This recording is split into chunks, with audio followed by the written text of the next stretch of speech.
watch the refs beat the Texans. So Okay, we're live, and who do we got here? We got Tactical Fudd, Tactical Rabbit, Vanessa Kitty. I think I got everyone so far. How's everyone going? We got 2 more days. 2 more days. Keep them alive. Keep them alive. They're doing it inside, so that's a plus. So, some good news on the front. There's like 3 bills that are good for gun rights. So one of them's suppressor, make them no tax stamp.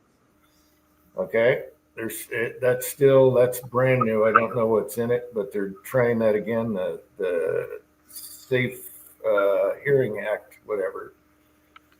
yeah, with that they're saying that any tube that you can attach to your gun has to be serialized, basically. So Kyle is here. Kyle, your package landed this morning at your house. I hope someone got it before any thieves.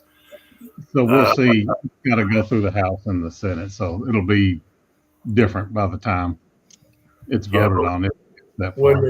Wouldn't it be so cool to go out in the garage and make your own and 3D print your own and just chuck them when they get dirty? I'm all over that. You'd see states starting to require them like Europe does. To get a hunting license in Europe, you have to own a suppressor in England and Europe. I know they got to emphasize that when they argue about it. Anyway, Kyle is here. So we're caught up. I can turn this one off. Oh. So what's up, guys? Whew. I had two long weeks. Last weekend was a fun one. We went fishing in Tampa Bay and caught a few fish. They didn't in Florida. Florida didn't know what to think of 40-degree weather. I bet. Neither did fish, but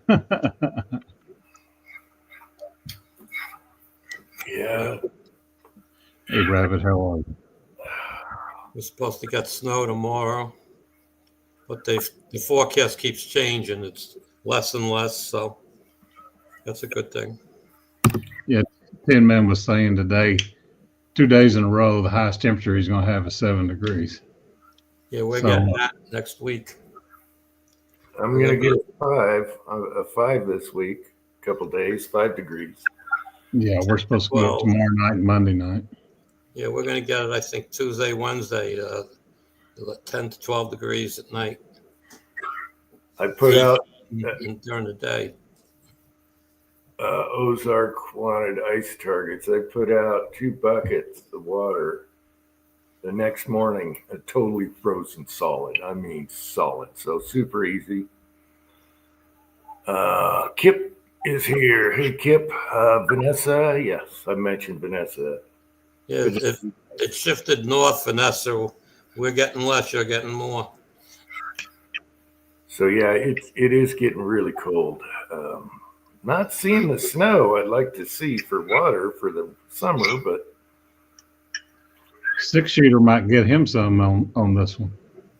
Oh, yeah, that'll freak him out. They're talking about an ice storm in Houston. You're talking about 4 million freaked out people. Yeah, I remember the one from 4 years ago, the ice storm in Texas and freeways. Snowmageddon. Yep, they call it Snowmageddon. Oh, the freeways were a nightmare. Yeah. My sister's house was without power almost 2 weeks. Their pipes froze because they have them in their attic, and basically had to gut out the house. Oops, I can take that down now. Yeah, like I was telling Tin Man, I left the hose hooked up in the garage, right? And I have 2 spigots next to each other. And the hose was on it. I drained the hose, turned it off, but it still wound up. And I go outside and I can see my breath in the garage. And then I look down and, when I shoot milk jugs, I got full water jugs. They're freezing. Okay. And I'm like, ooh, I better take care of this and cover up that spigot, But luckily, we have the ones where they have that couple feet of copper inside your house so that stays warm. You know what I mean? The frostless, yeah. Yeah. So luckily, people leave their hoses hooked up down here all the time, and I got water coming out of my wall in my bathroom. Yeah, you got a bib, you got a hose bib outside there. Yep. We got a lot of people that have hot water spigots on their back porch, so they can, when they're doing whatever, so they think, oh, it's fine. It's a hot water spigot. Well, not when the hot water's not flowing through it. Yep. It isn't. But yeah, our big thing of the week was septic tank all of a sudden decided it wasn't going to work anymore. Oh, that's right. Your septic tank. Yeah, I had to pay the emergency fee. Otherwise, it was going to be like next Thursday. And when the water doesn't have anywhere to go, you can't use any water. You can't use any water. You can't be in the house. So yeah, we found. I mean, dude was good. Tank's never been pumped. The house is 38 years old. He's using a rock bar. He found the corner of the tank. He said, dig right here. And I still have the excavator and the skid steer here. So in about a bucket and a half width, we found the lid, which is only about 10 inches by 10 inches. And he pulled that lid out. I was like, you just earned a beer.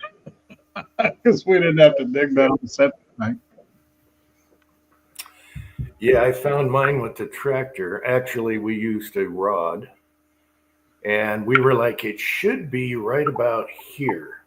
Mm-hmm. And it was under about 3 feet, so it didn't freeze or anything. And I got the tractor out, and I felt a, and I was like, oh, fish on, we got her. It's a big cement bunker. That's what it is. Yeah, but you can still crack those lids with the backhoe. I was very careful. I was skimming, so I just dragged across it. And this one has 2 big manhole covers on it, one on each end. And it wasn't bad, but I thought, hey, I don't know how long this, So he cleaned it out and said, I'll see you in 20 years. So that was one of the main things I was worried about, because the previous owners had the house for 8 years. And they're like, we don't know where the tank is. We've never pumped it.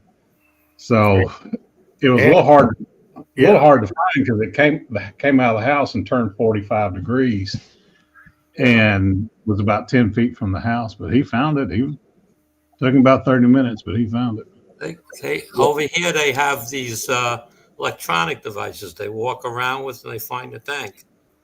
Well, he said if it was still flushable, he could throw one of those down in there and use it. But since the water wasn't flowing anymore, he didn't have the kind you could. No, I mean, we had a neighbor across the street. It was 2 years ago, and he didn't throw nothing down. He had a handheld thing, like he had to wear it around his chest and hold it for the weight. Mm-hmm. And I guess it was sonic testing the ground. Yeah, one of those sonic locators. Yeah, and he found it within 10 minutes. I mean, he found the tank sooner, but he's trying to find the cover. Yeah, now we got to put risers over the cover so you can find them. And I went ahead and buried it with dirt, but I'm going to have my plumber come out and put a riser over both ends of the tank. That's what I got to do. I got to put a riser in. Mine's about 5 feet down. I had mine pumped about 3 years ago. I had mine pumped, and the guy came down, and he had a hard time finding it. He ended up having to go to the side of the house, and then follow the discharge. And he finally ended up finding it. He says, man, you got a deep one. And that poor boy, he dug and dug and dug and dug and dug and dug with a shovel. He finally got down to the bottom there, and he found the lid for the tank, and he opened it up, and he was like, well, looks like everything's working okay. I mean, and he says, whatever you're doing, just keep doing it, and he pumped it out, and that was it. And he told me, he said, to put a riser in, it's going to cost about $1,500 because they got to dig it all out, and then they got to put the riser in. Right. And see, they got to do all that crap. So I was like, I don't have $1,500 to spend on it right now. So he just went ahead and buried it. This was all thick mud, and ours, it was clogged up. Yeah. So, Well, you guys got a lot of red clay down there in your soil. yeah, where I am right now is a lot of quartz. Yeah. So digging with a shovel ain't no fun around here. I'm promise you that. No. Quartz and limestone, what we got. I got a lot of rock and sand in my soil. It's real hard to keep the lawn healthy. You know. But it perks good. You got short field lines. It works good. Yeah.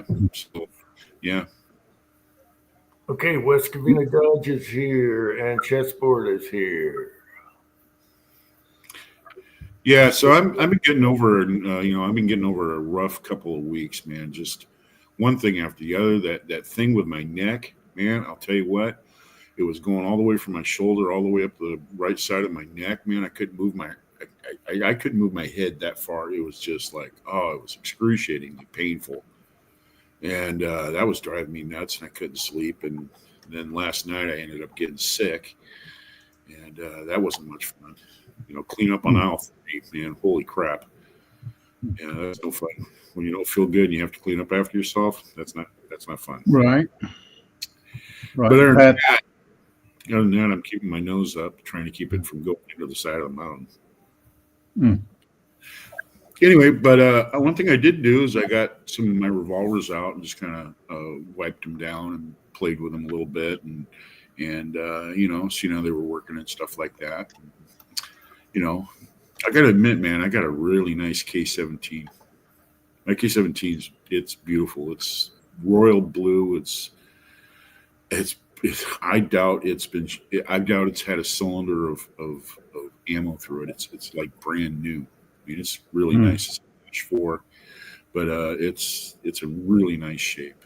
I'm really glad I found that. Yeah.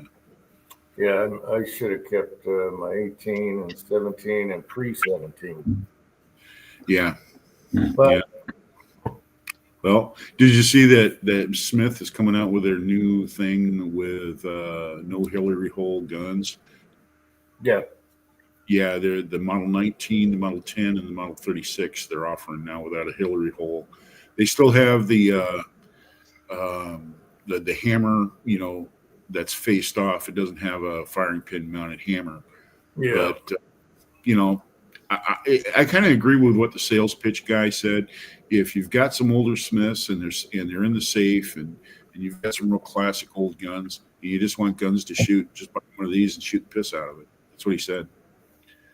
And I kind of agree with that, But They again, they should have offered that years ago.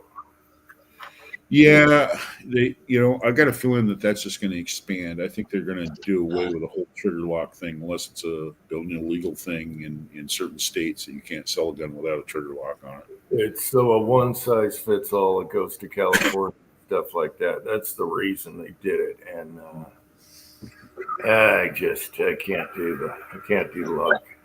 Neither can A revolver without a hammer doesn't sit well with me.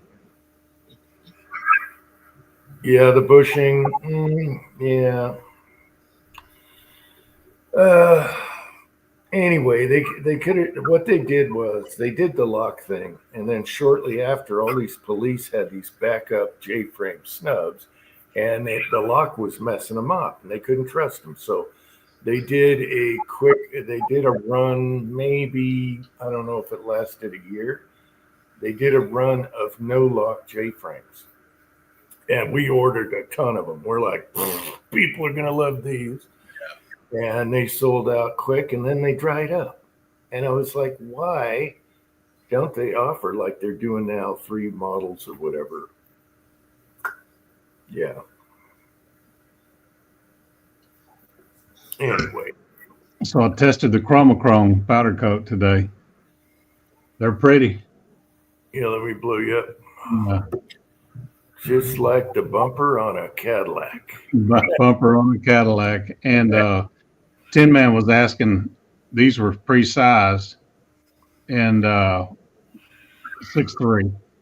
So it added 4 mils. So 2 mil thick coating. I said mils. Dadgum, I'm stuck on mils and thou. Wow, so it is thick. I guess it needs that to chrome down. Okay. that's why CW told me. He said size them first and then size them again with some lube. He said, but don't worry about them letting loose. Yeah, just spray them down with some of that case lube, the spray bottle stuff, and just put them through there. Yep, I got the homemade with the lanolin and the That's all you need. Right. That's all you need. That's all you need, the lanolin. Mm-hmm.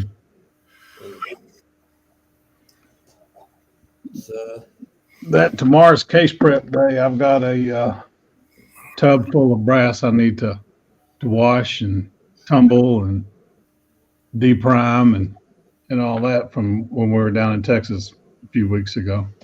Cranky said coconut oil. I can spit on it, Cranky. Cranky is lurking.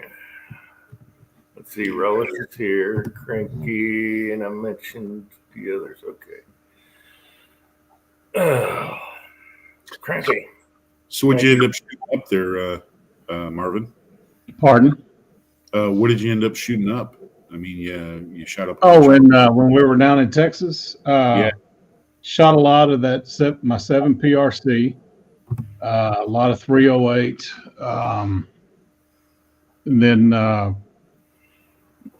shot a lot of 357. My son's got a Smith stainless, and we probably put 100 rounds through it. Little shotgun. Then we poured the Desert Eagle out and shot a lot of 44 Magnum. And then with my lever gun, we shot a lot of 44 Magnum. And then, of course, we had a new person with us. So the 50, my brother-in-law's got a 2.5-inch 50 AE or a 50 Smith, sorry, not AE. And it's ported. So we call it the flamethrower. Oh, jeez. Let's see. William Gainley's here. Fuzzy is here. James Bullard's here. Old one guy is here. Hey, guys. Mm-hmm. Yeah. Little 338 Papua, and then we shot a bunch of the 45 120, the Quigley gun. We got it out. So I finally got my 63-pound box of zinc that was mailed to me on December 14th. Oh, yeah? Oh, yeah, I went all over my post office, the local post office. And says, well, you got to call Texas. Says, you're the post office. You call Texas. Hey, the question. Oh, it was actually Georgia, not Texas. Sorry. Stuck in Georgia since December 14th. Just Jeff has a question for you, Ozark. Yeah, I put it in. It's the Bergara B14 with the carbon fiber barrel. It's fanciest gun I probably ever owned, and boy, it shoots the daylights of that round. Our best group was a 6.5-inch group at 500 yards, and Twine was hitting the target at 750. So that's a 3-foot by 3-foot target hung in a diamond, and she hit it several times, but the first time she hit it was like bang, and she's like, oh man, then dong. It takes a second for the bullet to get there and the sound to get back, but the look on her face was like, but it's a fun gun to shoot. Doesn't kick hard. Shoots press great. Nice. But I'll be ready for deer season next year, I promise.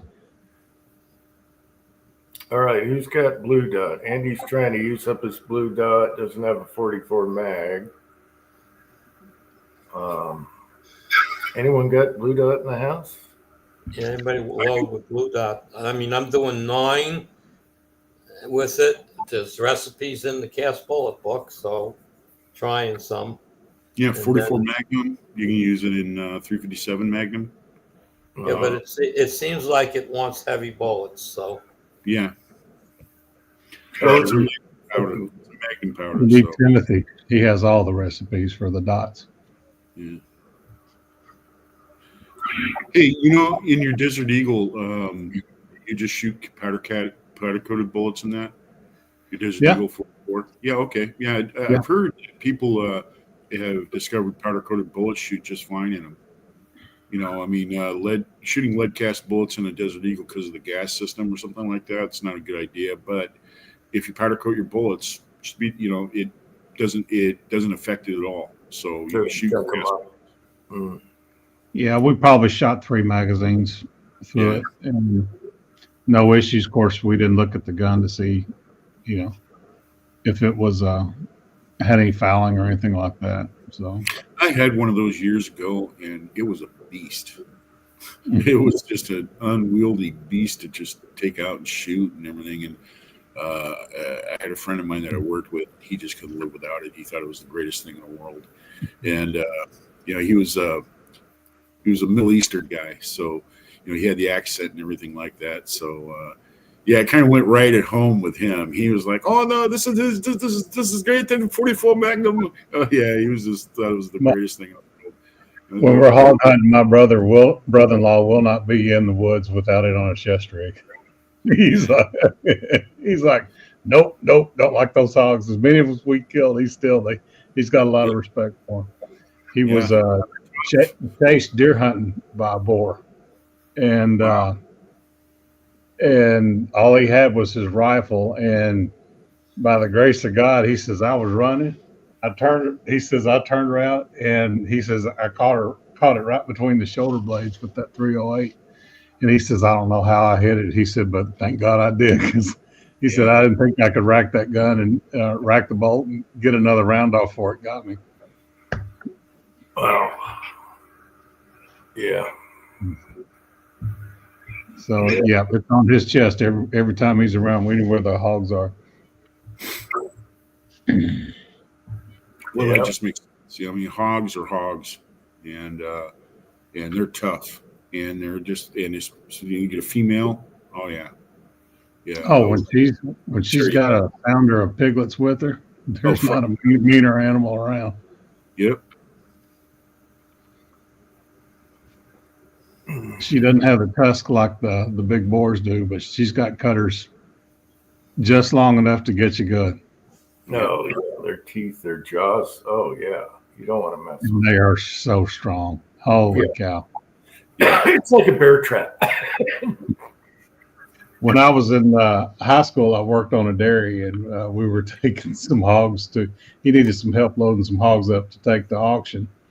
And I was straddled across the chute, kind of shooing them along. And one of them got turned around, and I'm like, oh, I'll just jump down and cut him off. And my arms are on top of the chute like that. That hog spun me like a pinball spinner, man. And I landed on my back, just, I can't breathe. I mean, I was 200 plus pounds in high school. And he spun me.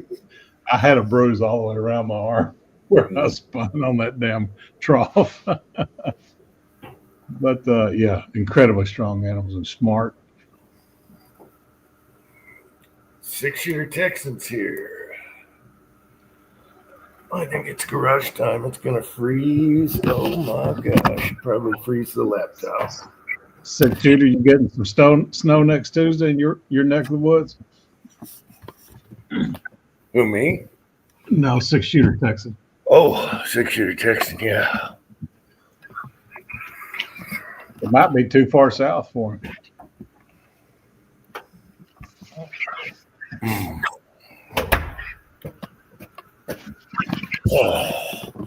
I just want to make it until the end of the middle of March.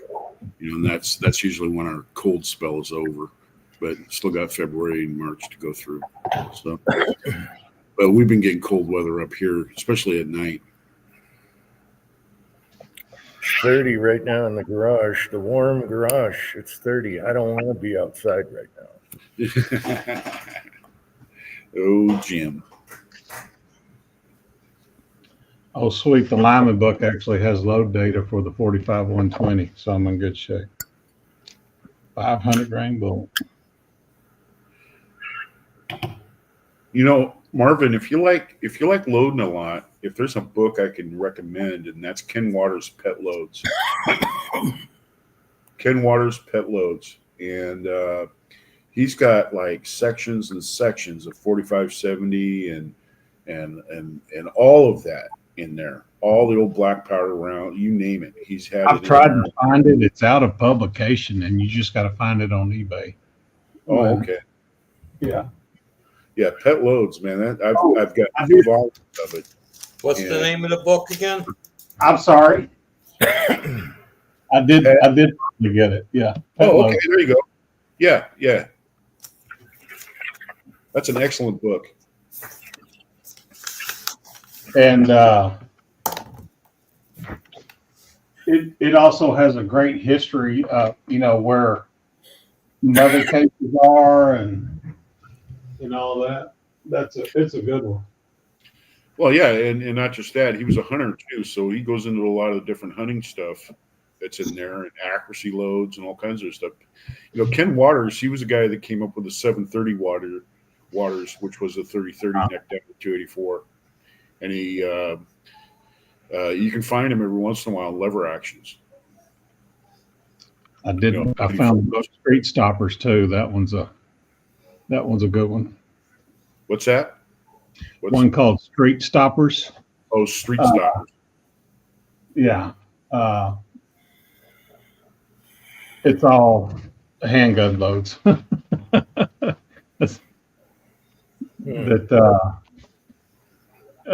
It's got a lot of technical data on police shootings.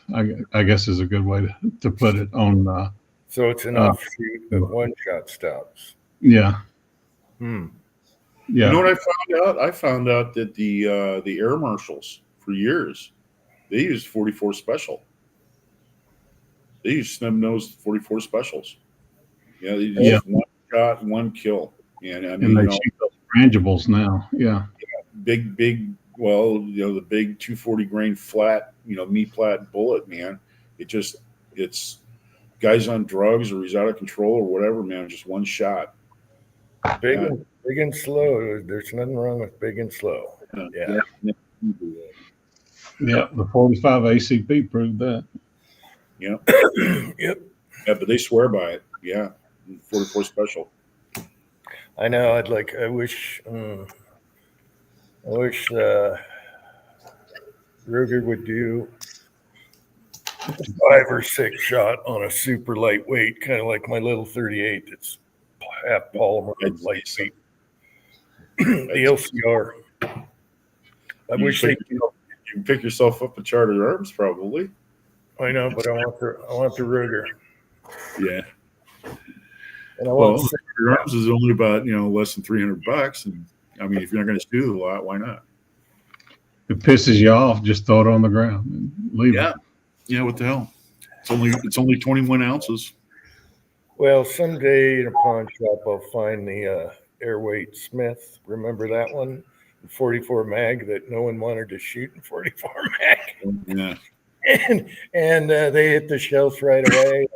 Now they dried up, but do one of those. Put some either mild 44 mag or 180 grain bullet, man. 44 special. Yeah, 180 grain bullet, a 44 special, 180 grain hollow point. That's all you need. And those have 4. What were they? I'm trying to figure. 4 or 5 inch barrel. 4 inch. It had a Scandia frame. I think it had a Scandia frame and a stainless or a Scandia cylinder. And they're really lightweight. I know what you're talking about. Yeah, you pick it up and you go, "Whoa, this feels like." It was like nothing. Yeah, it's huge, and you think, it freaks you out when you first pick one up. Then you stick it on your side. I stuck one in my belt, and I'm like, I don't feel this at all. Mm-hmm.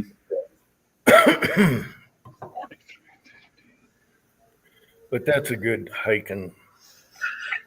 I'm just going to put a chest rig on the Glock and have 15 rounds, Yeah. 10 millimeter. Do some hot, good enough.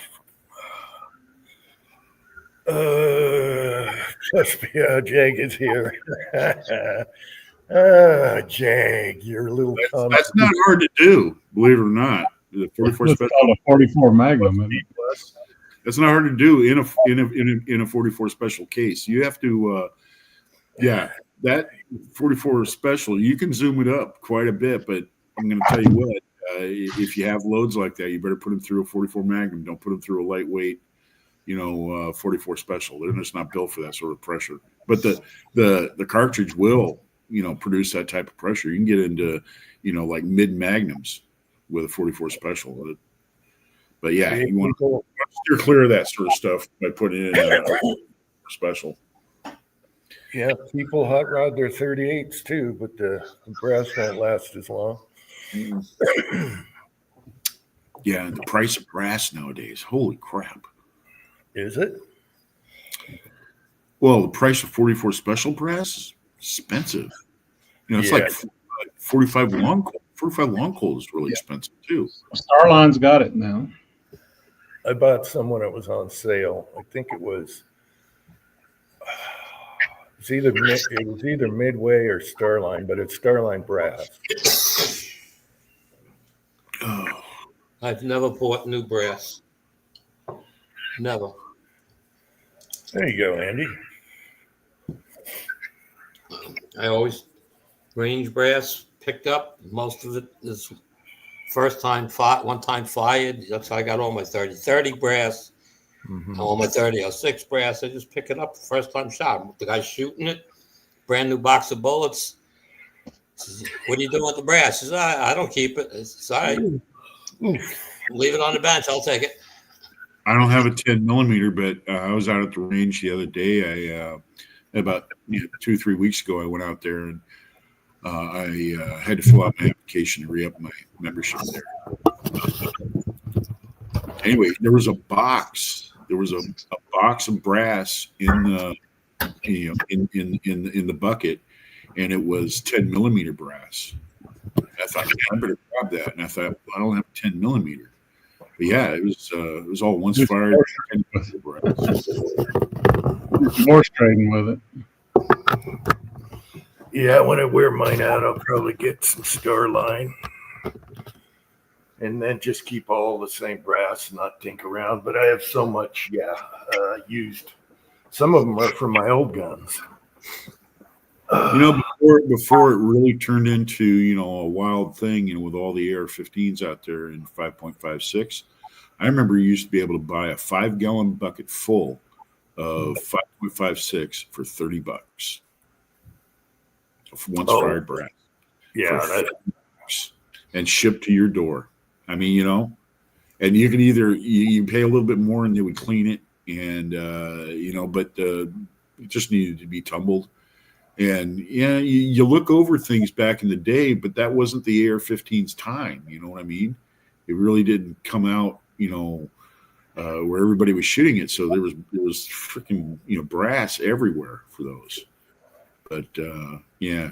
There still is. There's guys that do mag dumps and walk away. Yep. So that's probably the most common, that in 9 millimeter. Revolvers are kind of tough. People don't usually dump them on the ground, but sometimes they do. That's one thing I do like about shooting a revolver at the range is you just bring a brass, a little coffee can, and you just right there, and they go right into the can, and that's it. Yeah, I have a brass catcher. I have a really nice brass catcher I used for bullseye that you set up, and it's got an adjustable deal and all that, and that works really well too. But yeah. Yeah, man. I have brass catches even on my bolt actions. That's what I love about ARs. You put a brass catcher on it, and you don't worry about snow or none of that. Doesn't matter what caliber. My Ruger PCC, I have a catcher on it. Yeah. Again, I have the 300 blackout bolt and the AR bolt. I mean, the 223 bolt and my 30-06 bolt. And they all got Picatinny rails on, so it's no big deal to just keep putting on the clip and then just put the same, use the same catcher on all my rifles. I've got both that uses the pick and the Velcro, and I have better luck with the Velcro. I'd love to have one of Jim's, the 3D printed ones, but just the soft ones with the Velcro I have better luck with for some reason. Yeah, Mine is just a big group up on a thing. The ones I really like, if you got a standard AR lower, the ones I got from Esau, the goat brass catcher, so convenient. And you can do the short one, or you take it out and it'll drop right in a box. So if you're on a bench, it just goes shoop right in the box. So you don't have to have the rattle or anything. And even with 22, it works. So, but on the Velcro one, the trick is to keep them from being flimsy is put a little piece of plastic or Kydex in the top and have it bend down and it doesn't flop, okay? And then you can beef it up so it doesn't do this. I forgot, even my lever gun is only throwing brass about 6 inches in the air and about 2 inches to the right. So I put down a 1-inch high piece of Tupperware on the shooting bench under the rifle, and like 98% of it goes in there. There you go. Fuzz, I can't agree with you more. I really can't agree with you more. That comment you made. I mean, 45 or 44, you're looking at bullet diameter and kinetic energy. I mean, Magnum or not. I mean, that is a man stopper. That is definitely a man stopper round. Even the old 44s that they had back in the 1860s and stuff. The old black powder cap and ball. Man, they were devastating. Round ball. I mean, just devastating. Getting shot by one of those, you were dead. Well, during the magazine ban, when you could only have 10 rounds, everyone went to bigger calibers. So it didn't really, help the lawmakers too much because people started carrying 45 and bigger calibers. Right. So if you got less, you just carry bigger. And you don't have to worry about hollow points or anything. Just a wad cutter will do it in the 44. Or devastating round. Yeah, the fibs factor on them are a little higher. Fuck, I've been shot.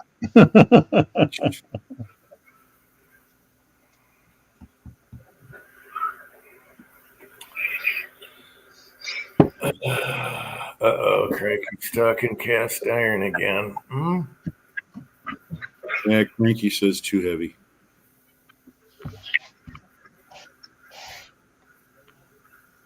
Oh, I found the little one I was talking about last week. It's about this big, 4-inch or 5, and it's a Lodge Fuzz. I found it in the kitchen.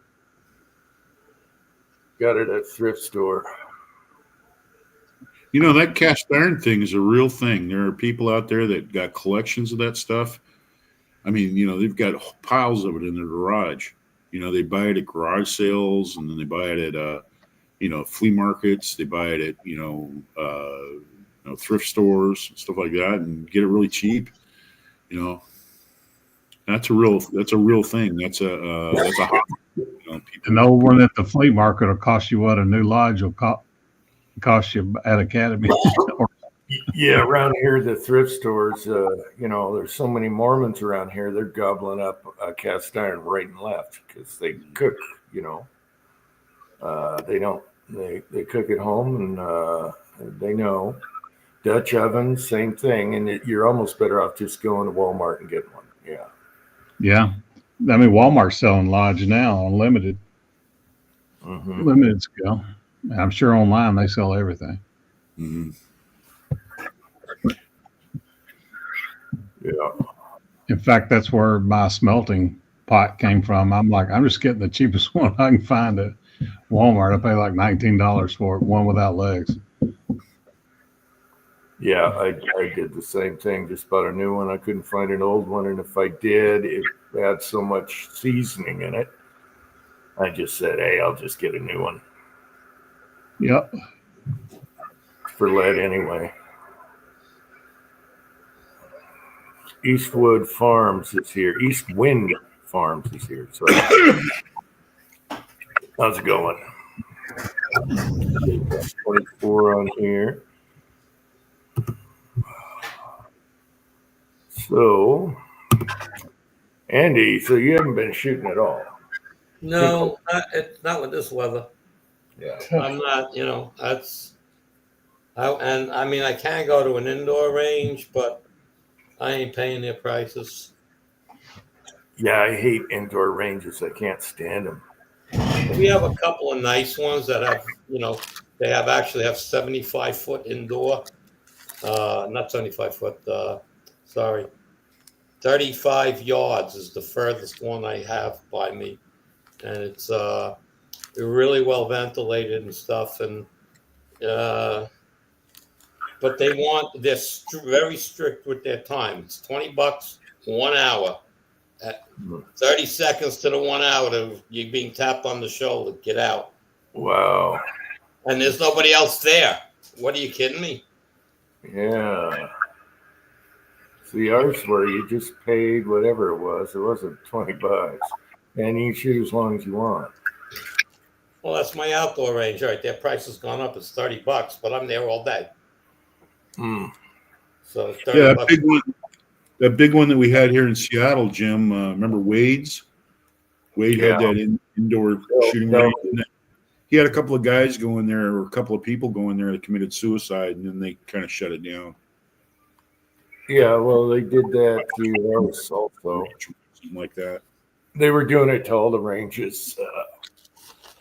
One of the guys I worked with looked over, and a guy's leaning against the bench where you lay your guns down, and he's just bleeding out the side of his head. He's just, and he's still standing up. He's just like, the bench in front of it. He's just like leaning against there, standing up, and it's just spewing.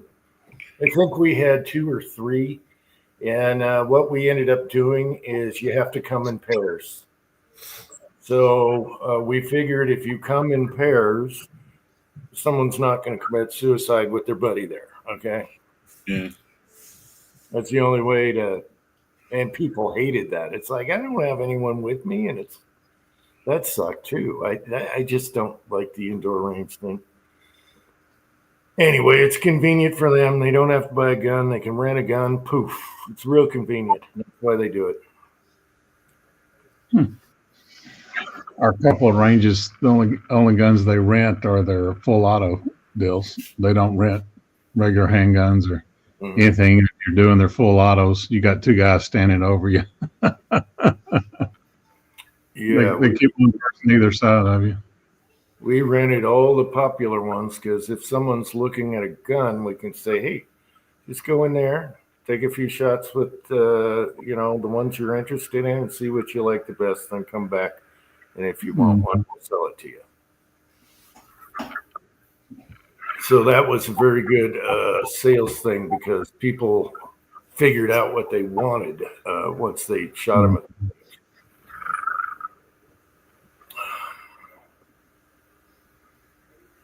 Senate Democrat, change your target. Pat, I'm not quoting that. 2 days, Pat. We're a matter of hours. Yeah, I asked you how many hours today in Texas. How many hours we got left, Jim? Well, it's going to take a while for the gears and the levers to get thrown and these committees and all this other stuff to get going. But I got a feeling there's going to be some heads are going to roll. I think the heads that have already rolled on themselves already. As he was elected, they knew that this is the time to leave. He's got over 100 orders ready to go. First 2 days, going to have over 100 orders. I think they're going to start doing immigration while he's taking the oath or whatever, while he's being inaugurated. During that time, they'll be in Chicago cleaning house. And they got the tractors all set up by the walls already, where the walls are going up. Yeah, they're not going to mess around. There's tons to do. Hundreds of all things. These floodgates, yeah. All the floodgates that got welded open and crap like that. The razor wire is ready to go in Texas. I promise you. Well, his bills, though, some of his bills, some of the things he's interested in is that he wants to cut this social health and welfare programs that go out to like California and like Illinois and and Chicago and those sort of places. Those were all super blue states that they relied on all that stuff for their welfare and everything. And he's going to go after that, and all that's going to dry up, and that's what we're going to be hearing from here on out. Cut off the money. You'll cut off the money. You'll see these tent cities going away. People are this, people are that. Oh, nobody's going to care. It's just it's going to be one of those things. So he knows what he's getting into. He knows what's coming. So news media's going to run that up the flagpole. I guarantee it, man. Yeah, the media's going to have fun, but everyone else voted for this, so we're just like, who cares about your crappy news channel? Who watches you anymore? Right. Yeah. And hey, as long as you got one of these, you got a news camera. That's the whole thing. That's what people are doing now, and they see news and they just start recording you right there on. Well, news with an agenda is not news. Upload it, boom, and there it is. There isn't some commentary or somebody's spin on it.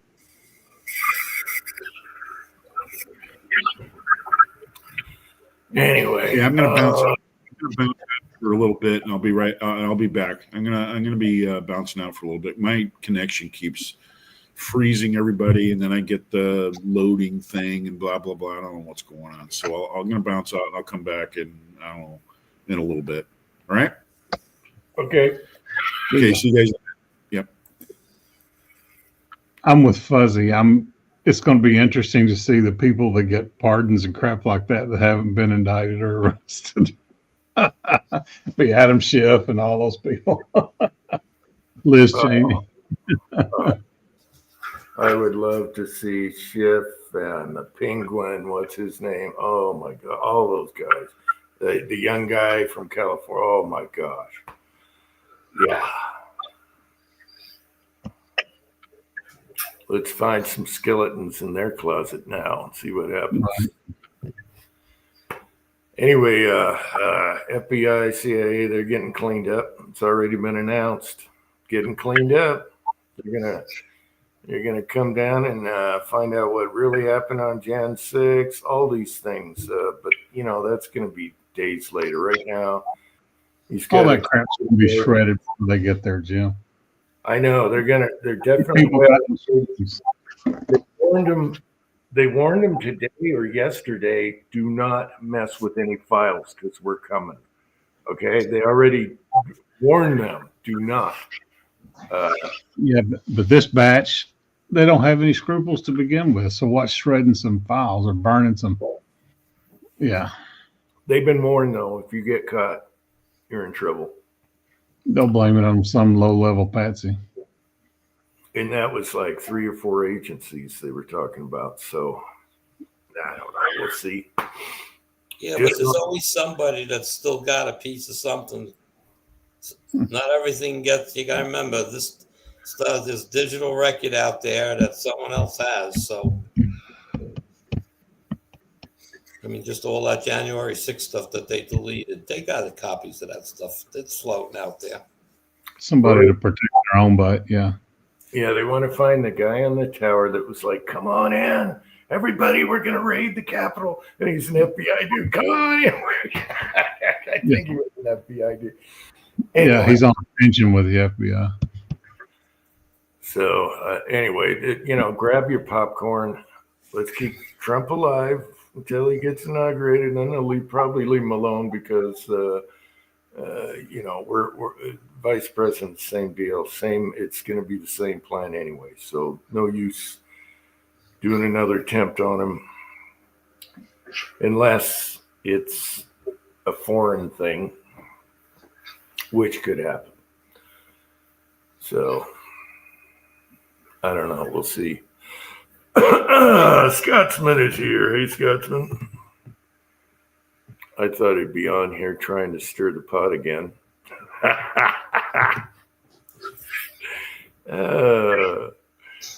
If he came on, I was going to say, okay, what are you going to try and stir the pot with tonight? We love to argue anyway. So it makes it fun.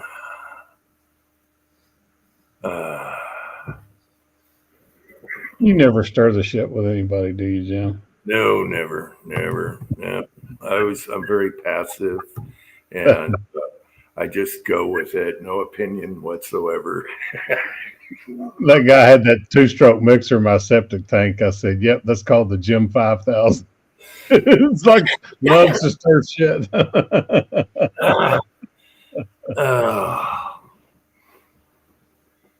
Oh, here he goes. Yeah, he's starting. Hey, I probably put 40,000 rounds through a Ruger Mark II. I think he was pointing at revolvers. Oh yeah. You take your 29. I'll take my Red Hawk, and we'll see which one lasts. I tell you what, that Vaquero that Taco has that he had tuned and everything is good a shooting gun as I've ever put in my hand. The Vaquero. What caliber? Yeah, 357. That's what my son has. Stainless? I believe so. But your son was gone when we were shooting, but it was it was one of Taco's guns that he brought, and he was like, "Here, shoot this one." I was like, "Wow, smooth as butter." Yeah. No, my son got it after much later than that. Mm-hmm.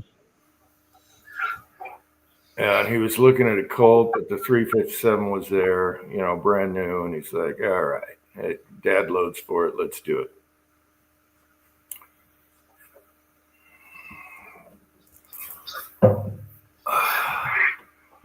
First revolver I ever had was a King Cobra back when Colt was still a good gun. Well, I meant 45 long Colt is what I was saying. Oh, yeah. Yeah. Cobras are neat. I like the Cobra, the Python,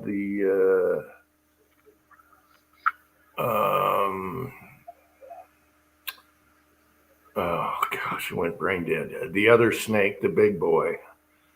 Anyway. Fuzzy pushing some buttons. Hey, whatever floats your boat. That's what I say. Yeah. Whatever you're happy with, shoot it. Yeah. If you want your, whatever. See, he's starting on the side. He's going after fuzz.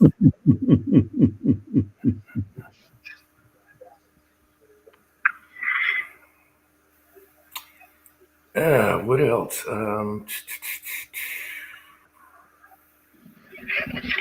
Yeah, I can't wait until Monday. So see what happens. It's going to be very interesting. It's almost like watching a big sporting event the next 6 months coming up here. What's going to happen? So be watching the Super Bowl every day. Cranky got a new cat. Let's see, Rollis is here. Hey, Rollis. Good evening, gentlemen. Hey, Ross. I tell you what, that old gal from Florida that's going to be Attorney General, she didn't take any guff. Yep. That one senator that was just trying to give her smack. What is Part B of the 14th Amendment? She was like, Senator, I'm here to answer questions, not do your homework for you. That was my favorite quote of the day. I know, and they're scared to death. They're scared to death. Yeah, they're asking her, are y'all going to do all this stuff that we've been doing for the last 4 years? Oh, my gosh. I can't believe that guy won. He was getting ragdolled. Watching UFC, it's big tonight. Big. I'm just watching the free stuff right now, and then it's going to go to you got to pay, and I'm not doing that.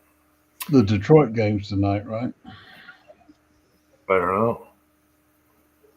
I don't really watch NFL too much, even though they're less woke. They're still woke. Oh, okay. Ooh. All right. I didn't think that guy was going to win. He had no ground game. Huh. Susan she grew up only a few blocks away from Ohio State University. Well, in the 22, 23 years that I've known her, she hardly ever said anything. In the last 6 weeks, I've probably spent $300 on Ohio State shirts, hats, joggers. It's like, okay. Yeah. So our CEO for the franchise is a huge Michigan fan, graduated from Michigan. So you want to hear some ragging on Ohio State? Yeah. I'm not a ball guy, but it's just like, so. I mean, I know the rivalry and all that, and that's all kind of fun and everything, but but like I said, I don't know what the hell's going on in her head, but she's into it now, so that's good. She's happy, I'm happy. Right. Y'all gonna get some ice out of this deal. You're in Jacksonville, right? Yeah. They're area. Yeah. Yeah. Well, I live just south, but I work on the north side. So, and I'll be leaving here tomorrow, going up to a town called I want to say Anniston. Is it Anniston, Alabama? Going up somewhere just on the other side of the Georgia, Alabama line, and deliver there, then come back, and then go up to Jane Lou, West Virginia, which last week I got stuck up there in the snowstorm and stuff, or that was the week before. And it looks like this coming week's going to be just a repeat of that. So, well, if you're getting ice in Florida, they don't have the tools to take care of that. They have no ice cleaning. They squirt some aloe vera on there. You just stay the heck home. That's what you do. Right. Yeah, I would not be surprised if they cancel at least the day of the storm, because they can't even throw sand down unless they got somebody in the back of a pickup truck with a shovel. So that's the way my little hometown does it. 2 dudes in the back of a truck. Patriot Paul is here. Yep, Paul's exactly right. So then it was like 70 something today. I was out cutting up some wood and stuff this morning, and then he kept saying, well, it's going to rain by 10, then it's going to rain by noon, then it's going to rain by 3, so I didn't go to the gun range. And finally, about 4 o'clock, it just started to rain. It's actually a nice rain right now. So, but yeah, this is all going to lead into all this hullabaloo that's going to happen. So, and but yeah, so that's the excitement here. We're gonna miss all the planetary alignments and all that, but hey, Scott's here, buying their milk and their bread, emptying out red boxes. Well, yeah, considering the fact that half the people who live down here are from the north, you would think they'd know how to drive, and they get south of Georgia, and they just get. My brother-in-law lives in Tampa, and he was like, half the ladies down here are from Long Island. He was like, they can't keep Prosecco on the shelf. All right. Thank you, dear. Oh, thank you.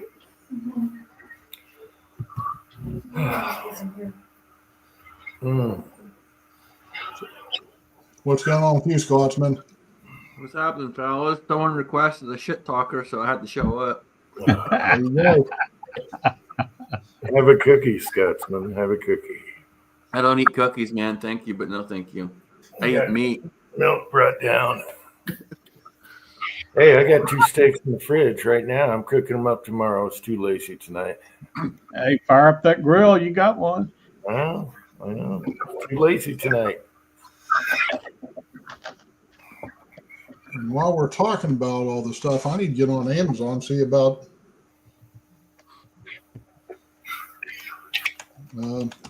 maybe get a little heater to put out by the where the well house is. Farm heater for what? Yeah, or go buy the farm supply and get you a chicken heat lamp. You know, a 100-watt bulb will do it. a lot of times. Thursday, Wednesday, Tuesday. No, that's going to be here on Tuesday, but I won't be here to set it up. I was hoping to find something I can get overnight. Good luck with that. Amazon sucks. Well, Amazon's been terrible the last month and a half, 2 months. They've just been getting worse and worse and worse. Yeah, I'm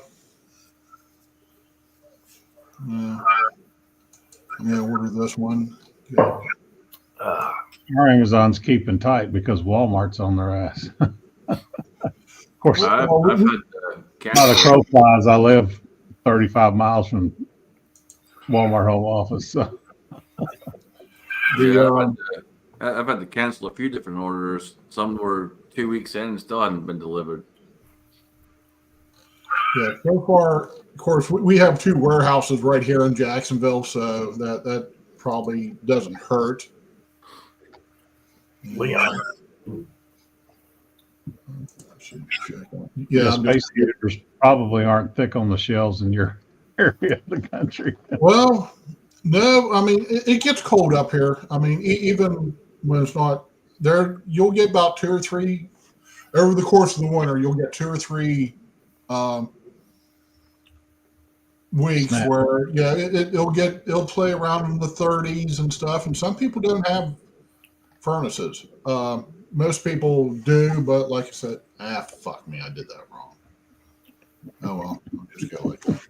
Anyways, so I mean, there's people who get the little, room heaters, space heaters, and whatnot. But so anyways, I'll run extension cords out there, the heavy duty extension cord, and Susan can plug it in the day it gets hot and just let it, or day it gets cold and let it just run. You know what's neat is the little diesel heaters now that have the exhaust, Mm-hmm. and they just sip. And like I said, so every year there's a few days where, like I said, it'll be in the 30s. So, and you might get one day where it gets below freezing, but so it Saturday at the boat launch in Tampa, it was 41 degrees, and they were like, "This is nuts." Like I said, it was nice last night. We went out. It was cold enough where you can go out and have a fire and be comfortable, but at the same time, it didn't. It wasn't too hot or anything, or too cold where you're just freezing your butt off so bad that it's just not enjoyable. Yeah, Monday through Wednesday is supposed to get super cold out here. It's supposed to, like I put in the side chat, supposed to get winds that are going to drive it down to negative 34. That's going to be good and chilly. That's cold. That's freeze your balls off weather, boys, if you don't know. Yeah. That's the one thing I don't miss. When I was up Jane Lou during the storm, it was like, okay, it was enjoyable. I was already where I was parked at, where I had to unload at. Had an outhouse I could go to, had enough food to feed a friggin' army and stuff. So just sat there, watched the snow, and looked at the cold temperatures. And as soon as I could, I got my butt back down south. Yep. Hey. Negative 34 is not kilt weather. Yeah. You throw your hot coffee in the air, it just turns into a cloud of steam. No. Man, even Leon's after the cookies. Didn't think cats like cookies. That's a glass of eggnog to dunk them in? No, milk and cookies. Eggnog's over now.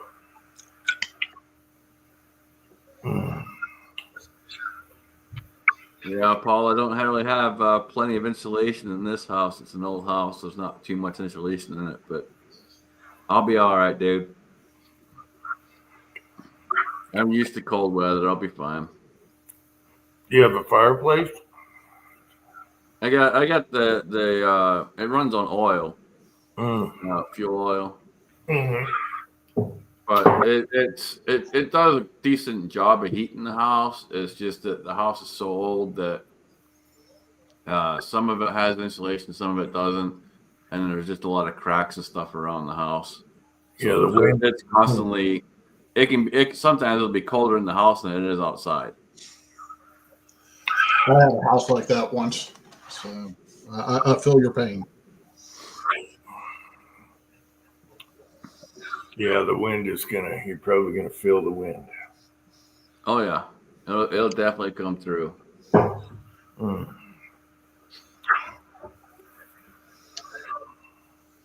When I still lived in Jerusalem, Ohio, we lived on just a little bit of a rise, and then behind us was cattle pasture, farm pastures, and just there's nothing. And then when the west winds would come in, it was just like, in the old house there, you could just watch the curtain blowing back and forth and the windows and stuff. And it was just like, yeah, this needs to go. So eventually it got bulldozed and we put a nice double wide on it on the same spot. Yeah, I keep telling my landlord, like, dude, just knock the fucker down and build something else.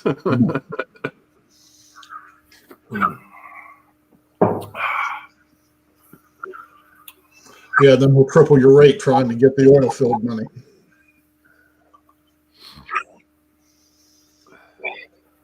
Yeah, I mean, he's a good landlord. I've never had any problems with him. We've literally had a handshake, and it's been, I don't know, I'm going on 4 years, I think, living in this house now, and really haven't had any issues with him whatsoever.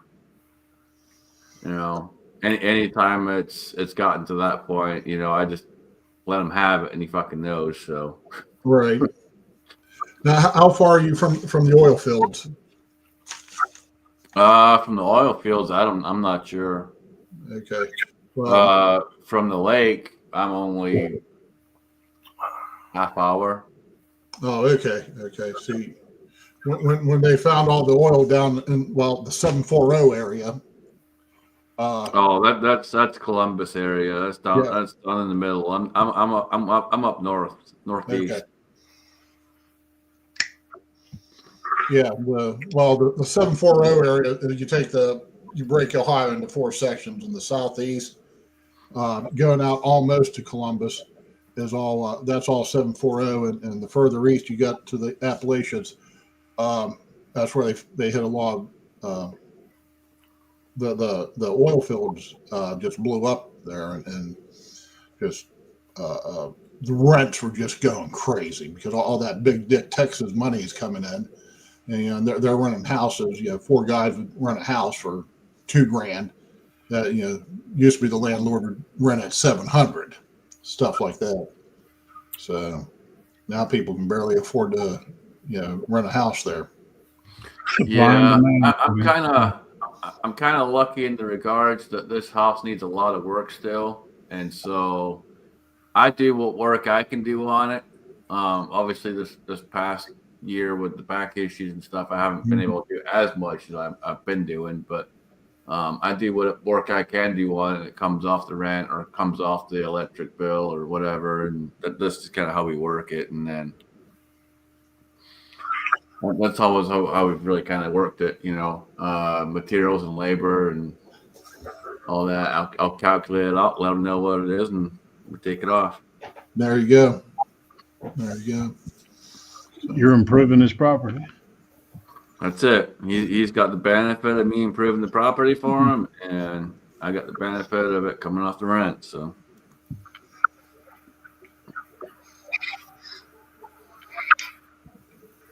He goes to resell it, he's going to have a better property. Any landlord's grateful to have a tenant that takes care of the place, because there's a lot of tenants out there that don't. Yeah, they want the rent and they don't want damage. There's people I wouldn't rent to. Just here's a cardboard box.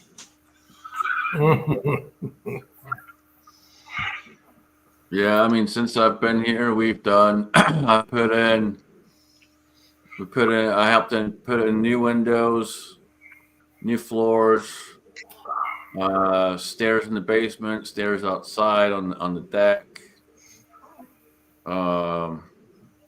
Redid all the ceilings, repainted some of the rooms that needed repainted. Redid the kitchen, redid the electrical stuff with another guy from work. He came out and helped with the electrical because I really don't do electrical. But he came out and helped to redo the electrical.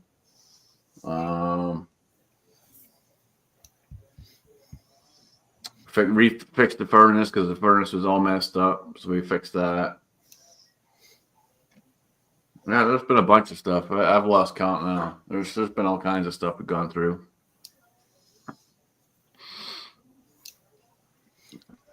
Yeah, I think Patriot Paul probably hit that one on the nose about the oil fields up in North Dakota and their rents. So I'm certain they're jacked up sky high too.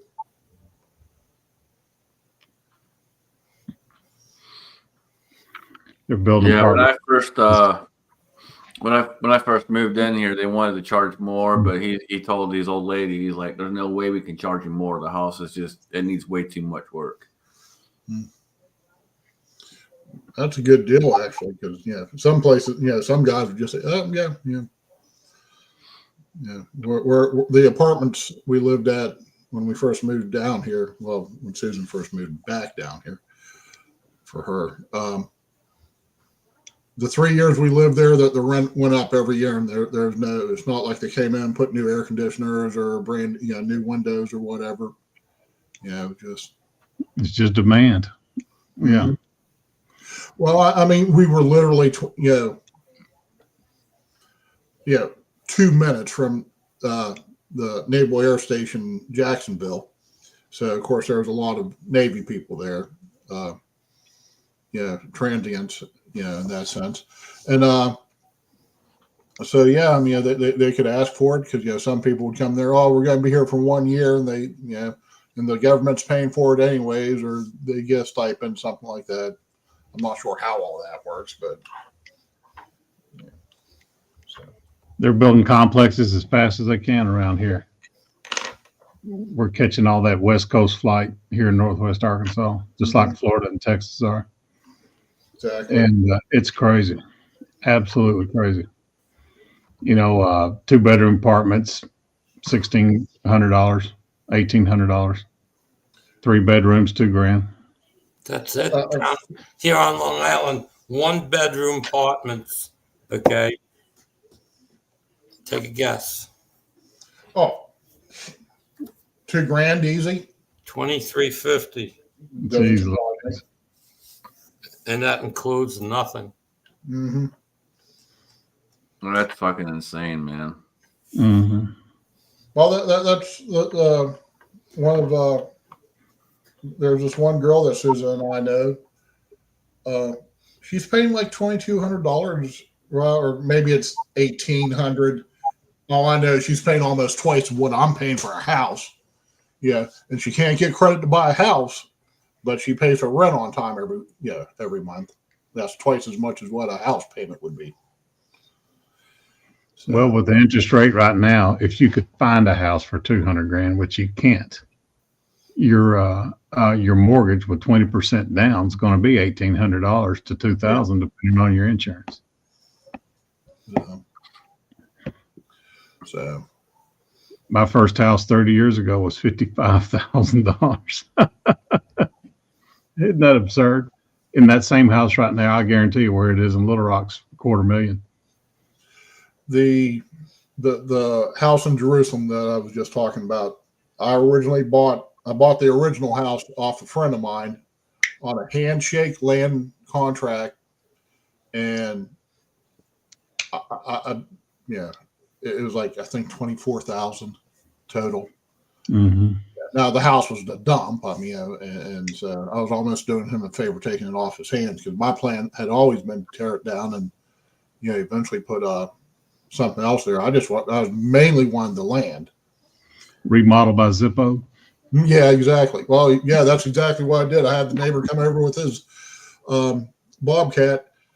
Yeah, broke all four corners of the house, just and got it to collapse, and put the friggin' match to it. Yeah. Yeah, donate it to the fire department. Let them practice with it. Well, Then they'll burn it to the ground for you. Well, I suggested that to my buddy who was like the assistant chief of the for the fire department, which was the next town over. He said, just don't catch the rest of the town on fire. Jerusalem literally is this big. Mm-hmm. Yeah. So there's more churches than houses. So just brought a new house, and then they rolled the new one in and took the wheels off and set it up. Full basement. So it was a pretty nice setup. How come that battery isn't charging? Heck. My sister's best friend trains dogs, guard dogs, Malinois usually, and a few shepherds, and they had a small rent house on their property, and somebody moved out, and they were like, "Okay, let's not rent it for a couple months and fix it up." Well, couple of weeks it was the holidays, they weren't worried about it, so they go out there and there's people in it. So she showed up with 4 Malinois and Venezuelans scattered everywhere. It's Texas. That's how you evict somebody in Texas. Yep. Well, there's a Facebook page, which like a local Facebook page, and there's been reports of people just creeping around places where they shouldn't be creeping around.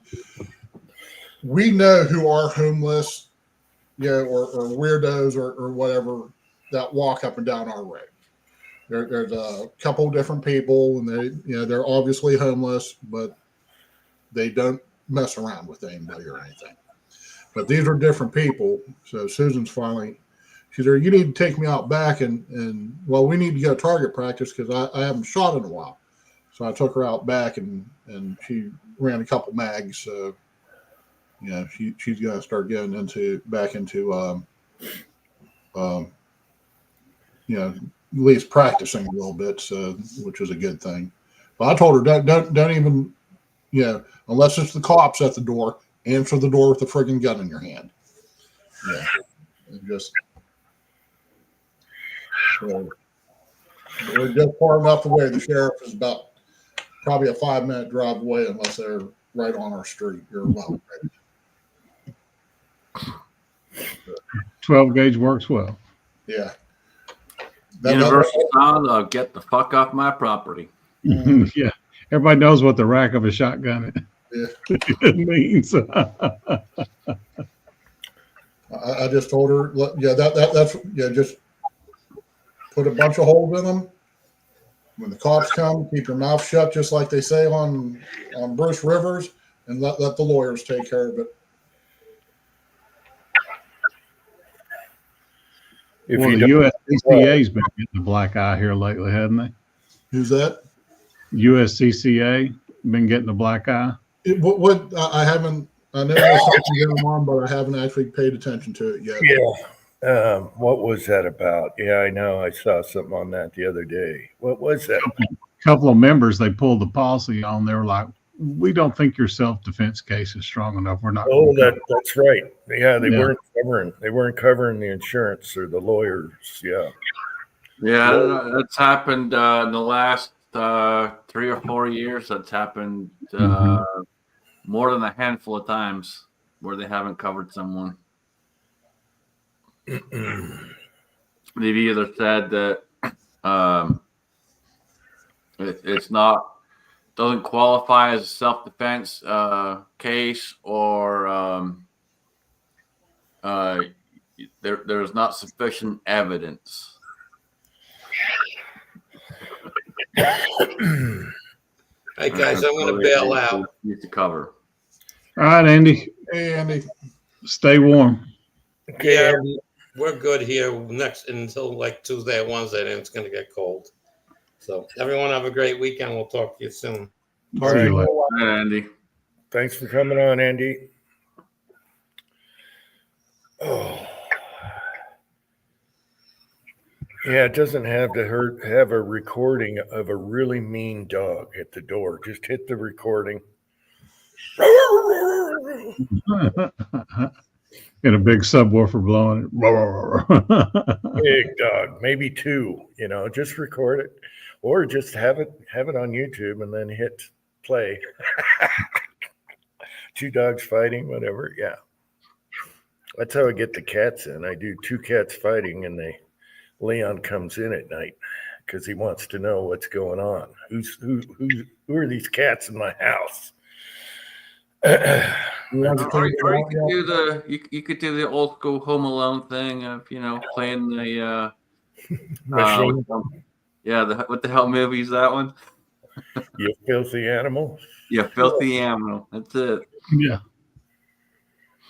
I'm gonna give you 10 seconds. Get off my property. I'll tell you, cold lad. Yep. Like when he starts chucking bricks off the roof. Joe Pesci's still bitching at him because he doesn't see his buddy getting waylaid. I like the old man next door. They were always afraid of him. Just a good guy. Yeah, I was gonna say it reminds me of you, and then you said good guy.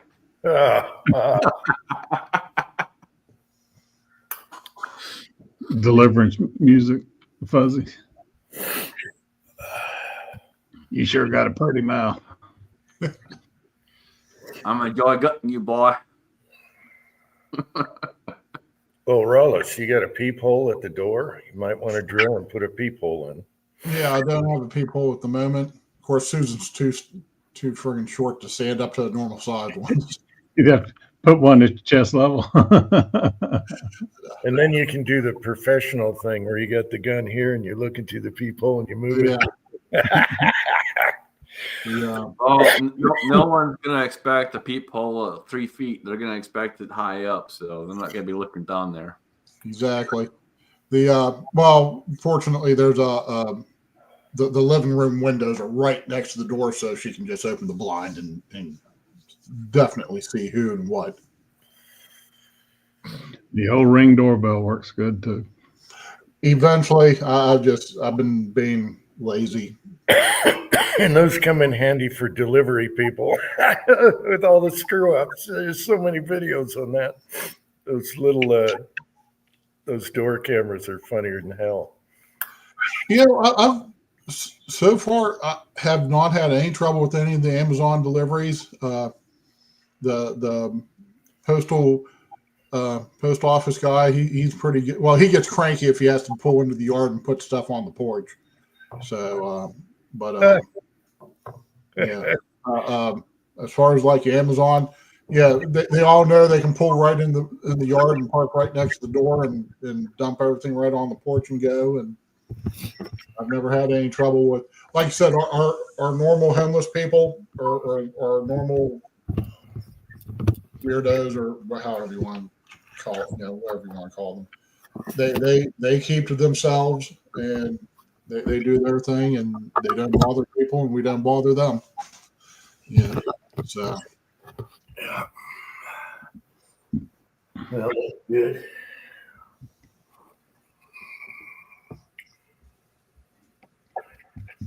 I worked at a place in Little Rock and we had a homeless guy that slept out back all the time, and we ran an extension cord out for him in the wintertime, and he kept all the other vagrants run off.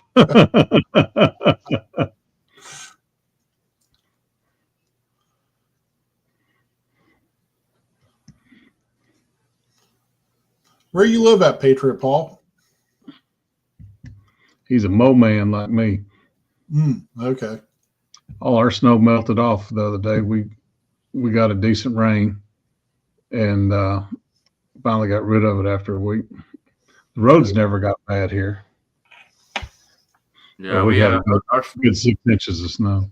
snow's been 2 weeks solid with nothing melted yet. And it ain't going to This past week we've had snow every single day.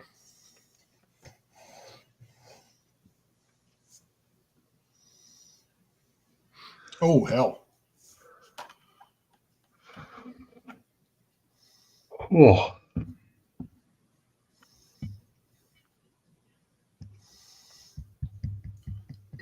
Well, if I know if I understand where Fuzzy lives at, yeah, I'm not surprised he still has 5 inches of snow where he's at. Hey, there he is. Oh yeah, back in. Yeah. Yeah, I had to make some coffee. I had to get something in my system. I haven't ate all day. Oh, hell. Yeah, Patriot Paul. We have to train a new driver. It seems like every 6 months. And, the girl comes up. She goes, "Okay, where do I deliver these when it snows?" And I said, "Well, you can leave it at the gate. You can call me or post office." And she's like, "Well, we can't do the post office anymore. They won't take it," which sucked. And so now it's a neighbor's house. you have your son weld up one of those metal boxes. They can drop them in. That'd be cool. Yeah, but she said she would have to walk up. She can't even get to her gate, when it's bad. Well, So, people are putting them down at their gate, and when they get the delivery, they just lock the lock and they throw the package in the. I know, but they can't even get to the gate. Otherwise, they got to walk up. They got to walk from down there. From the main road. Yeah. We used to have an agreement. The post office would Jim, that's what you get for living on the compound. You know what I mean? I mean, to get up to your place. You got about a quarter-mile driveway. I tell everyone, don't order a FedEx or UPS, anything that ships that way. Just order stuff that goes to the post office during the winter. But we still get them. Yeah. So anyway, which reminds me, I need you to give me your address. I don't have your address. I'd like to get your address. So no, you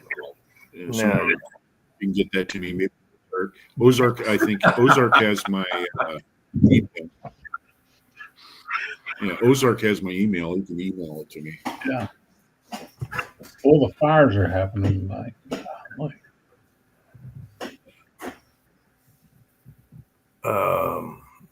So yeah, the post office got really uppity. They had an agreement. They just drop it there. I pick it up at my leisure. But they cut us off. So I hope they clean up the post office too. They charge too much. They screw up. Now they're not that bad. So. Well, hell, half my Amazon deliveries are, U.S. Postal Service anyways. Yeah. Yeah. That's why if I need something, I'll do eBay and check and see how it's delivered. And if it's post office, boom. The weird thing is Midway won't ship a red dot to the post office, which I find hilarious because it has a battery or something in it. I don't know. There's you'll see that rechargeables. Half the time they'll say right on the advertisement, this doesn't ship with a battery anymore because of postal regulation. You still find batteries in your rifle scopes and stuff like that. So yeah. Look at all the watches. Look at all the watches that you buy. I mean, they got batteries in them. Yeah, but they're not rechargeables. The ones with the little solar deals, nope. Yeah, well, PSA is cheaper than Midway anyway on dots. So the Holosyn's $99. We just got one in the other day. My son had to replace mine. I let him use mine, and he replenished. So I'll have to check that one.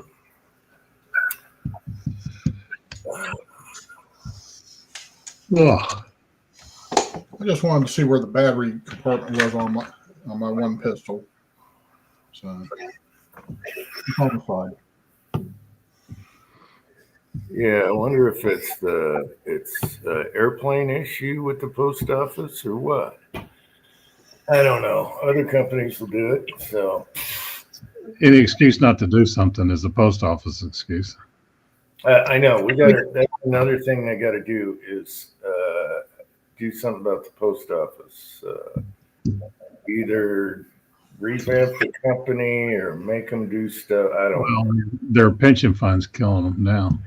That, you know, when 60% of your funds are going to your pension, guess what? You know, it's, and nobody's mailing anything anymore. Well, and like I got to go down and talk to my local office because I don't know if they changed the person who does delivery here, but in the last probably 2 or 3 months, they keep leaving my fucking mailbox open, and it's either raining or snowing, and it fucking all goes right in my bloody mailbox. You got a signpost between you and the post office. You do have better luck talking to that signpost than you will. Yeah, probably. They don't care.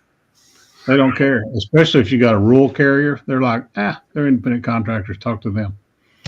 Who was it that made him come back and pick up all the brass? Because that was New York Reloader. Yeah, New York Reloader. So he had a crappy postal worker, and what did she do? Just chucked it or something and brass all over it? He had a Ring doorbell, and he had ordered a case of 223. Well, there was a hole in the corner of it. Well, brass started falling out in the yard, so she threw it down in the yard and just kicked it, and brass just strode everywhere. Well, he emailed the video to the postmaster, and she was up there picking up brass out of his grass. That is the walk of shame. Yes. Well, that's the difference. Like whenever I'm mailing something, like say gun related, like when I mailed the scopes off, or I sent a powder measure back to Dylan. Yeah, we're in there bullshitting about guns and reloading and all that stuff in my post office, and then it's just like sounds like he had some of those anti-gun people doing his. I mailed about 500 cases of 308 to Tin Man, and I went into FedEx, and she was freaked out, and I had them in a Ziploc bag, gallon Ziploc bag, just as stuffed as I could get them. I said, "You got an empty box?" "Yeah," and I dumped them all out. I said, "You find one bullet in there, and I'll agree with you." And she went through it. She put it all in the box, and she thanked me and all that. So. Yeah, anytime I've ordered something heavy, usually they'll just come knock on the door. They won't even get it off the truck. They'll ask me to come out and grab it off the truck. Hey, it's their job. It's their job. Oh, and the lady can't lift it. I understand. Like, you order a freaking box of bullets and stuff, and they can't lift it. I understand that. Yeah, when we first moved here, there was just some chick who did. I mean, she was probably 70, and probably weighed a buck. And so she'd pull right. Yeah, first time. Yeah, she just pulled right up to the steps and put had bullets come in from Rocky Mountain, and they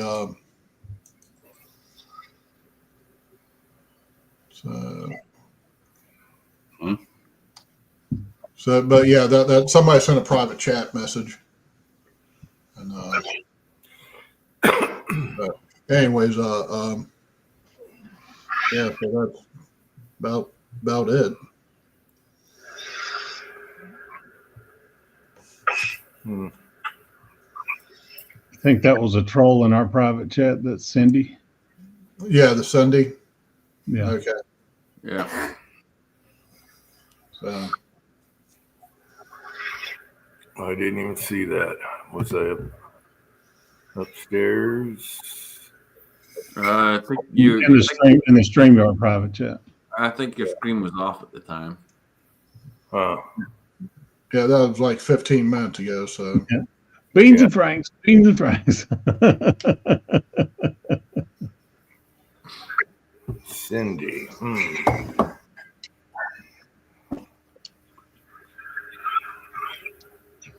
Oh, that's bad, Pat. That's bad. They're right there.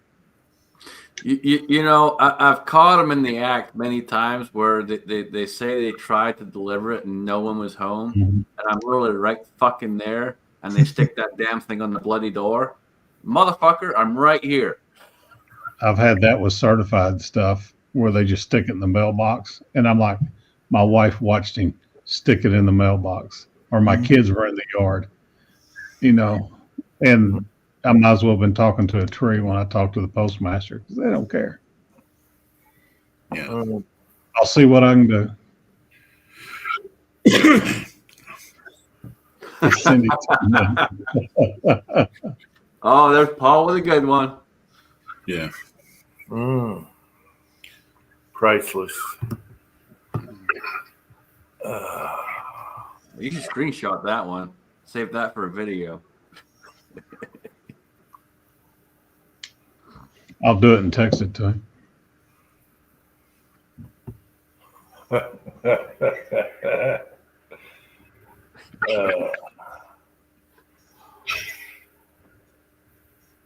He's probably hooking a PID up to his faucets right now. Ah, there he is. Oh, jeez.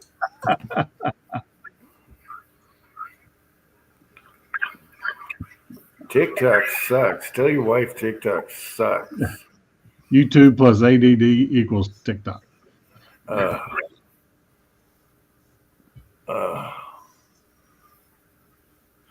I'll tell you one thing. This is the one time a year, man, I don't miss being down there on that pier because, man, freeze protection. You got to put in freeze protection everywhere.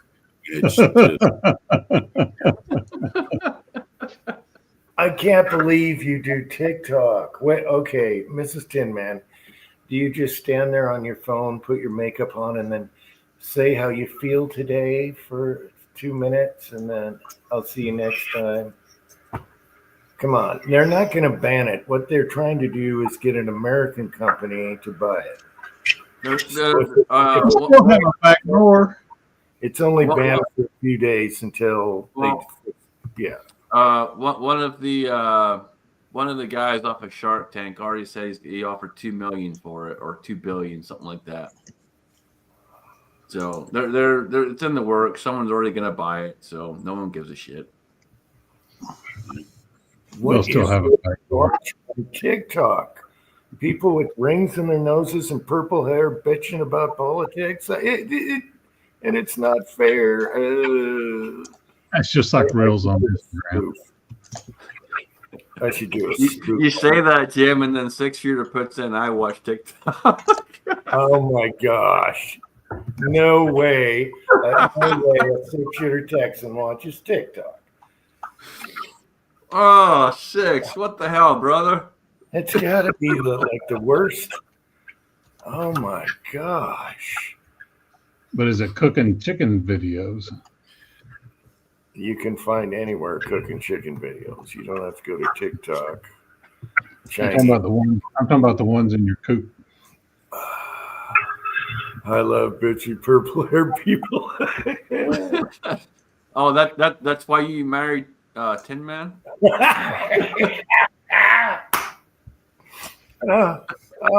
I get it now. I get it. There's tons of cooking videos on YouTube. Too many, as a matter of fact. From professional chefs all the way down. See, I was right. Exactly why.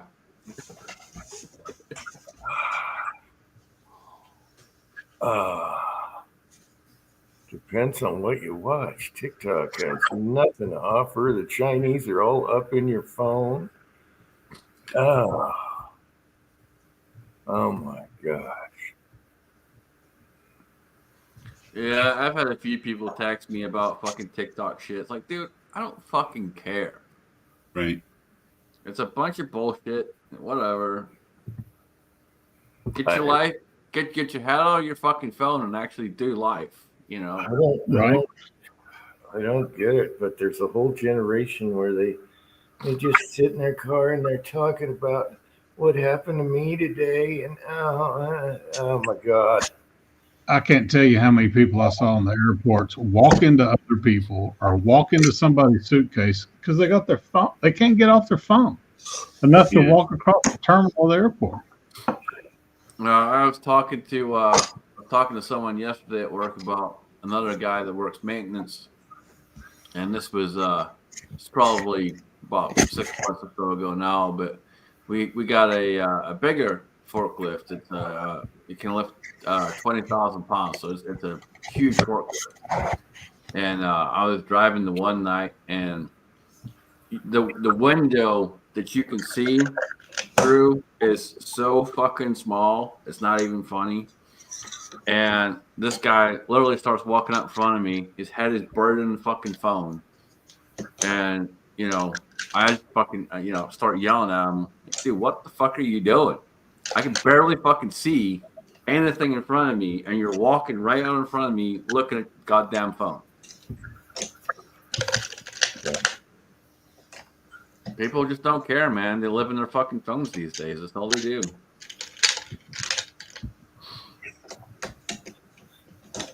I don't know, man. I don't know. TikTok's a burning hell, and I wouldn't even feel a thing. Probably prefer it. People with kids, adolescent kids or teenagers, you want to have fun with your kids, go someplace that doesn't have cell service, and all of a sudden they're engaged. It's like flipping a switch. I prefer the old school phones where you had to fucking put your finger inside the little hole and turn the dial all the way around, let it spin all the way back, and then go to the next one and spin it all the way around, and let it spin all the way back. That's the fucking phone. We had to remember phone numbers back then. Damn right we did. Damn right we did. I couldn't tell you Twine's phone number. 417. I used to know so many people's phone numbers back then. I don't remember squat anymore at this point, but I used to. I used to have this little calculator that stored phone numbers on it, and I walked around with it in my pocket all the time just because I'm about half. Well, who had a little black book? Same here. Yeah. Yeah. With all the girls' phone numbers. I had a little book, but it wasn't black. Well, little red book, little black book. Back in the olden days, they had something called a phone book that not only had your phone number in there and your full name, also had your address. In my hometown, you didn't have you had to dial just the last four numbers. You didn't have to dial the prefix or. No, Tin Man says he's watching them too, man. Well, he likes shorts too. It's a generational thing, I think. Attention to span thing. Sometimes shorts are. It's just like there's one chick I like to watch. She's a comedian, magician. She just jumps up there, and 1 minute little bits every once in a while is great. If I had to sit there and watch her for 20 or 30 minutes, be like, this is getting boring. Well, unless he's making her clothes disappear, it's probably not a very good magician. Well, I'm not gonna judge on her too much. She's skinnier than me, and she can actually move her body, and her neck moves, and she can bend backwards. Me, I'd snap in half. So you're basically saying she's a porn star. No, she might be. I don't know. I just know her from seeing her on shorts. When I want to watch porn, I just go to RedTube. So,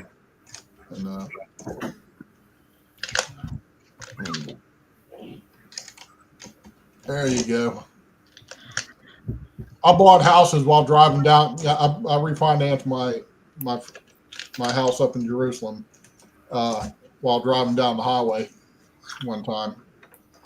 So, yeah. That's comforting with 80,000 pounds behind you. Right. There wasn't much traffic, so. Let me just buy a house. Oh shit! I gotta hit the brakes. Oh,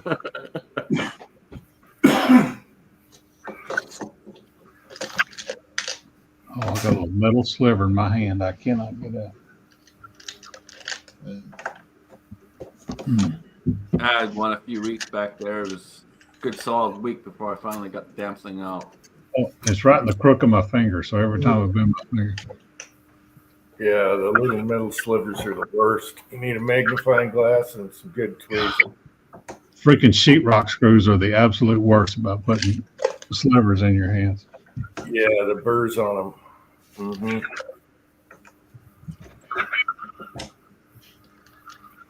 But I'm sure there's a TikTok about it. Exactly, just what Chessboard just said. That's the way it used to be. Oh, I had friends that lived on a party line. Yeah. Mm-hmm.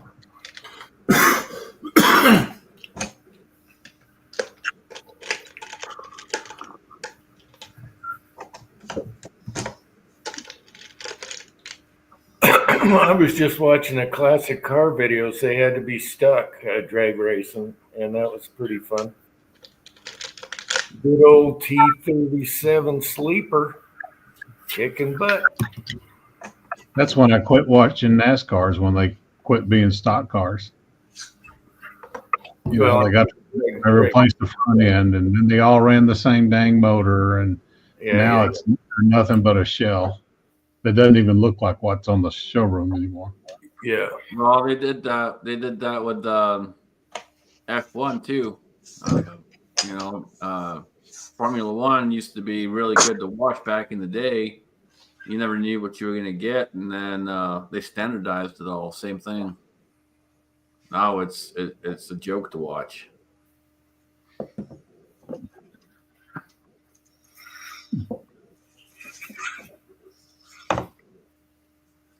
You've been thumb busting for the last 10 minutes, Ross.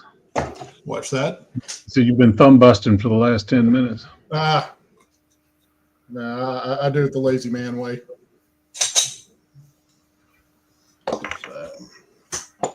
Like I said, we went shooting. We went out back and did a little bit of shooting, so now I got to get everything loaded back up. Now, Chessboard just went back to the hee-haw days right there. Now, BR 549.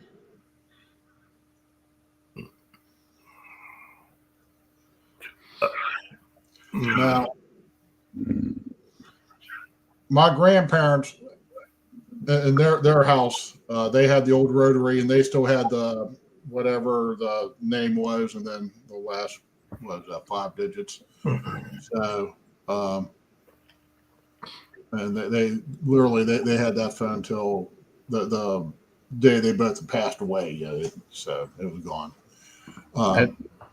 At Twine's family home, it's a century farm, and the house is 100 years old.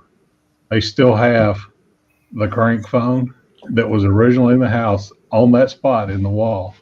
Nice. And then about 4 feet from it, they've got the old rotary phone that has a braided line cord going through the hands. So they got 4 phones on the wall that don't work anymore, but they were actually working phones in the house. Evolution. Yeah. Mm-hmm. Yeah, that's cool. Yeah, I'm lucky enough to have Mr. Holster's old phone sitting right beside me with the braided cord on it, the old rotary phone. That you can open up that old wall phone. You know, it's Cortison oak. You know, it has the crank on the side, and you hold the deal to your ear. You open it up, and it's still got the generator in there. I'm like, oh, it's still got the fishing buddy in there.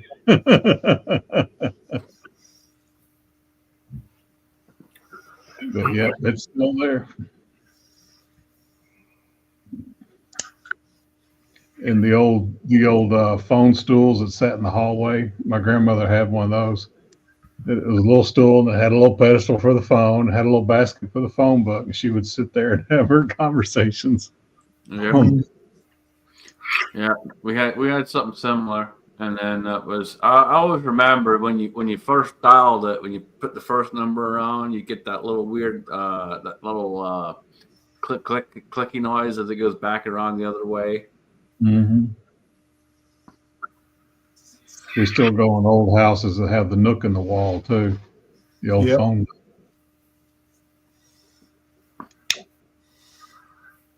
But I also remember too when they came out with the first smartphones and all this other bullshit, and everyone was freaking out and thinking it was the greatest thing since sliced bread, and look at where it got us.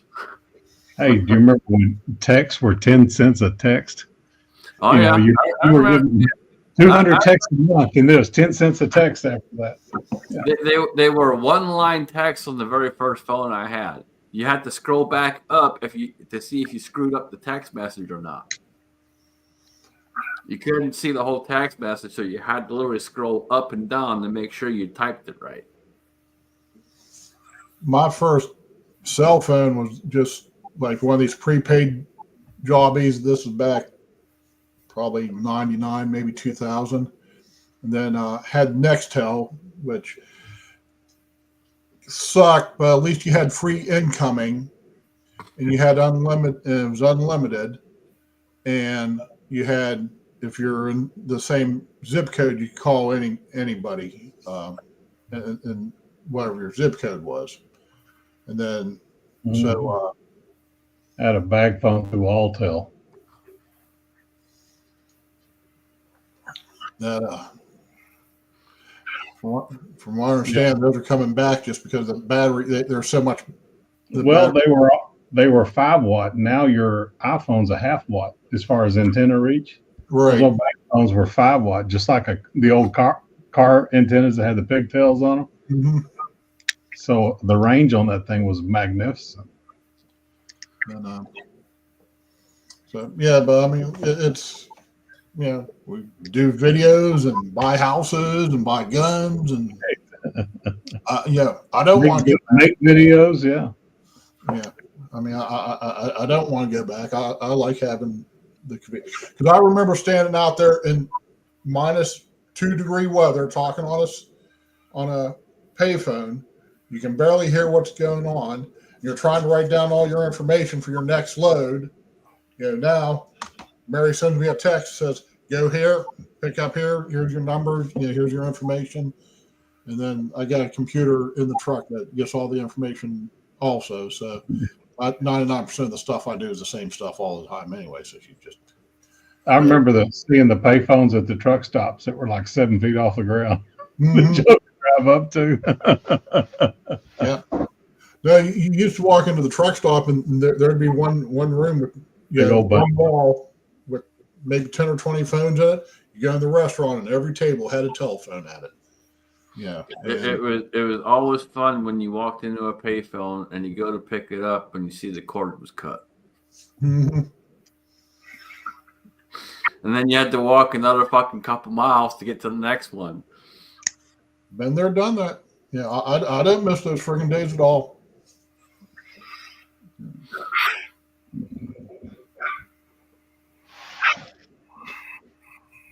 Gossip chair. Yep, that's what they were called.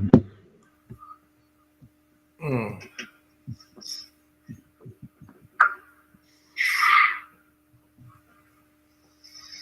Well, Mrs. Tin Man and Tin Man's gone because I pissed him off about TikTok. They got butt hurt, whatever. Let them get butt hurt. Don't worry. Well, all they have to do is purple their hair, put a nose ring in, and they can talk on TikTok all they want and get it out of their system. And then they'll feel all better. And then mommy's going to give them a cookie. And whoop, I had cookies. I shouldn't talk. Son of a bitch. Yeah, there you go. Where's your purple hair? I should do a TikTok spoof, but I have another one in mind. From Mrs. Tin Man and the can incident to Leon in the last video or last live. So I might do a spoof for Mrs. Tin Man on the cattail knocking over can video. Apparently they're playing Yahtzee. Well, they're from the Midwest, buddy. Okay, Yahtzee. Cards and Yahtzee. You filthy animal basket bullet commie. At least you're having fun. There's nothing like board games with the family. I got 2 full-size totes of board games in my house. Twine pulls them out every once in a while. Yeah, right behind this wall here in the storage area. Got tons of board games. Haven't played any board games in 20 years, probably 30.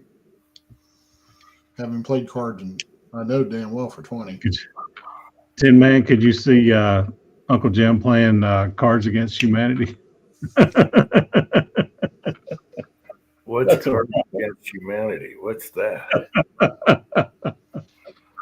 It's quite crude. Quite crude. It was the Moops, Tin Man, the Moops. It was the Moops. Inside joke, people. All right. Oh, Twister. That was a good one. I remember playing Twister.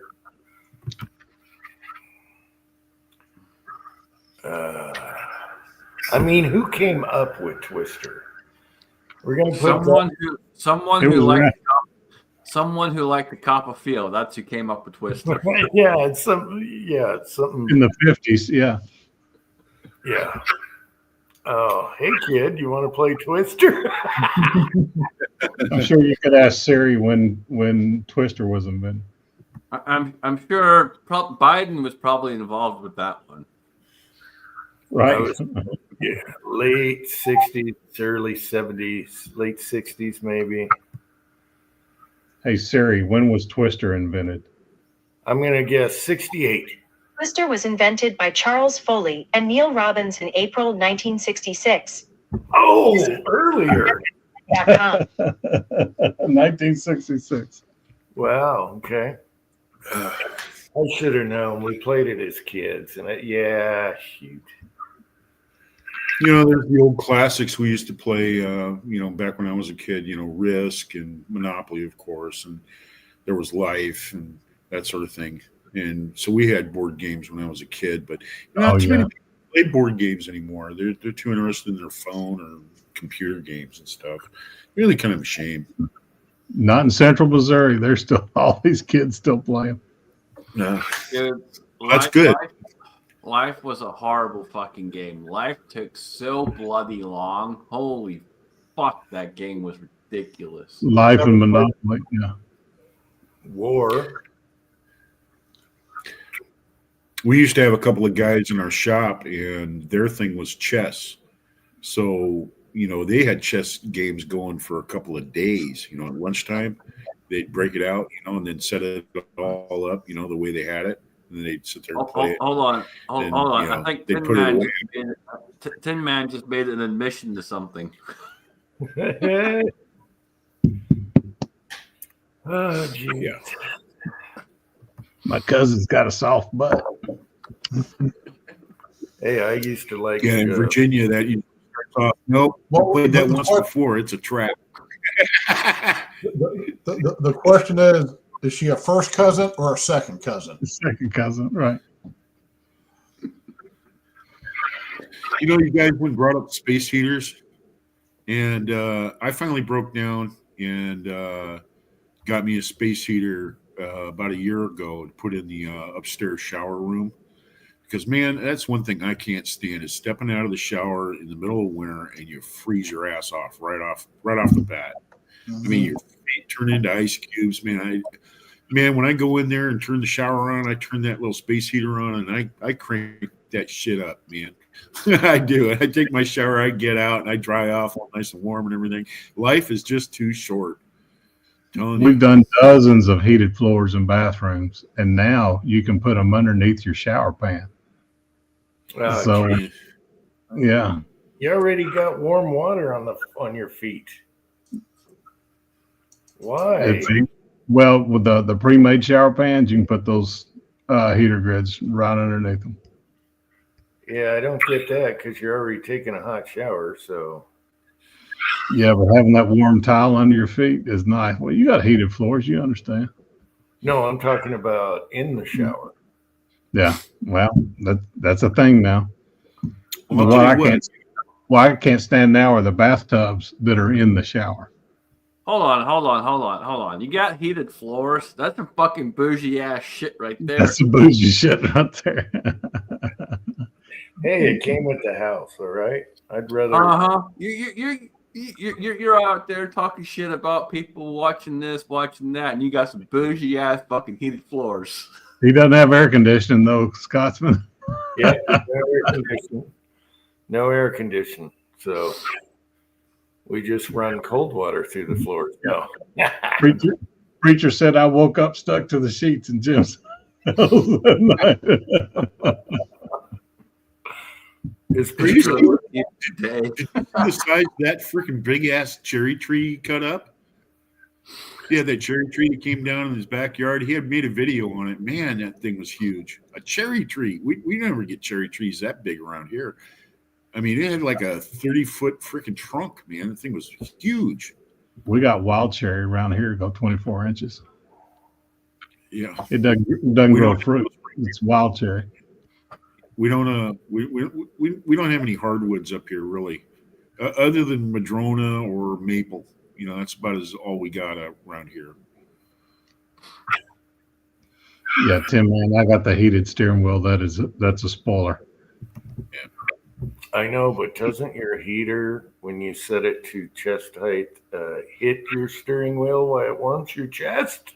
Hey, I do when I'm fixing my coffee to go, I hit the remote start on my truck, so my heated seat and steering wheel are ready to go when I get. I'm old and fat. I like that heated shit. So It's just another thing that's going to crap out and short out your system, and now you're going to go, son of a bitch, the fuses are all blown in this thing. Oh, I'm pissing them off tonight. The Tin Man family is pissed at Uncle Jim tonight. hey, we put this heated floor in the shop. After I went to Jim's house is why I put the heated floor in the shop, and I love it. Yeah. The vibrating football game that had the little cotton ball football. Didn't have the football one, chessboard. We had one that was a basketball game. Well, they had a hockey one, a football, the basketball. Yeah. Yeah, we had a basketball one. I don't remember a football one, but we had a basketball one. The football one, you had a little cotton ball football, and when you scored, you had another guy that was a kicker that had a spring-loaded leg, and you try to kick a field goal. All right, 6-shooter Texans in Texas of all things, and has heated seats and steering wheel. Heated, cooled in. Y'all are bougie motherfuckers out here. Holy shit! They're a little cushy. I bought this came with the house, so I didn't put it in. So it's not my fault. I don't have a heated seat on my tractor. You'd think I'd want that plowing, don't you think? You have thought about getting a heated seat on the toilet, though. All those Japanese toilets, yes, yeah. That still bothers me. My ass, water, and electricity in the same place. No. No, I just one fart in a match, and I'm good to go. You're good. Hey, we've done those Japanese toilets that have the bidet in them, and the water is heated for the bidet.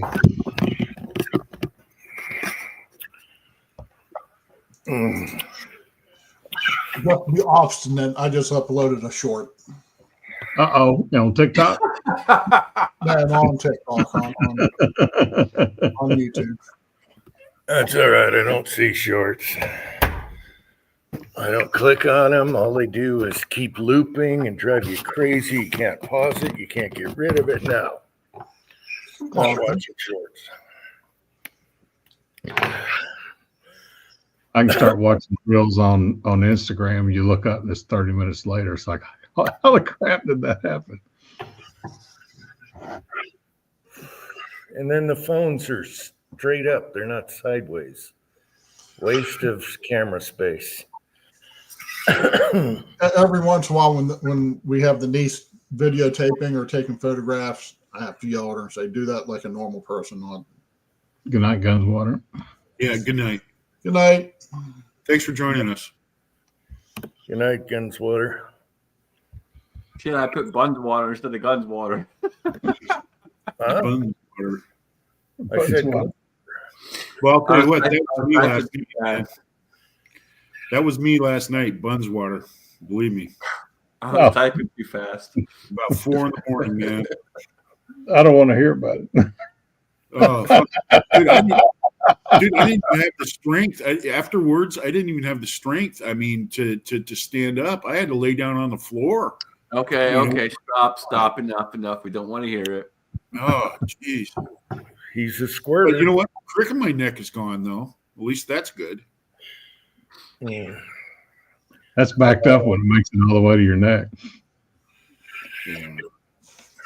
You've been trying way too hard. That was driving me nuts. That was driving me out of my fucking mind, dude. That pain. You try to lay down. You try to lay down on the other side. You get up, and then you got to sit down, and then you're constantly trying to move, man, trying to alleviate that pain, man. It hurts. I hate that.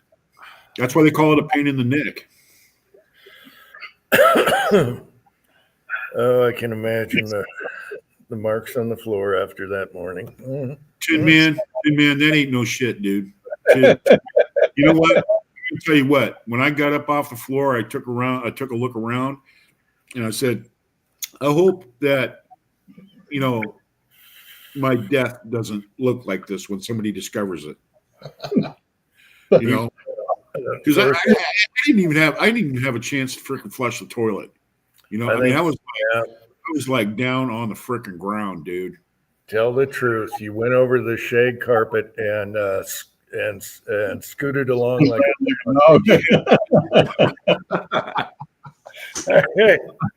I didn't tell you what happened to Twine. The driveway to the shop has a slope to it, and it was pretty glazed over most of the week. And she got up, went to the gym, doing great, felt good about herself. Got back to the house, went out about lunchtime, and her car is out in the middle of the street. It had slid. She had parked it, and it slid all the way. She sent me a video. I said, I'm locking the liquor cabinet.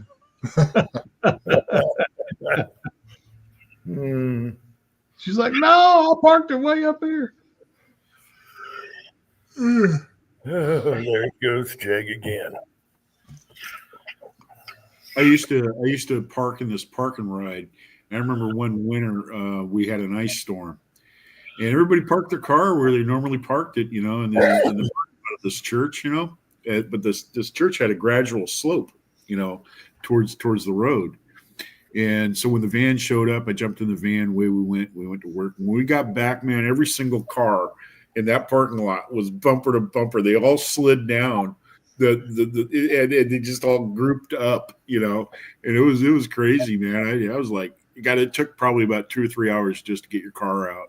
People trying to get their cars free for somebody else to show up. Yeah, that's the main thing. Everybody was waiting around for other people, to show up, but nobody got their car damaged. I mean, it was gentle. I mean, they all just gradually just grouped up together down there at the bottom. That was a pretty good ice storm.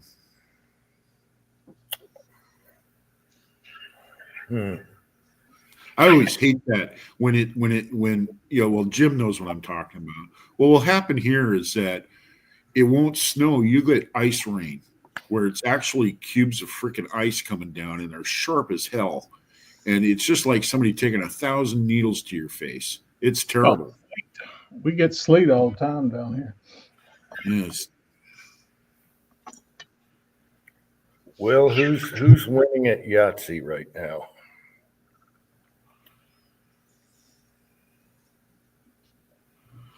Jag, I didn't need any milk and magnesia. I had no problem passing whatever it was at 4 a.m. Believe me, it came right out. I could have knocked. I'm gonna jump off, but if you guys are still going here in a little bit, I'll be back. Okay. See you later, Scotsman. See you in a few. All right, Yep. Good night, Scotsman. Super short. Yeah, you could have shut through a screen door, as we say down here in the South. No way. What? What the hell? I don't know. Well, Is this- It's cold. It's going to get below 40 today.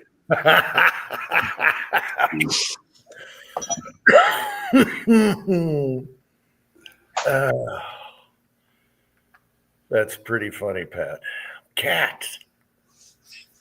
Well, the thing is, you come out of Reno, you go to Truckee, it could be 70 degrees in Reno, and you go into California and go up over there. You know, by the foot. And then you drop back down to Sacramento, and it's back to 90 again. You could have worn that on Christmas. You're I probably didn't know I had it. Sylvia had it in Vegas. Of course, she puts all the winter clothes away in the summertime. And then when it gets balls shivering, fucking freezing. Yeah. Oh, it's all packed up. I'll get it next time. So that's that for Christmas, and I got the Christmas sweater. go to the store like that and do it live. Let's watch. Go get a taco. Hey, amigo, it's cold, isn't it, amigo?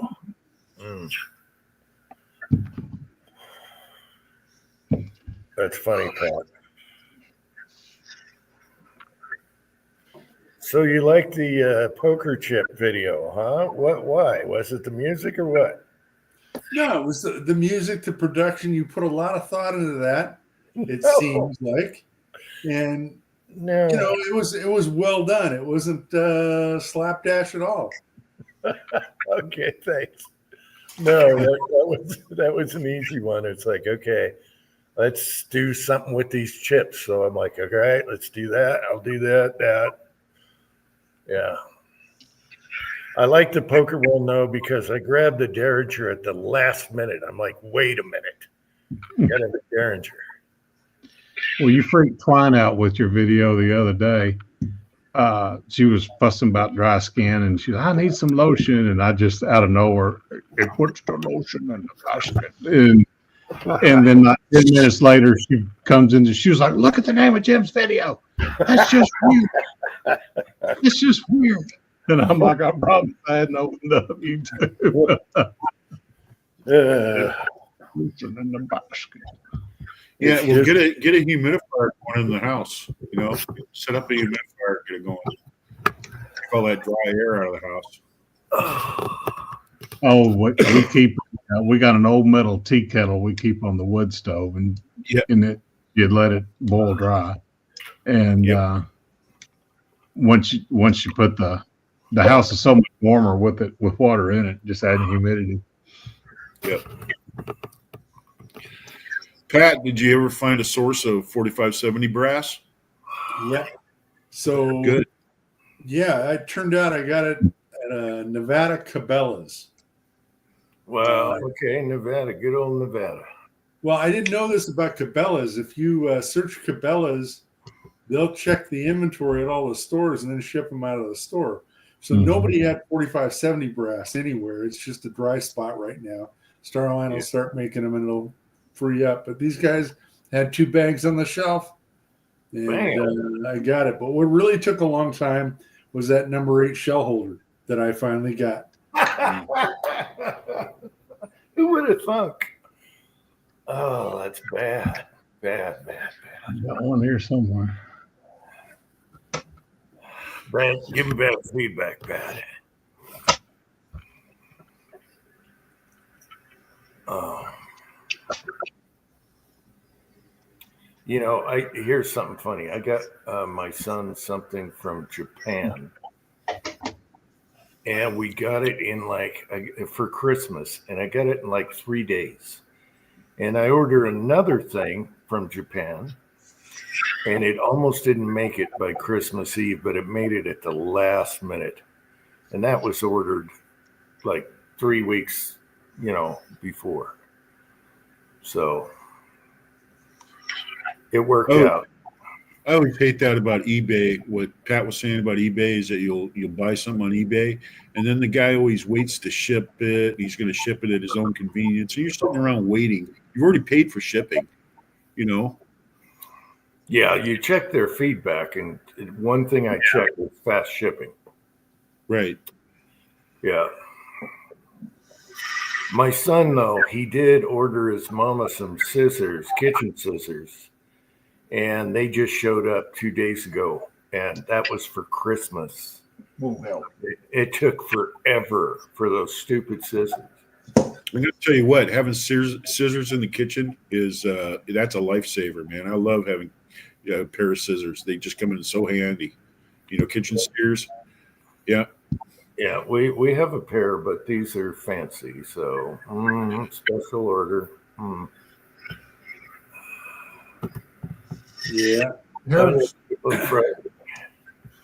I understand logistic wise how a physical object can sometimes take longer than other physical objects, even if they're coming from the same general area.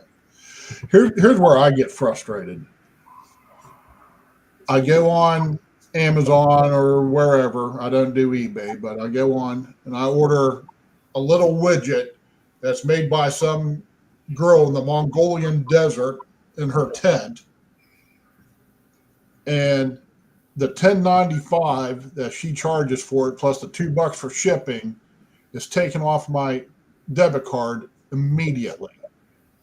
Whereas I make a house payment from one bank to another bank, and I have to sit there for literally days and just what? Did they take it out yet? Did they take it out yet? What's my account number? And it's like, it's all just ones and zeros going back and forth with each other. Why can't they be as efficient as this other stuff?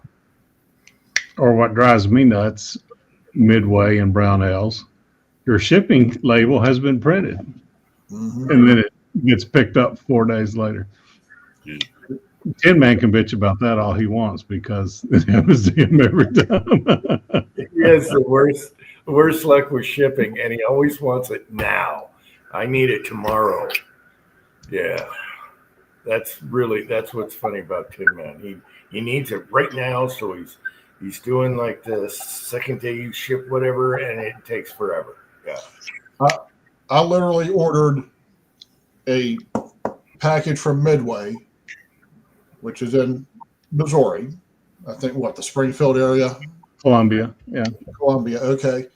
And then right after I get done making the Midway order, go to Rocky Mountain Reloading, which is in bumfuck nowhere, Idaho, and make an order and literally watch the package go past the Midway facility on its way to Jacksonville, and the Midway, super fast shipping hasn't even started yet. I tell you what, since he sold, their shipping's gone to crap. Well, it's not just that. Ever since they expanded, when they started getting out of, they kept the reloading part, but then they started expanding into fishing and hunting and ice coolers and camping gear and all the rest of this crap. Once they started expanding like that, they've steadily taken a step down and a step down and a step down to what they used to be. I remember back when you used to be able to you would get this thing in the mail, and it was called the Comload Report, and it was just a piece of newsprint, and it had everything on there that was on sale, and it was like 2 pages, and you called them up, and they shipped it for free.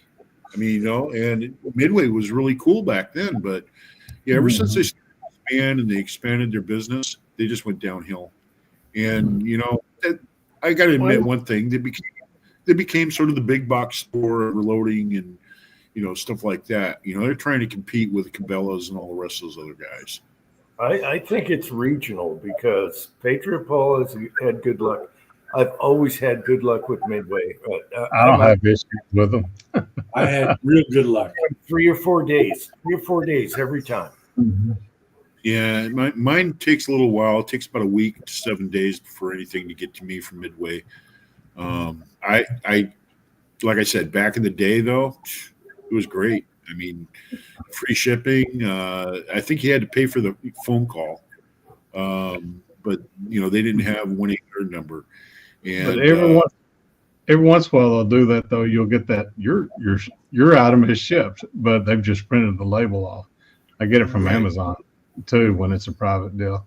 I tell you, here's one. I had to order an adapter from Bowers for my suppressor. The lady answered the phone, and I got my shipping notification about 15 minutes later. And good old "Made in the USA" sticker right on the back of it. So you got to love that. Small shops answer the phone. Here you go. Out the door. The rickshaw has landed. The rickshaw is here.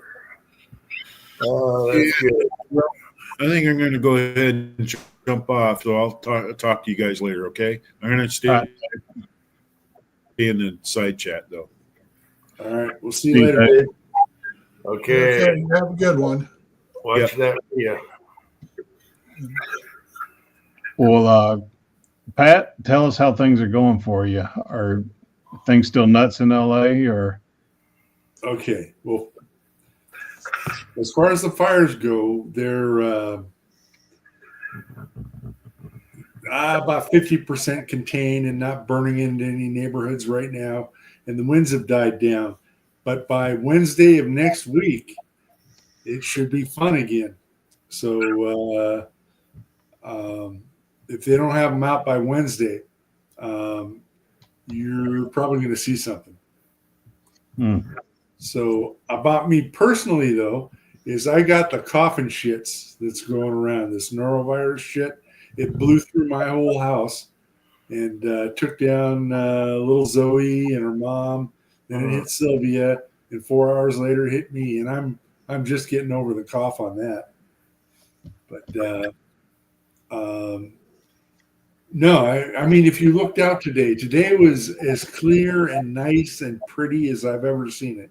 And I can't see any smoke from where I'm at. Nothing within 20 miles of where I'm standing. And that's good. That's good. So yeah, it's good, but it burns up into the hills like it should, and clear out some of the brush. You should let it burn a little more. Yeah, well, go ahead. Do a little clearing while they can. Yep. What happened with all the houses and insurance and everything? Apparently, California put regulations on the insurance companies, and they were like, "Hey, we won't be able to afford this if we can't raise our rates, so we're just not going to cover. Yep, we're going to cancel your policy." So it's not anyone else's fault; it's California's fault. Right. Well, and then they regulated the insurance company so bad, they're like, "We can't do it anymore. We will go bankrupt." And then they just canceled people's policies. So my theory is, don't live where you can't insure. Well, then they passed a deal where they couldn't cancel, so they had to wait and just not renew. So but that's Florida's going through the same crap. Yeah, there's a lot of finger pointing, but that's what really happened, and it's their fault again. Just like the water, just like the brush, not managing forestry. It's their fault. So hopefully the people wake up. They're going to clean up and clean house and get rid of her. All right. No, forget it, Jim. There's no cleaning house. No. They're so embedded. Yeah. It's anybody worth a shit's already gone. So no. I mean, about half of us here are, honest Republicans, but slowly but surely, less and less. And they're moving out. And they're moving here in Texas and Florida, I promise you. New Mexico. Well, New Mexico's kind of California. New Mexico. Yeah, New Mexico is blue, but yeah. Or I'm sorry, Arizona, where Eagle Eye is. Arizona, Idaho, Montana, Utah. Well, the rich ones are buying ranches of Montana. The regular folks are moving to Texas. Well, a Arkansas. lot are going south. A lot of the retired are going South Utah, where all the golf courses are, and it's hot out there. So it's just like California, Southern California. It's hot. Mm. That's where they are. They're golfing at $100 a round, $100 a pop. Play a round of golf. Well, it's anywhere they move to is cheaper. Yeah, really nice golf courses down there, though. Beautiful. I mean, the mountains, the red rocks, the cliffs. They're beautiful courses. Yeah. Yeah, people in California that move here, they're like, "Yeah, we sold our 2-bedroom." And I'm looking at the house. They're buying $500,000 houses out here that are just monsters. Oh yeah. So on the drive today, I had to go pick up some screws and some groceries, and so I'm driving, and it's like, you know, the traffic news station that everybody's got. I was thinking, man, the government must run this thing, because all they're talking about is putting the clips on of all the politicians here about what all they're doing for the people. And the best thing I heard today was the Mayor Bass got Bank of America to agree to a 90-day forbearance on the mortgages of the burned down homes. Yeah, I don't think I'd be paying. If I didn't have insurance, the house went away. You know what? I could really give a shit if Bank of America, had to eat that particular loan. Yeah. So all sorts of shit, and then you hear stuff about what you didn't hear about is flamethrowers for illegals. You didn't hear about much about the looters and shooting them. You didn't hear anything about any of that. No. You hear stuff about you're still not allowed into your vacant lot for another 2 weeks while, Yeah. You can't go through and find that coin collection that was down in your house. Yeah. Yep. Because I'd be doing that. I'd be looking for the coin collection, maybe a barrel off of what burned on the M1 Grand. Jewelry boxes, yeah. Preacher is here. Yeah, preacher. Well, the funny thing out here is, out in the worst of the Pacific Palisades, not the whole thing didn't burn up. So you'd have these perfectly fine neighborhoods with like 2 houses burned down, and it's fucking arson. Somebody torched their fucking house and thought this is their fucking chance, and all the rest of the neighbors were okay. A little bit of that going on too. Yeah, blaming it on the fires. It was embers. Yeah. I'll be right back.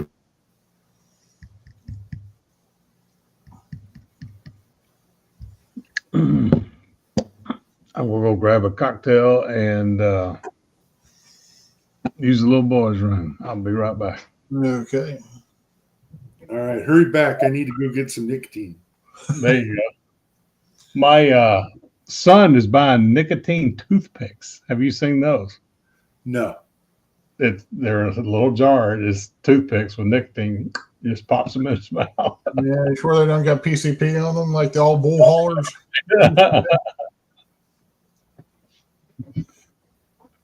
So, well, now, are you going to stay in California, or are you going to eventually permanently move to Nevada? Okay. So we got the house here in LA because you can't make any money in Nevada. Right. Okay. So for me and Sylvia, we got to work here because that's where the money's at. And but when we retire, it's Nevada because you can live cheap, eat cheap. Yeah. No, I'm not a big Vegas guy, but I like Reno. So if I was ever decide to move to Nevada, it'd be the Reno area. And but yeah, I mean, I've always liked it when I've been out there. So yeah, well, the main thing is just the little stuff. Like There's no chewing gum on the bus, and there's just no straws or paper straws, no plastic bags. All the crap they've got here in California is just one thing after another, and they never stop coming up with new ideas. So it's just great to be out of that. Well, I bet. And then, are they going to do anything about the illegals or? No, the illegals. That's all part of the plan. I don't know what the end game is, but so for instance, on the homeless, it's like we've got to help the homeless, so we'll get more homeless to have a crisis and have to do more help for the homeless, and all the helpers are just getting government kickbacks. And so it's a scam for everybody out here who's politically connected. The more homeless that are out here living on the street, the more something has to be done, and that's going to cost money. But I was just thinking that, the city park that I just drove by to go to the post office today, and I failed, is a dilapidated mess.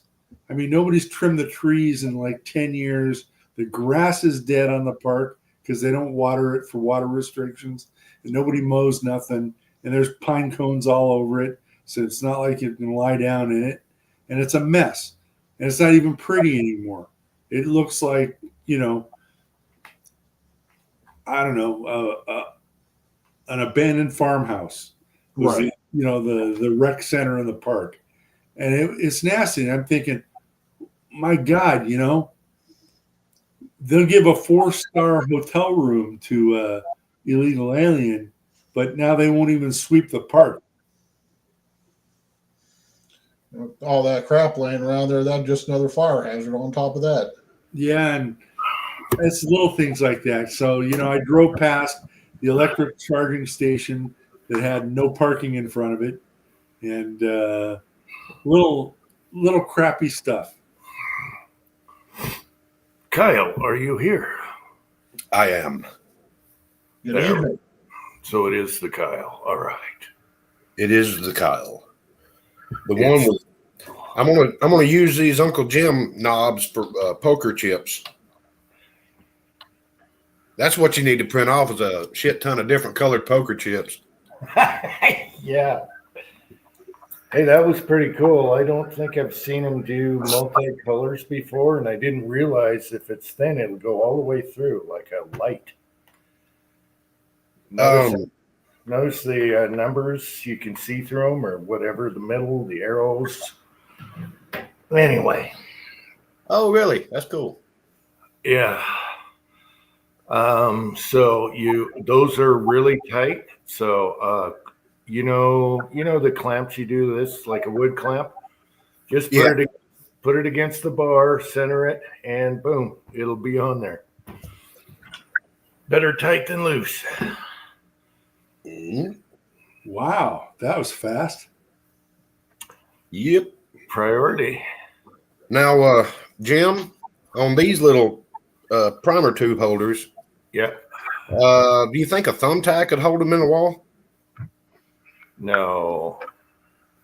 You need to screw them. Like, I didn't know how many tubes you have, but put a little board between the studs or whatever.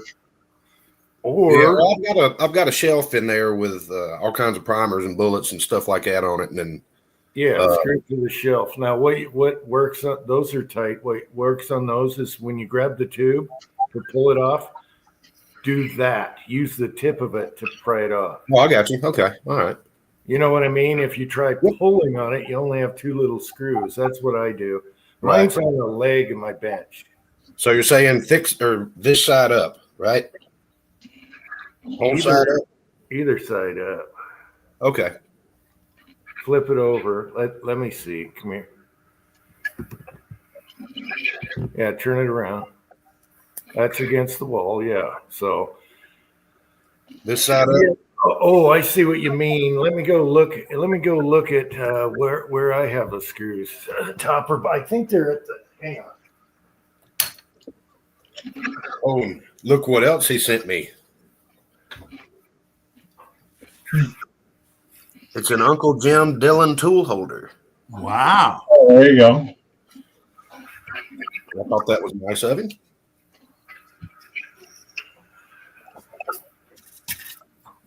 Okay, I put the screws at the bottom Okay.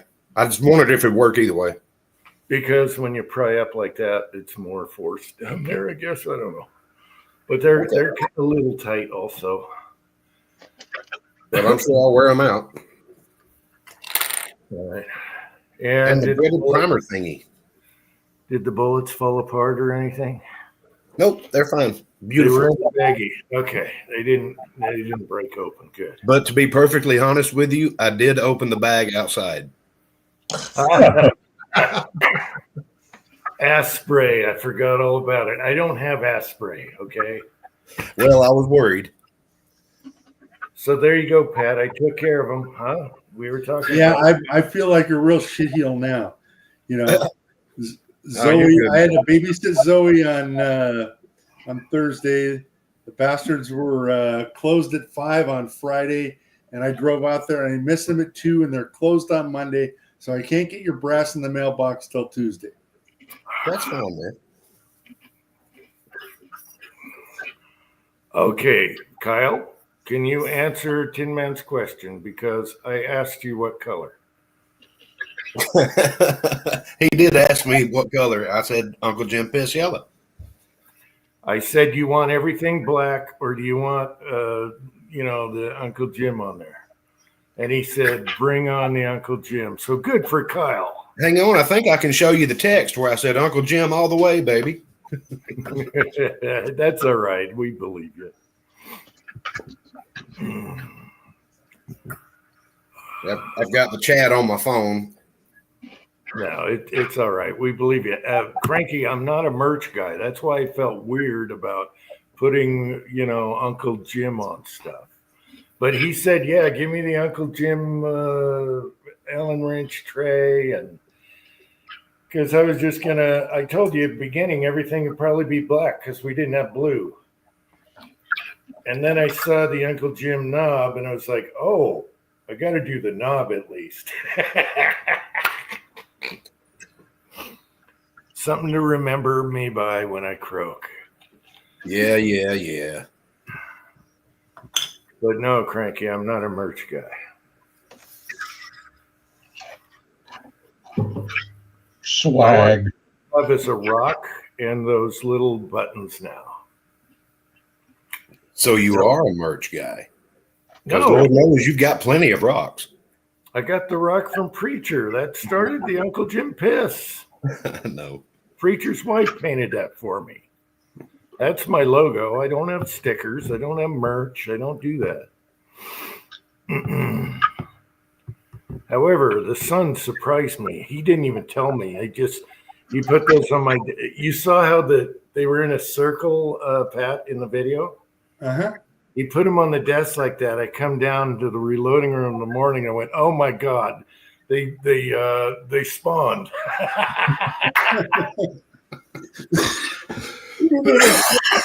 Yeah, I knew nothing about this.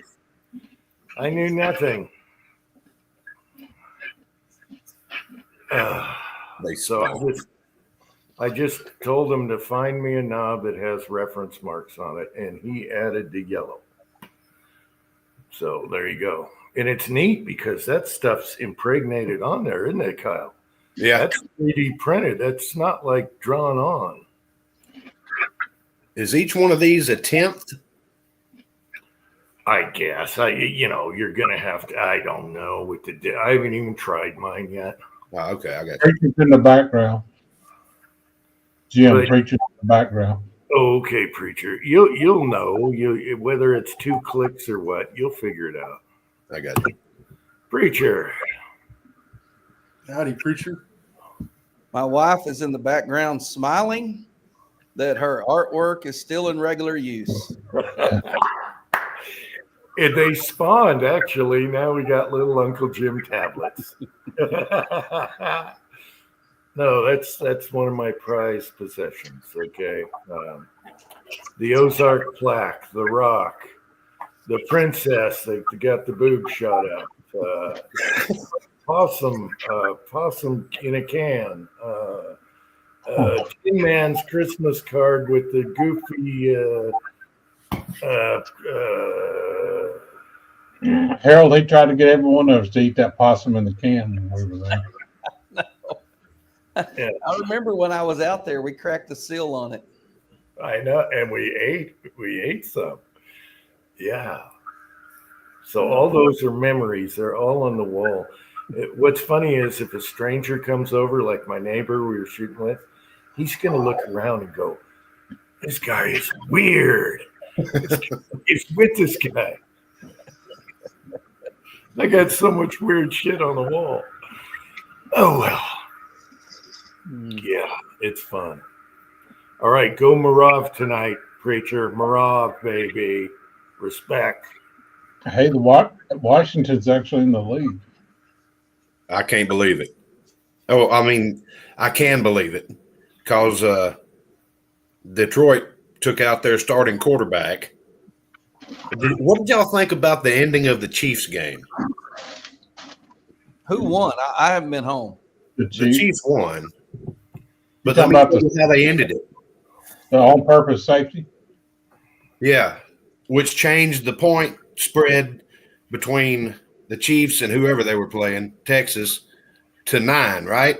Because it was 23 to 12.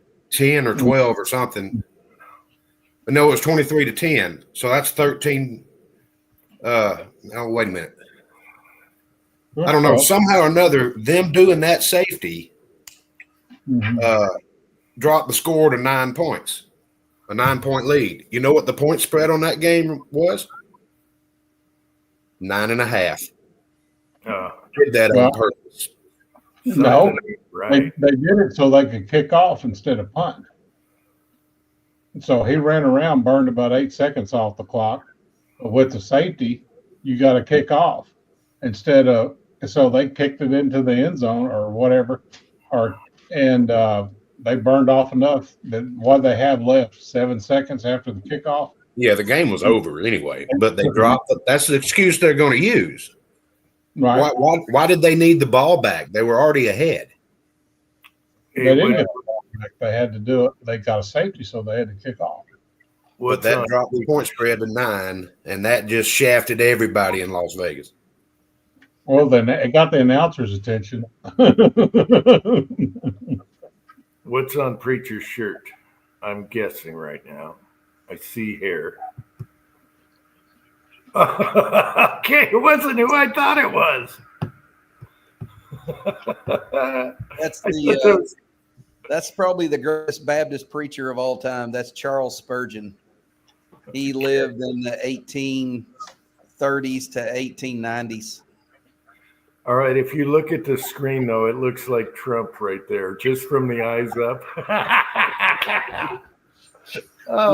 They have these $1 million bills. They're fake $1 million bills. They're gospel tracts, and it'll have a different guy's head on there. Well, somebody gave me some that have President Trump and Kamala Harris nose to nose with red and blue boxing gloves on, like they're squaring off.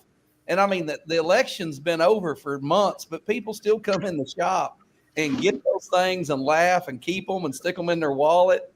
And it's good stuff. I think I found a Clinton $2 bill somewhere. I don't know where it is now, but maybe I burned it. I don't know.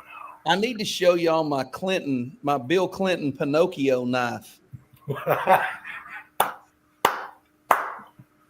You want to see it? You want to see the Pinocchio knife? Yeah. A box and everything. All right. Hell yeah. Let me go get it. Before you leave, they had Billy Beer. Why didn't they ever sell cigars?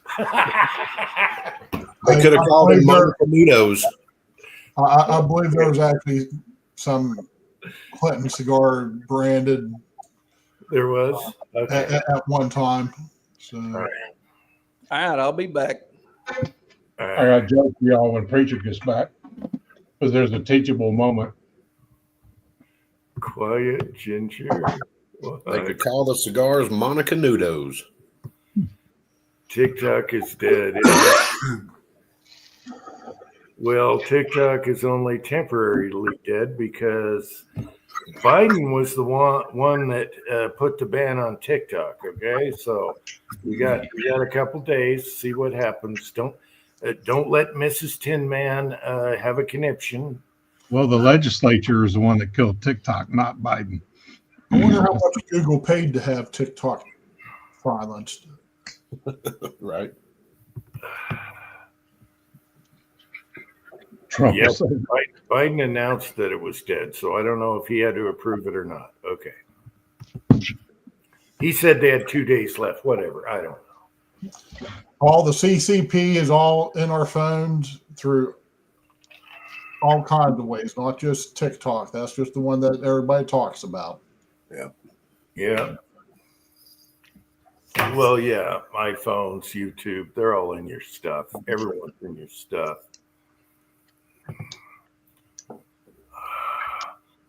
There is no government ban. Oh, I'm sure you're all up into the TikTok thing. The government gave the CCP the option. Okay, but there are already talks in the future about an American company buying it. So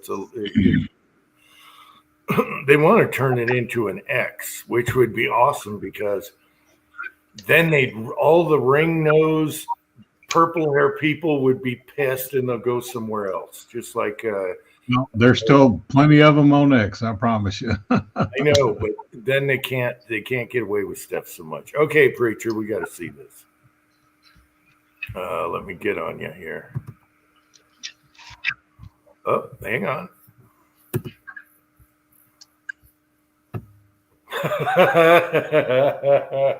Pinocchio. That's hilarious. It keeps online and what? It keeps online and then starts dying. I don't know. It keeps on. Oh, you're muted, preacher. Oh yeah, you're muted. Let me unmute you. Here, I can do it. No, it's me. All right. Okay. So Pinocchio is a mixture of the Energizer Bunny and Bill Clinton and Pinocchio. He just keeps on line and line and line, and then you open it up, and it says it on the inside. Then you've got this knife. Oh, collector's item. And a pin. It's been laser engraved. Hang on, I think. No, I don't know. Priceless.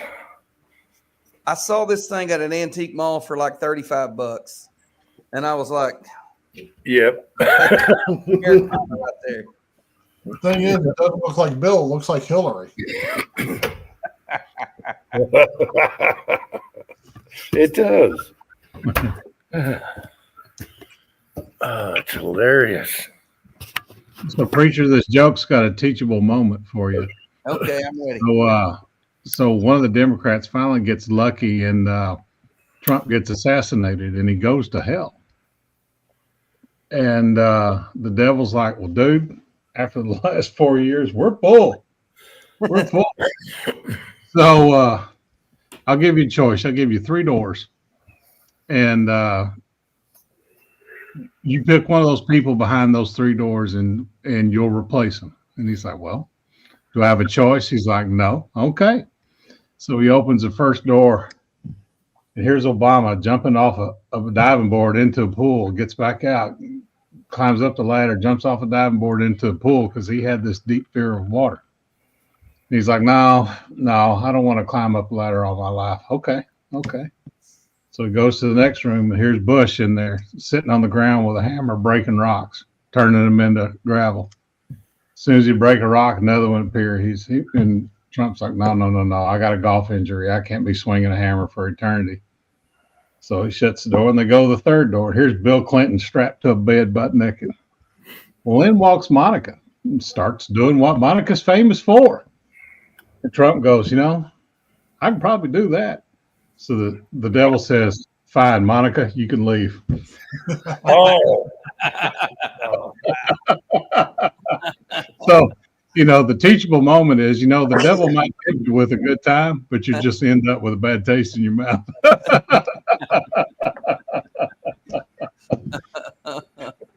Oh man, that's funny.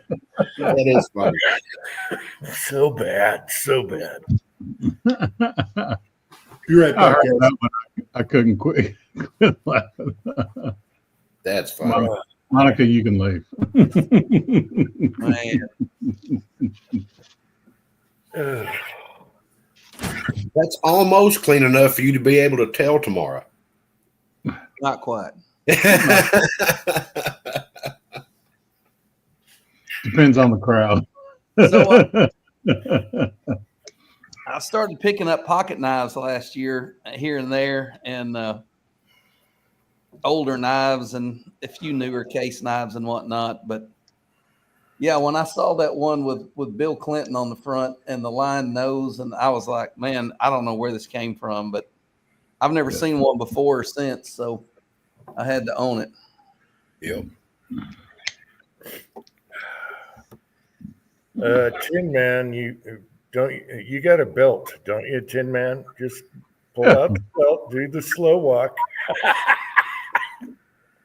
No, you do like my dad. He gets within earshot and you hear him pull the belt going through the belt loops. That's what I was going to say. Yeah, they got to hear that. Sound like a sword coming out of a sheath. Yep. And then the footsteps. Oh, yeah, the footsteps. Trust me, I knew that sound.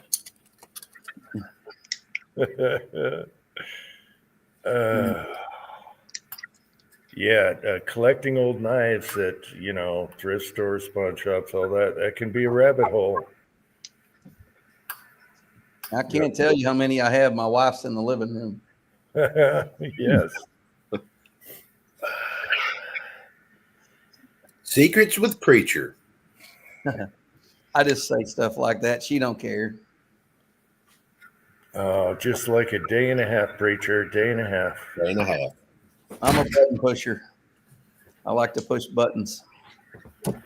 I picked up a new firearm yesterday. I bought a Ruger American Gen 2 in 6 arc. Oh, yeah. Ooh. Yep. okay. Kenny did a lot of work on that cartridge. Lever Revolution. Best powder for it. Lever Revolution. The magazine fed, or is it a drop box? No, it's magazine fed. Actually takes AR 6.5 Grendel mags. Oh, wow. Big mag in there and just load it up and carry it. Nice. It came with like a 5-shot mag, but any AR style. Of course, you got to have a Grendel mag to handle the 6 arc. But I've been wanting to do some 300-yard range. There's a range over here by my house, and they do 300-yard, like a hunter division. You got to have a hunting rifle. You can't go in there with some tricked out, custom rifle. So I've been collecting a bunch of 6-arc brass because I got a 6-arc AR. And I thought, but I can run the pressures up and I can get a lot higher velocities with a bolt. And I got a bunch of 6mm bullets because I loaded so much 243 in the past. And I just picked up 6mm bullets, all sizes and shapes, when they were on sale. So perfect. I need to do some reloading. I'm getting excited about it. 106, 108 grainers. I've got, but I'd like to go down to like 85s where they'd shoot flatter. And Coyotes. That's a lot of jump to the lands. Coyotes and deers. Well, if you shoot the copper bullets, they're just as long as the heavier lead core bullets. And I've got a bunch of barns back there that are like 62 grain, I think. If you want to differentiate your brass between that high pressure, you can get, like the Luma Black or the Insta Black. They also make a brass black. So so you can tint that brass black. I thought I had some around here somewhere. I've got it. And check but yeah, you can just do the case head if you want, or if you wanted to do the whole thing or half a thing. But yeah, I'm doing that for my 44 Magnum brass for the rifle loads, because that's a higher pressure load. Huh. So you do the same thing with the 6 arcs. So you're not using a Sharpie or something like that, but that brass black is permanent. Wow. Yeah, I'd like to have some of that, because all of my brass is once fired in an AR, and I've got quite a bit of it. My uncle also has a couple of 6 arcs, and he gave me a bunch of brass. And then we both have, what is that? We both bought the same barrels when 6 arcs first came out. So we've swapped ammo, we swapped reloads. They all shoot the same. Our barrels have about the same headspace and everything in them. So anyways, I can't remember what the name of it is, but anyway, he gave me a bunch of his brass, and so I got to start working up loads, and I'm really kind of excited about it. I hadn't really been excited about reloading in a while. It's just kind of load enough to hunt with and move on. But now I'm really, this has got me interested. Tin Man, to answer your question, yes, it survives the tumbler. It looks like brass that you found on the ground. It's been laying there for a year. You know how it turns black, and you can tumble that. It just stays that same color. But yeah, that brass black does the same thing. Let me go find some. I've got it with me. Let's see. G23 is here. Hey, G23. Hey, buddy. Oh, Being that we're going to a bolt gun, also you can also, as far as the jump to the land, as I'm certain you're well aware, you can just stretch your bullets out a lot more. I single feed my 22 arc in the bolt gun anyways. So. Do you like the 22 arc?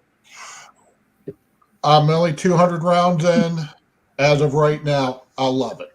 So awesome. I'm pushing a 69 grain match bullet at 3,300 feet per second.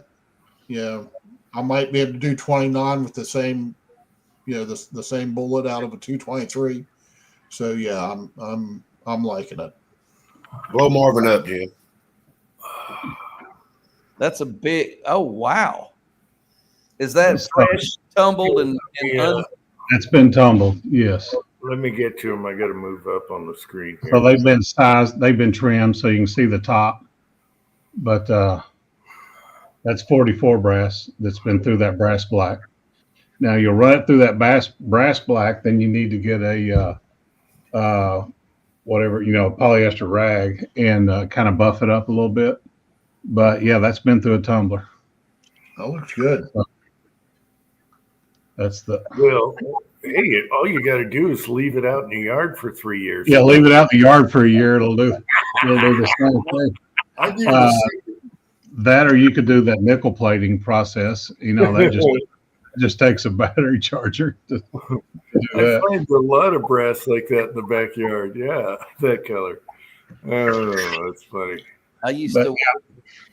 Order it from Brownells and do it at the house. I do it in a solo cup. I used to work at a wire plant. We galvanized wire, and there was hot dip, where it'd run through molten zinc. But then we had this electroplating tank that would run electric current through the wire, and zinc would come out of solution. We'd dip people's pliers in there. If you left anything laying around metal, we'd stick it in that tank and it'd come out plated. Yeah. You can do nickel that way. You can nickel plate your own brass the same way. That solution is kind of a greenish color, but takes about 10 minutes to nickel plate brass.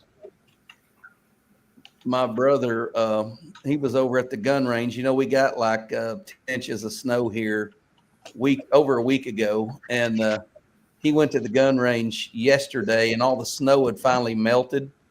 And he was like, "Bro, there's brass everywhere. They were shooting in the snow, and nobody picked it up, and now it's melted." And he had the whole floorboard of his passenger side of his truck was just all sorts of brass piled in there. Yeah, baby. I was on the back porch the other night when we all went shooting. which Angel loves shooting, by the way.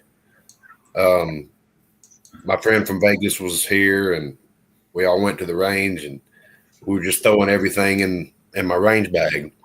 And I'm out on the back porch sorting the 380s from the 9mm and the 44s and the 40 cals and all, all that good stuff. And I was out there for about an hour, just had YouTube mix of music going. And she come out there and she looked in the bag and says, "How much did we shoot? You've been out here for an hour." And the bag didn't look like it had a dent in it. Yep.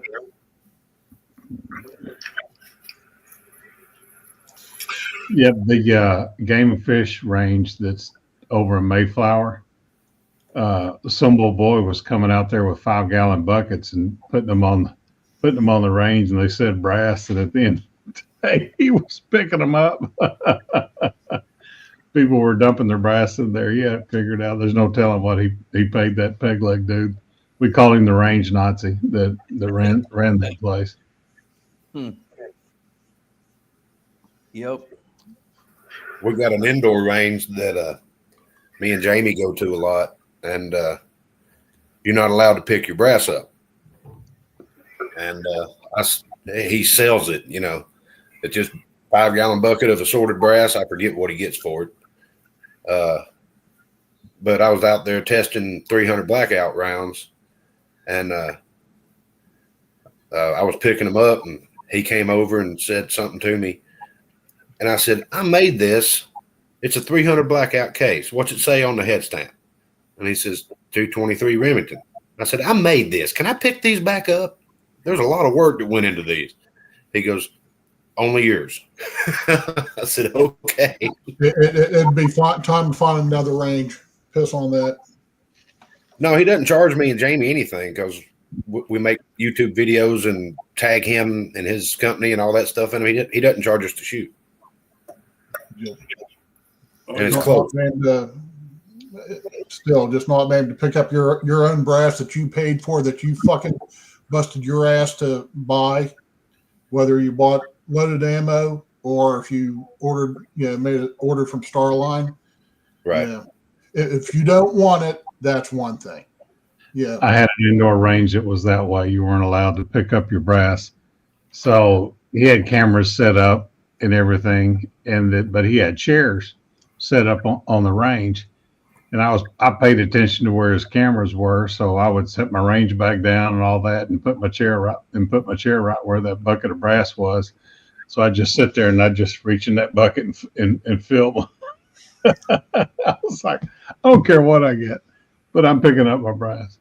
And he does cut me and Jamie deals on buckets of brass too. So that's like G23 says, brass catchers, rechargeables. Mm-hmm.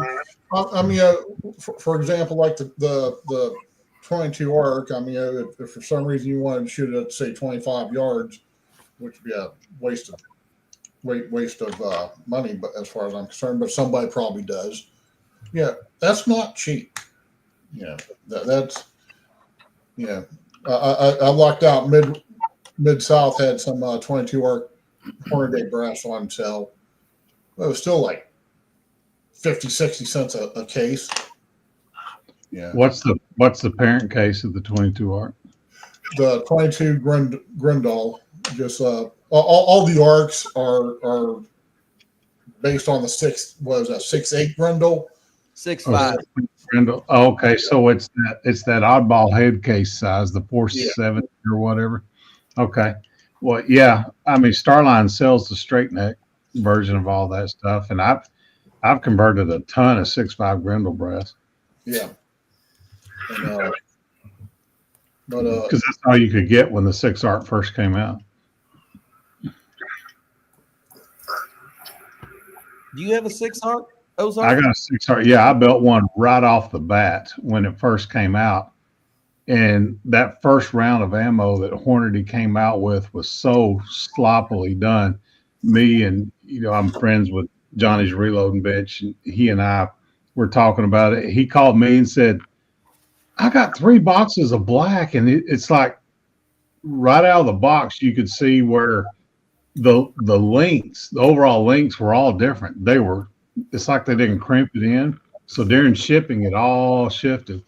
So yeah, we both noticed the same thing, that the overall link was just way off. I don't know what happened to their quality control on that first set, but some of it would be so long it would chamber and go into the lands, and if you pulled it out, you'd extract the bullet. And yeah, that happened. I had it happen. That's when we called each other within 2 days, and it was that first round. They were bad. They were real bad.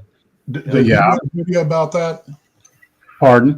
Did he do a video about that? He did do a video about that about 2 days after we had the conversation. Okay, I thought so. I'd have to go back and look at it. It's been a couple of years since I've.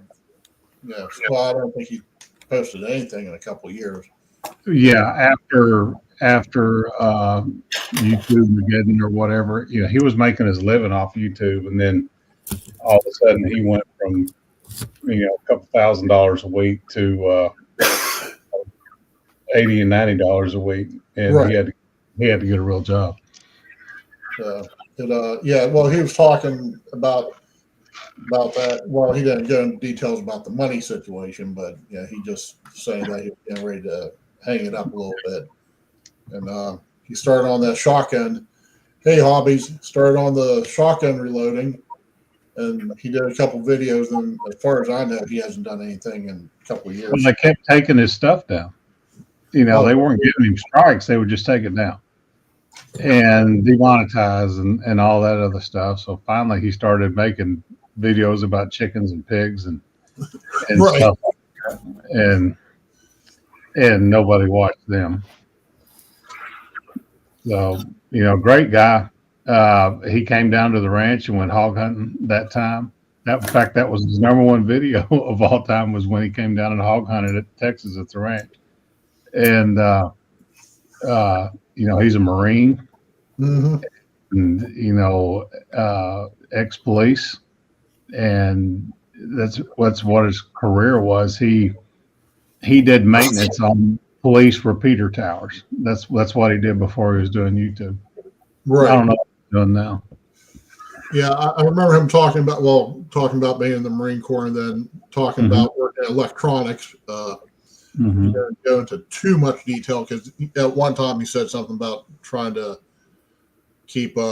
be subtle about him, just because the company he was working for, I guess he's worried that they might have issues. But yeah, I remember watching him, for years. I go back and watch his 77 grain series, where he's trying to duplicate the 77 grain stuff. Oh, the ball ammo. Mm-hmm. Yeah. And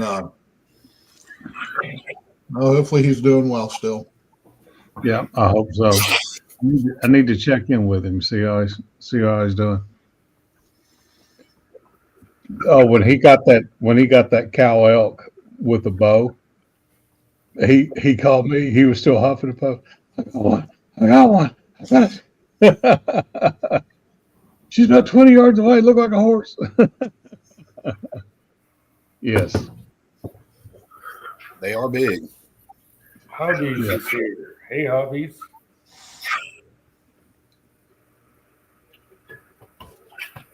Yeah, I think Johnny's real name is Shannon Ten Man. And I remember sending him some bullets. I think they were like 50 grain 223s, zombie bullets, I think is what they were. I sent him a box with a bunch of different bullets in it when he was doing a lot of 223 stuff.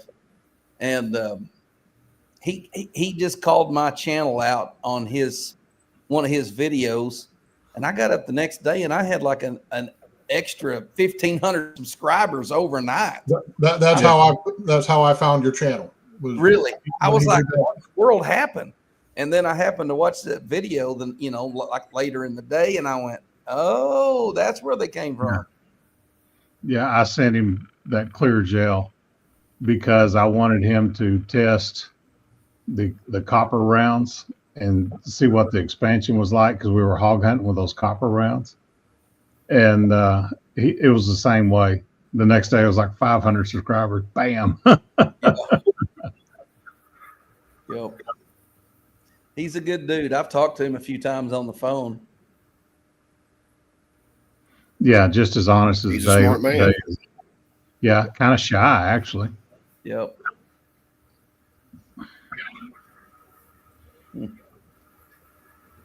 But yeah, he got those 2 hogs and he was so excited. Oh gosh, was he excited? He got those 2. Didn't y'all blow one up, like blow the boar up with a bunch of tannerite, if I remember? The very first time we blew one up with tannerite. And he was like, "Y'all must be Marines. You're crazy." Yep.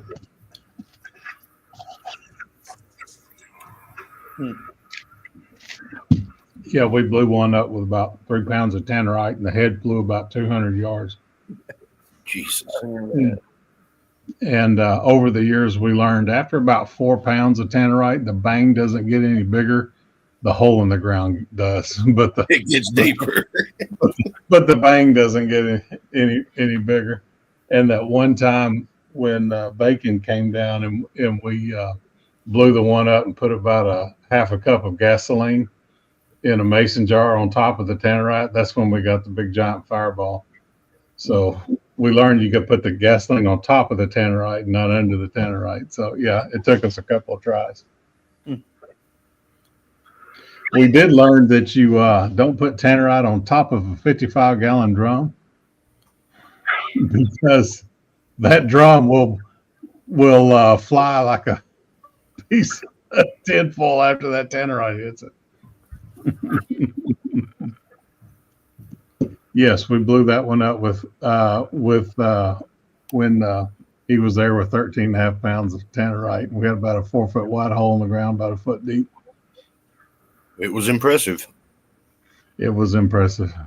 Yeah, my youngest son was, gosh, he was probably 12 years old when we did that. And that same year, my brother-in-law we put one of those 2-pound containers about big as a quart mason jar on a fence post, probably 400 yards away, and he shot it with his 338 Lapua, and a deer had happened to walk out of the woods about 30 yards. Oops. You talk about throwing a flag.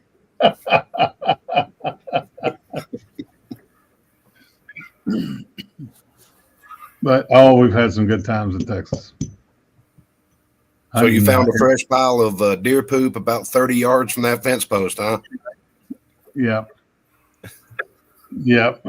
We've hunted everything from hogs to deer to unicorns down there. Me and Preacher drove down there. It seemed like about a 2-hour drive. We were just yakking the whole time. Wasn't that FPS Russia who did the refrigerator?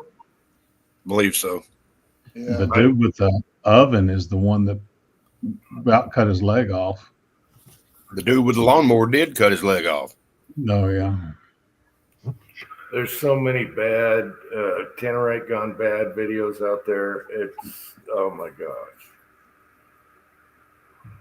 Yeah, we learned 100 yards is about minimum safe distance. Yeah, Oh, that's right. You're just The shooting. Russian guy did that. Yeah. yeah. I thought FPS did a vehicle. Yeah. I remember guys lighting some sparklers on a propane tank and pushing it out into a pond, and the propane tank was floating and the sparklers were lit, and he shot the propane tank, and that was a massive fireball.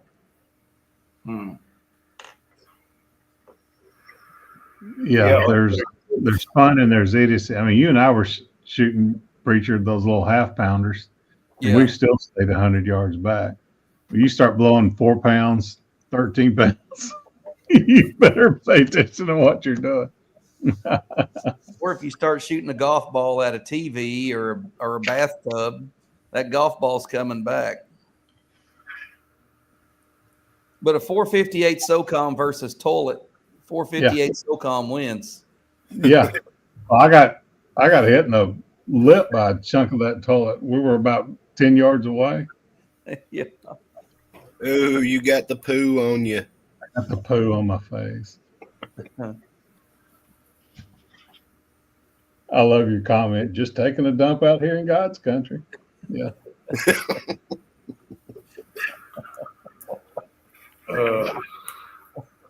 One of the funniest things that I've seen that y'all two did was the unicorn hunt, and you drove past that pasture with all the horses in it. Nope, all does. During that making that video, we just giggled and laughed the whole time. And you trying to get in and out of that buggy? That was great. That big souped up the 4-wheeler trying to get in there. Yeah, it had like 32-inch tires on. Oh, bull crap! It had 44-inch tires, 44-inch tractor tires. I was laughing. I couldn't hold the phone still. I was laughing so hard. And we did that about 6 takes. And then finally I was like, you want me to get you a 5-gallon bucket? Oh, man. Yeah, when we was sitting there making that unicorn scrape and I was throwing Lucky Charms on it and glitter and everything else. Oh, and like 2 years later, my brother-in-law drove by that. You'd left that rainbow boa or whatever hanging in the bush. He was like, what the hell is that doing out there? Oh, man. That was really a good trip, man. We was eating all that corn deer meat sandwiches every day at lunch. And oh, yeah. I still make that stuff. Man, that was good times. I make Reubens out of that. Golly, it's good. Yep. But you shot that hog with that 243, and we walked up to it, and it got up, ran off. Never saw it again. Never saw it again. Yeah. Well, 243 is good for deer, but guess what? We learned it's not good for. I should have shot him behind the shoulder, but instead I tried to shoot him in the neck, and I mean he just dropped and started kicking. Yeah. I started looking for the other one, and then I walked over there, and I was like, "Dude's gone." Yeah, he was doing the stinky leg. I mean, he was flopping. Yeah. He was the Fred Sanford of deers. Elizabeth. Man. Hey, I shot one with a 308 and tumbled his ass this year and got up and ran off. And we didn't. I saw a video floating around. It's a guide videoing this huge moose, and the hunter shoots the moose. You can see in the video it's a hit, and the guide says miss. So he loads again, shoots it again. You can see it's a hit. Guide says miss. And the moose is just standing there. He shot it again. And the guide says, I think you're still missing. And you can hear the hunter say, there's no way. This is perfectly sighted in. There's no way. So he shoots it again, and it's still standing. And you can hear him loading more rounds in the bolt gun. And he goes, this is unbelievable. I know I hit him with at least one of those. And about that time, the moose kind of starts, doing the wobble. And they get over there to the moose. And, yep, all 4 were hits. He goes, this thing just took 4 rounds. I forget the caliber, but it was something stupid. And the moose was just standing there like, what was that? Probably 300 Win Mag. It's like it was a 300 Win Mag. You're right. It's like people that hunt Cape buffalo in Africa. They were like, you keep shooting it until it falls. That's right. And they're shooting like 375 H&H, 444. God. He said, till you hear the death moan, you just keep shooting. I remember somebody was moose hunting in Alaska, bow hunting. And made a perfect shot, and the moose turned around and saw him, I guess, and started charging him. And so he's like, "Oh crap," So he's backing up, trying to get to his, I guess, 450 Alaskan or whatever. He's backing up, trying to get a little distance, and he falls down between 2 trees. And thank the good Lord those trees were there, because that's what stopped that moose from just goring him all. He couldn't get between the trees for his rack.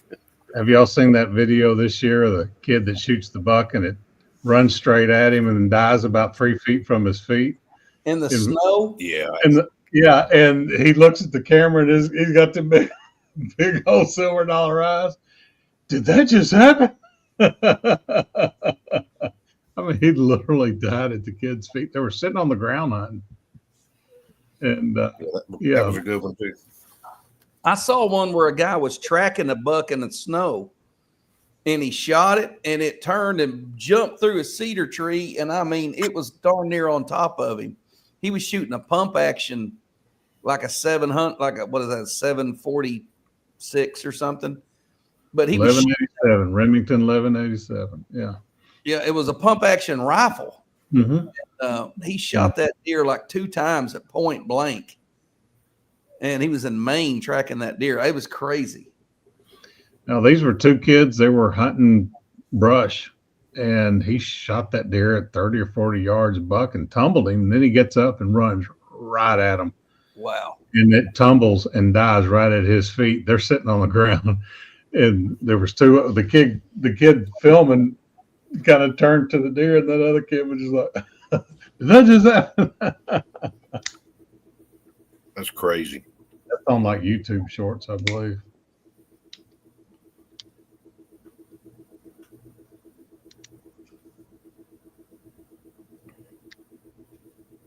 What's the score of the game? I need to look on.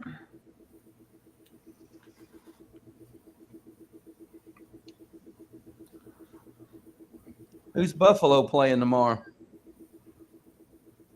Buffalo's played Monday. Playing No, Monday. they play Sunday. Sorry, at 5:30 they're playing the Ravens. 45-31, the Lions with 1:40 to go. I'm sorry, the Commanders. Washington's winning? Washington is winning 45-31 with 1:40 to go. That's another one that's going to screw Vegas.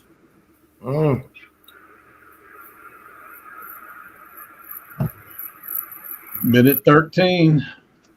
And who's the Redskins playing? The Lions, the Oh, Dream Team. now, Preacher, you know there's killer UFC on right now. Yeah. The trouble is I haven't followed it closely in the last 6 or 8 months, and I can't tell who's who. Well, you got the Dagestanis trying to take over now. So, okay, you remember Sean O'Malley? Oh, yeah, Sugar Sean. Sugar Sean got beat. Okay. So by Marav, and Marav's not getting respect by this Dagestani who's one of Khabib's kids. And he gets an instant shot to the belt. Marav has the belt now. And I want Marav so bad. So bad. He's getting disrespected. And then you got what's his name, Khabib's underling, who's the champion, and the guy he was fighting, his back hurt at the last minute. So after weigh-in and everything, the guy bails out. So it's anyway. Right now, Jerry's fighting the Czechoslovakian. And it's just good stuff. Anyway, all right. You haven't been keeping up. I saw a video. It was like a 1-minute video of Jamal Hill. Jamal Hill's fighting Jerry right now. One, he just got his arm broke in the fight I watched. Well, no, he's all healed up, and everyone hates him right now because he talks too much crap. And they all like Jerry, who's this guy in the woods that fights the trees with the ponytail on his head. You know what I'm talking about? Yuri Prohaska. Yes, he shaved his head because he's got a cancer patient woman he's sponsoring this time, and I don't know. They're fighting right now. I don't know what's going on. It's back and forth. Anyway, all I care about is get that little Deggy out of there. All right. Have you seen the short video? It's like some county fair wrestling match. And this fat redneck gets up in the ring and he's jumping around and he jumps up on the corner, up on the second rope. Well, he jumps backwards and both knees let loose and fold over backwards. Oh, It is just like, Oh God. both knees let loose at the same time. Oh.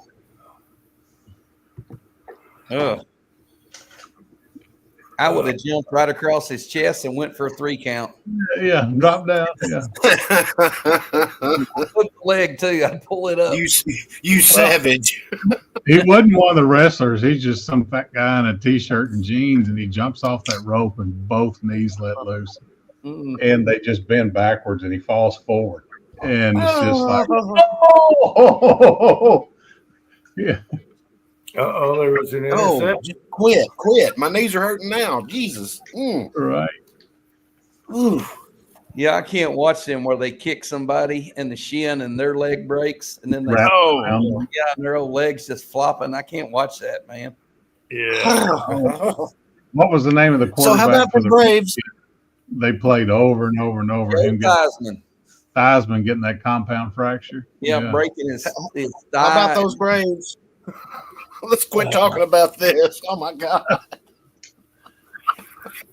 Yeah, it's just ugly to watch. George the Animal still biting the turnbuckle. I remember thinking that guy's got more hair on his back than he's got on his head. Needs a good shaving. I suffer that. I eat turnbuckles also. I actually saw George the Animal Steel live in a grease pole match with the Fabulous Freebirds, and who else was in that? It's a game, 45-31 Commanders. Redskins. Oh, we used to go to Little Rock and watch Mid-South Wrestling they always came to town in the wintertime. Yep. And you had more fun watching the people. All the grandmas up front just screaming and carrying them. My grandmother was the same way. She lived for WWF and WWE or whatever it was when I was a kid. She'd be on the couch just jumping up and down. I'm like, Granny, you're like 80. Stop. My grandparents had cable, so they had TBS. And who's the guy in Atlanta that had the blonde hair, the bleach? Ric Flair. Ric Flair. Oh, she was just, he's so terrible. He's so terrible. He Rolex wearing, styling, profiling. Yep. To be the man, you got to beat the man. Woo. Yep. It was back in those days when my grandmother she'd just jump up and down. I'm like, you're going to give yourself a heart attack. Stop. And I was just a kid.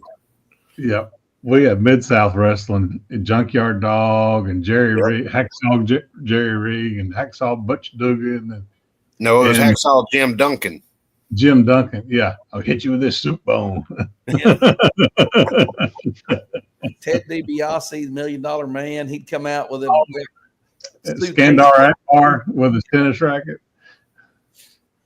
They came to a place over here in Alma called the Steer Palace. It was an indoor rodeo arena, and they would come there about once a year. And it was like you said, the wrestling was great, but all the people in the arena, the little old ladies that thought it was real. And I mean, oh man, that was the greatest show on dirt. Let me just say something right quick. I used to work on Rick and Scott Steiner's vehicles. Really? Rick Steiner had a old Grand Wagoneer, and it was a rolling turd. And he dumped. This is back in like 95. Yep. He would dump $5,000 into that thing every time it showed up. I don't care. Fix it. I like it. I like it. Fix it. We got to replace the vehicle. Fix it. But yeah, I used to work on their vehicles. Yep. Yeah. Those old wrestling matches.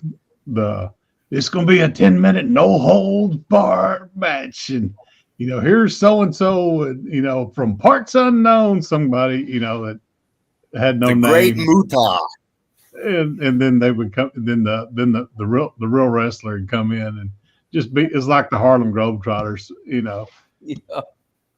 Yeah, it would be a bunch of nobodies getting beat by the champs, and then you'd have one good match at the end. The last one I remember as a kid watching, they had a grease pole match, and they put $100 bill on top of this pole, and they poured motor oil all over the pole. And so, there was like 10 guys in the ring, and then somebody would like sneak out, and they'd start climbing the pole. And then somebody would look up and go, wait a minute, and they'd grab them by the tights and pull them down, and then it was that was a fight. And that just went on till there was one guy left, and he climbed the pole, and it was for $100 back then. That was a big deal. They'd have a bunch of no-name matches. Then there'd be a couple of tag team matches, and then it'd be like the women or the midgets or whatever, and then it would be the feature match. The little people. For God's sakes, it's the little people. Oh, not in those days. It was midget wrestling. I know. I still like midget. I'm a midget guy. Okay, I like midget. Y'all know that that midget comedian Brad something. Yeah. He's funny as crap. But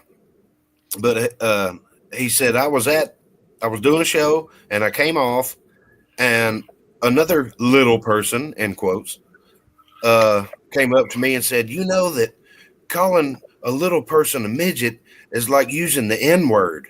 And he said, I looked him right in the eye and said, "Midget, please." Midget, please. Hey, I watch a golf channel where, they're just YouTubers, they golf and everything. And he brings on a partner and he's a midget. And the guy hits it down the middle every time. And there's always the jokes about leaving it short and all that stuff. But it's hilarious. This guy is awesome. And he's just a little midget guy. And he gets to play the white tees while the other guys play the blue tees. But the guy is good and he's funnier than hell. I love that channel. Anyway. Is it Dorf on Golf?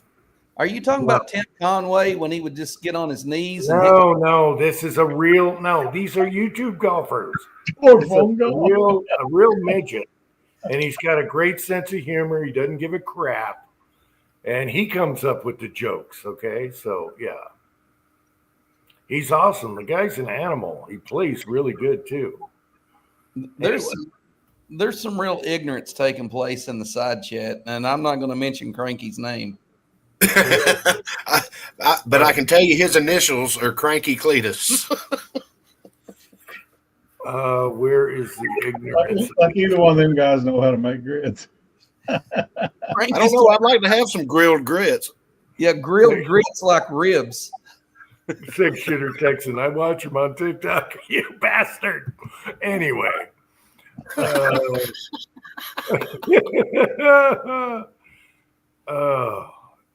all right. Yeah, no, Tin Man's waiting on countertops. Did you do the flooring yet? No, he's been playing Yahtzee the whole time. What are you talking about? That's right. He's playing Yahtzee when he should be finishing the reloading room. Playing Yahtzee. So he can get out of this Tin Man's hair. Yeah, what does the winner win, by the way? We started this Monopoly game 5.5 hours ago. Somebody help me.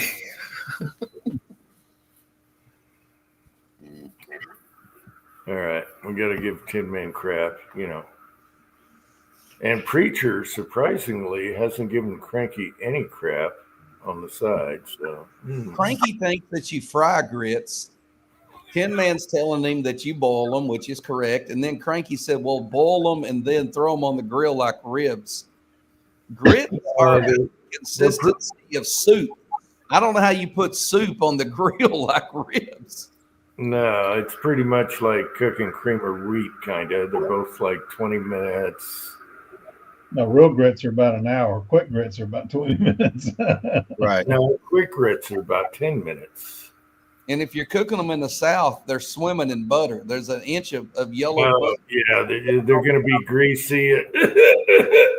Yeah. And either maple syrup or honey. No, just eggs and butter. Ugh. I don't like. I was eating lunch with my boss a long time ago, and we're at Waffle House, and he orders grits, and he's putting sugar on his grits. I said, "Why are you putting sugar on grits?" And he goes, "Are you eating them?" I said, "No." He said, "Then shut up." Take grits, jalapenos and sharp cheddar cheese, and that's about the only way I like them. Or shrimp juice and a bunch of Cajun spice, and shrimp and grits is okay. Yep. With a lot of gravy on them. And smoked sausage. I do like brown sugar on cream of wheat, though. Yep. I want honey on cream of wheat. Honey? Haven't tried that. It's like coconut oil. It fixes everything. That's right. Malta meal is better than cream of wheat. Malto meal. Malta meal. It's the same damn thing, except it's got barley in it. They still make that? Yeah. Yeah, but it's different. It's got barley in it. Yeah. Go look in your basement. The former tenants of your house, the Mormons, probably had 20 cases of it stored down there.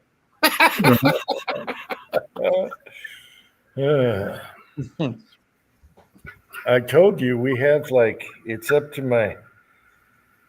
my hip in cases of old corn and peas and what. Peaches or something, and I don't want to shoot up and put shrapnel all over the yard, so we'll give it to the hogs. It's from 2002. It didn't stop preaching the other day. Nope. Now the Nutella hurt my feelings. That was an expensive shot right there.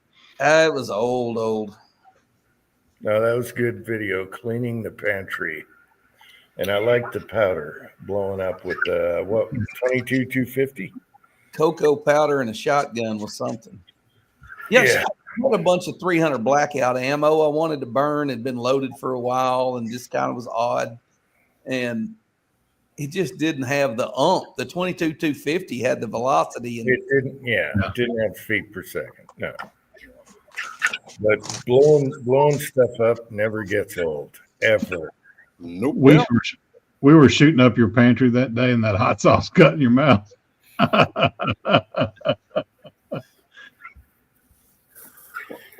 Rawless having a 22 arc though makes me jealous because I just almost didn't buy a 6 arc bolt. I almost wanted just to hold out for a 22 arc, but just build your new upper and use the same magazines and everything. Yeah, I'm not experienced with the 6 arc, so I can't make any judgments there. But yeah, the 22 arc is just. It'll be hell of a coyote. Is yours an AR, Rawless? Okay, mine's a Unitah Precision AR-15. Oh, okay.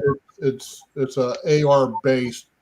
I just finally finished building the Utah. Yeah. Unitah. Yeah, the West Desert Shooter. He's their sponsor, or they sponsor him. Yeah, I have one of them in 223 and one of them in the 24 arc now. So I was supposed to be coming out with one also. That took me a long time to pronounce also. The unit. Now I can't do it. Uinta Mountains. I just go UP. I'm not in the mountains. I like lakes. You're kind of Uinta it. Okay. You said somebody else was coming out with a bolt. Who was that?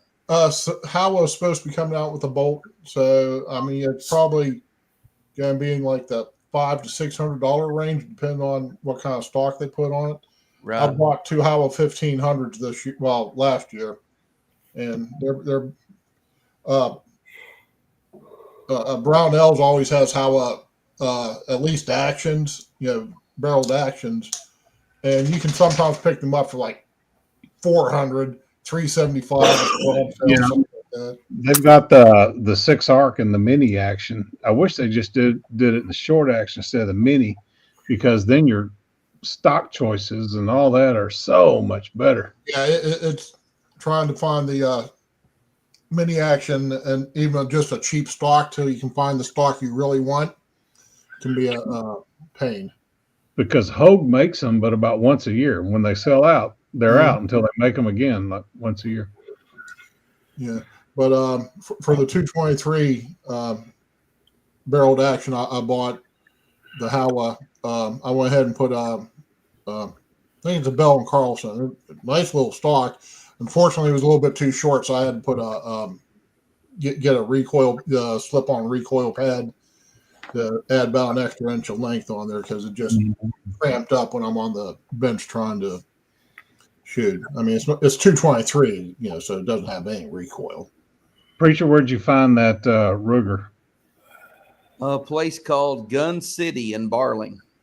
Oh, okay. It wasn't a regular retail place. Was it a new gun or was it a? No. Gun City in Barling has gotten bigger than Fort Chaffee Outfitters, which used to be the biggest gun store around. Wow. Okay. And if you're ever down here, they've got reloading supplies. They had a bunch of powders that people were looking for, and I bought, I think, 4 different boxes of 22 ammo that I couldn't find anywhere else. And so they really, it used to be a kind of more of a pawn shop than a gun shop. And the guy died, and then this company bought it out, and or these guys bought out his pawn shop, and they've really revamped it. I bet you there's probably, I'm just guessing, there's probably 300 guns, rifles on the wall, and probably about that many pistols in the cases. It is a big firearm store. Okay.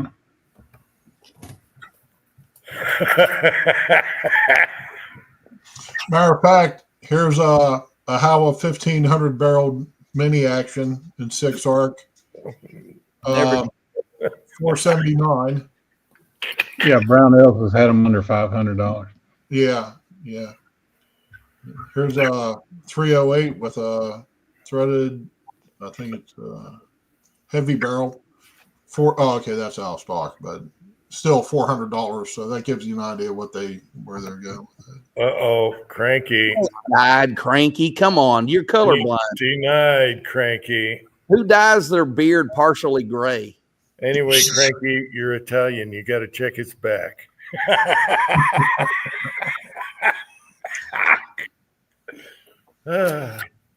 Harry back, a pig, and me a woman.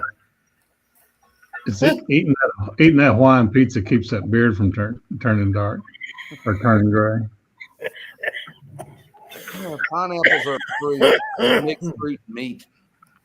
We got that. I got that pizza oven for Christmas, so in honor of Cranky, we did a Hawaiian pizza as the very first one.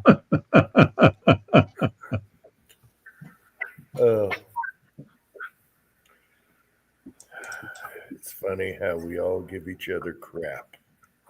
I love it. Well, at least me and Preacher still have our hair, right? That's right. They're giving Rollins shit. Pat's over there stoned on cough medicine. Hadn't said a word in 30 minutes. I was going to say goodnight. I was passing out, but I thought, short chat. Okay, I can hang out for the 8.5 hours. I told my wife, I said, I'm going to jump on here for a minute. I'm not staying long. It's nearly 11 o'clock. And here we are. Yeah, super short chat. She's in bed already, probably. Super short chat of all things. Oh, yeah. Pat's burning up out there with the fire in the Santa Ana wind and a sweater and a hat on. It looks like Snowman. He's suffering from a bad cold. Oh, yeah. Now, the little woman, on the other hand, has the same thing, and she can't get to sleep unless it's 62 in the bedroom. Now, I'm from California here, and it's like only in the dead of winter does it get down to 62, and I'm freezing my ass off. Don't know what to do. Electric blanket. Snuggle up to her. Spoon up. I tried that, and she's get the fuck off of me, you warm bastard. Oh.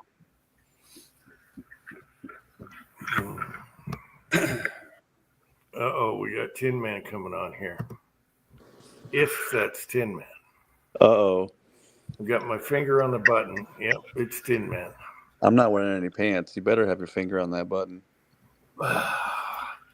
We've seen worse on live chats, okay? Probably seen bigger ones too. Whatever. Oh.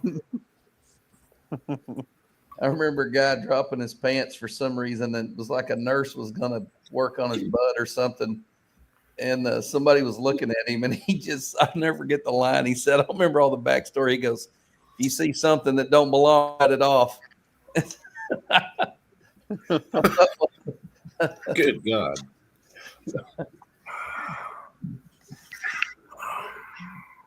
Speaking of gray beards, check it out. Kids will do that to you.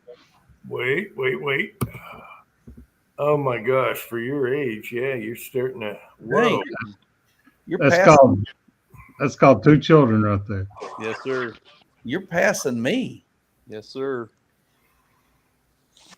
I used to dye my beard with the Just for Men, and it'd last for about a week and then just wash out. And it doesn't wash. Yeah, it does. Well, mine grows so fast, your roots would be showing in about 3 days. Well, that'd be bad. That's bad enough, but I mean, literally, at least with me, it'd wash out. So I probably do it. I had a coworker of mine ask me, "How'd you get those 2 stripes in your beard?" I'm like, "I let it grow." Mm-hmm. Where's Cranky at? He said he'll be right back. He's hurting, so he's got to. Oh, now he's back. He's got to put his grits on the grill. Yeah. Throw a log on the smoker for his grits. Yeah. When he said Smoked grits. When he was saying you fry grits, I was like, what in the crap? And then he went even further and said you grill them. I was like, oh my goodness. Well, it started off by saying, I'll bake you some grits. I'm like, dude, no. You boil water. Yeah, you can't fry grits. You'd burn them. It'd be bad. He's just trying to get a rise out of Preacher. Mm. No, you're supposed to layer grits with flour tortillas and then bake it. Call it enchilada grits. With pineapple. No, I made Cranky enchilada when he came down for the wedding. He hates that. I don't know why he hates it. And he tore it up too. Oh, he hates the term enchilada. He hates it so much. That sounds good. I want to make it. When Preacher came over, I made it too dry, but yeah, I got to do enchilada again. I got my Mexican food, Phil. Was it last weekend for my birthday? I ate a steak burrito the size of my head. I ate the whole thing. I was hurting. Cranky came down and experienced the free world, went to a wedding, went to a hell of a party, had some enchilada and bought a 30-30 in 15 minutes and walked out the door. And he chose to go back home. Yeah, that's the weird part. I don't get it. Never came back. I mean, we've invited him back a dozen times. Takes him 6 weeks to buy a gun in Jersey if he's lucky. That's insane. The sad thing about New Jersey, once you get away from New York City, you get down to like that southern half. Yeah, that's fucking banjo land. Yeah, it's scary. Yeah. About 20 miles east of Philly. Is that what you're saying? Where Cranky lives? Yeah. Same thing with New York. I mean, once you get north of, say, Newburgh, you're that's just redneckville. There's nothing but cows and Indians. Yeah. And Irish. Up there where DeResta lives in the Cascades, it's all Irish. They're like, screw those city people. Oh, Preacher, you should have called me before you went to the landfill with all them expired food goods. I would have called off work and drove down for that. Oh. Hey, I'll go buy a case of canned goods. Come on down. Just go to Aldi's and buy some. Peas and carrots. Peas and Yep. carrots. Peas and carrots. There's one of these grocery warehouses up the road that just sells out of date stuff. We'll go up and get a couple cases. Yeah, we got one of those too. It's called Aldi. It's called. Do some dumpster diving. Yeah, baby. Get some rotten meat, all that. Oh, yeah. That'll be really good on the face. Oh, man, I would love to go up there. They've got a bunch of out-of-date yogurt and stuff. And man, I would stay up all night tonight reloading 22-250 if you was coming down. We would vaporize some stuff. I got 2 308s, man. One auto loader and one bolt action. We'd do some damage. Golly, that would be fun. 22-250 with those zombie bullets. Yeah, Yes. those super Ozark. extenders. 50 Ozark, bring the popcorn. I'll bring the moist towelettes. There you go. And the safety gun. And The the cutlery packets to eat you a nice salad off the ground. I'd even buy a jar of silver floss. Blueberry. Yeah. Strawberry. Yeah. We do DoorDash at work now, and one of the orders had special instructions at the bottom. It said, please include silverware and condiments.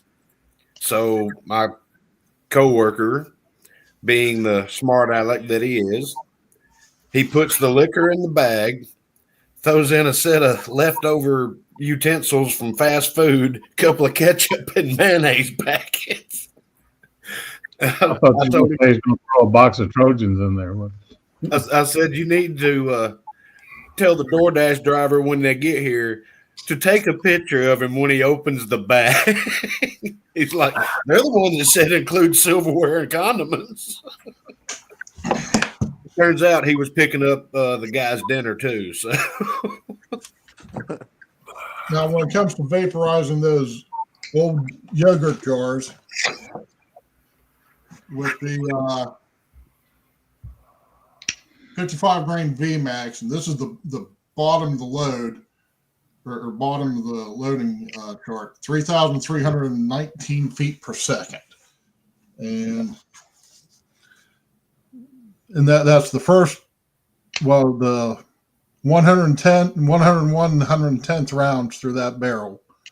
So, and I was using a new scope. So, well, that 22 arc. That's 22 arc, yeah. And that's what my for shooting. Mm-hmm. The 22 arc with the heavier bullets at 200 yards is supposed to be passing the 22-250.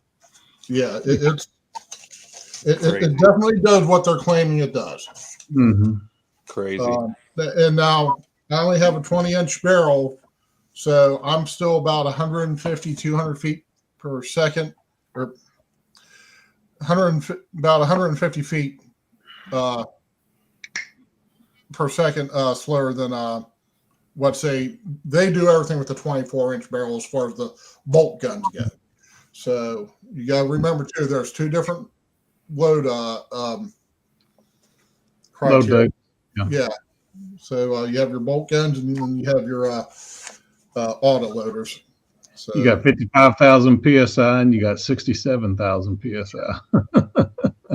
Don't put that in your AR. Yeah, that's like using the 69 grain Rocky Mountain reloading match bullet.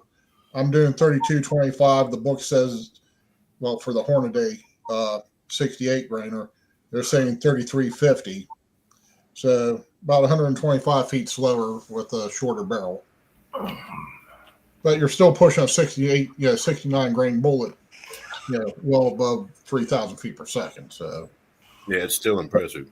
Yeah, so you're wherever you connect with it, you're going to make it go just like those crows we were talking about last week. Mm-hmm. Shoot a squirrel with it, see what happens. It's going to go. It'd already be skinned. And about 5 minutes later, you'll have a tail fall out of the sky. Did you ever get a squirrel with that 22-250 in your thermal scope? No, I haven't. God, I hadn't had time to sit there and wait on one. Come to my house. You ain't got to wait long. Yeah, I still want to hit one with 44 mag. Last crow I shot was with a M1A 308, 110 grain bullet. I didn't have, Nice. I didn't have a chronograph at the time.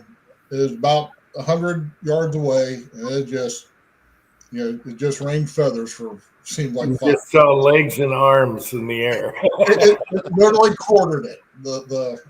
Yeah, legs and arms. Yeah. Did you save the tail? When my brother was in the military, he was waiting on the orders. He was a good old butter bar, and they made him range officer on National Guard qualifying weekend. And the range was about 100 lanes wide, and they're sitting there. They're calling, 10 seconds, range will be hot, and nobody noticed the doe walking out on the range until he said fire. And about the first 15 lanes, all shot that doe.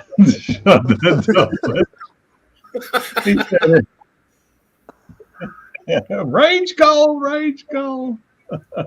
He said there were some sergeants raising hell. Okay, we might have a Cranky sighting. Is this you, Cranky? You're on mute. I got my finger on the button. Yeah, it's me. All right, Oh, thank boy. you, Cranky. It's peas and carrots again. Yeah, you're not gonna get flashed or anything. Dude, one of the boys at my range that does bench rest, he's shooting like a 6mm BR or something. He said one day he was sighting out at the 200-yard targets, and he didn't notice the turkey walk right behind the target, and them target stands are only styrofoam. He said he pulled that trigger, and he just saw this huge plume of feathers come up from behind that target stand. He goes, "Oh boy, time to go home." Packed her up and left. Yep, shooting straight today. Yep. Yeah, our range has a strict policy against that. Against any animals. They're like, we are a shooting club, not a hunting club, and there's like a family of fox that lives somewhere behind the range, blah, blah, blah, blah, blah. The only thing I've ever seen at the range sparrows is with a Yeah. I had a sparrow with, I can't remember what gun it was. I think it was a 45. Sparrow landed up on top of the target stand. I was like, oh, here we go. In Arkansas, if a blackbird lands on top of a target at the range, he's fair. I live in a commie state. They don't allow that kind of freedom here. Preacher used to clear a whole picnic bench of songbirds. You can't do that kind of stuff here. I'm probably not allowed to do it in Illinois either, but I do it anyways. They made designated crows songbirds in Georgia, so now you can't go on a crow shoot anymore. Really? There's a crow season in Arkansas. Well, there used to be one here. It's like every month but May. About Ohio or about Florida, but Ohio crows are 24/7. At least they were when. Dude, I wouldn't want to shoot a crow anywhere near my house because if you shoot one, the whole family shows up for the funeral and they are noisier than hell. Only if it's flopping around, yeah. Yeah, we were testing out a game caller in a parking lot, and we did a crow distress, and oh my God, all the crows came from McDonald's over here, and they were just cackling and all around. Like, oh, what? That hog collar that I've got's got that. It's what's it called, crow bob or something like that, and man, they will show up from everywhere. Oh, is it the one shaped like a bullet? Birds. That green one. Yeah. Yeah. Does it do gobble gobble? Yep, but not legally. You can't electronically call turkeys.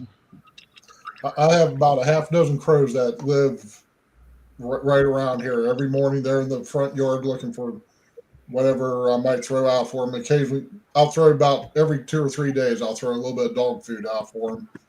And then whenever we have like a turkey or whatever, I'll throw the carcass out in the back, and between them and the buzzards, I just sit there all day and just watch them.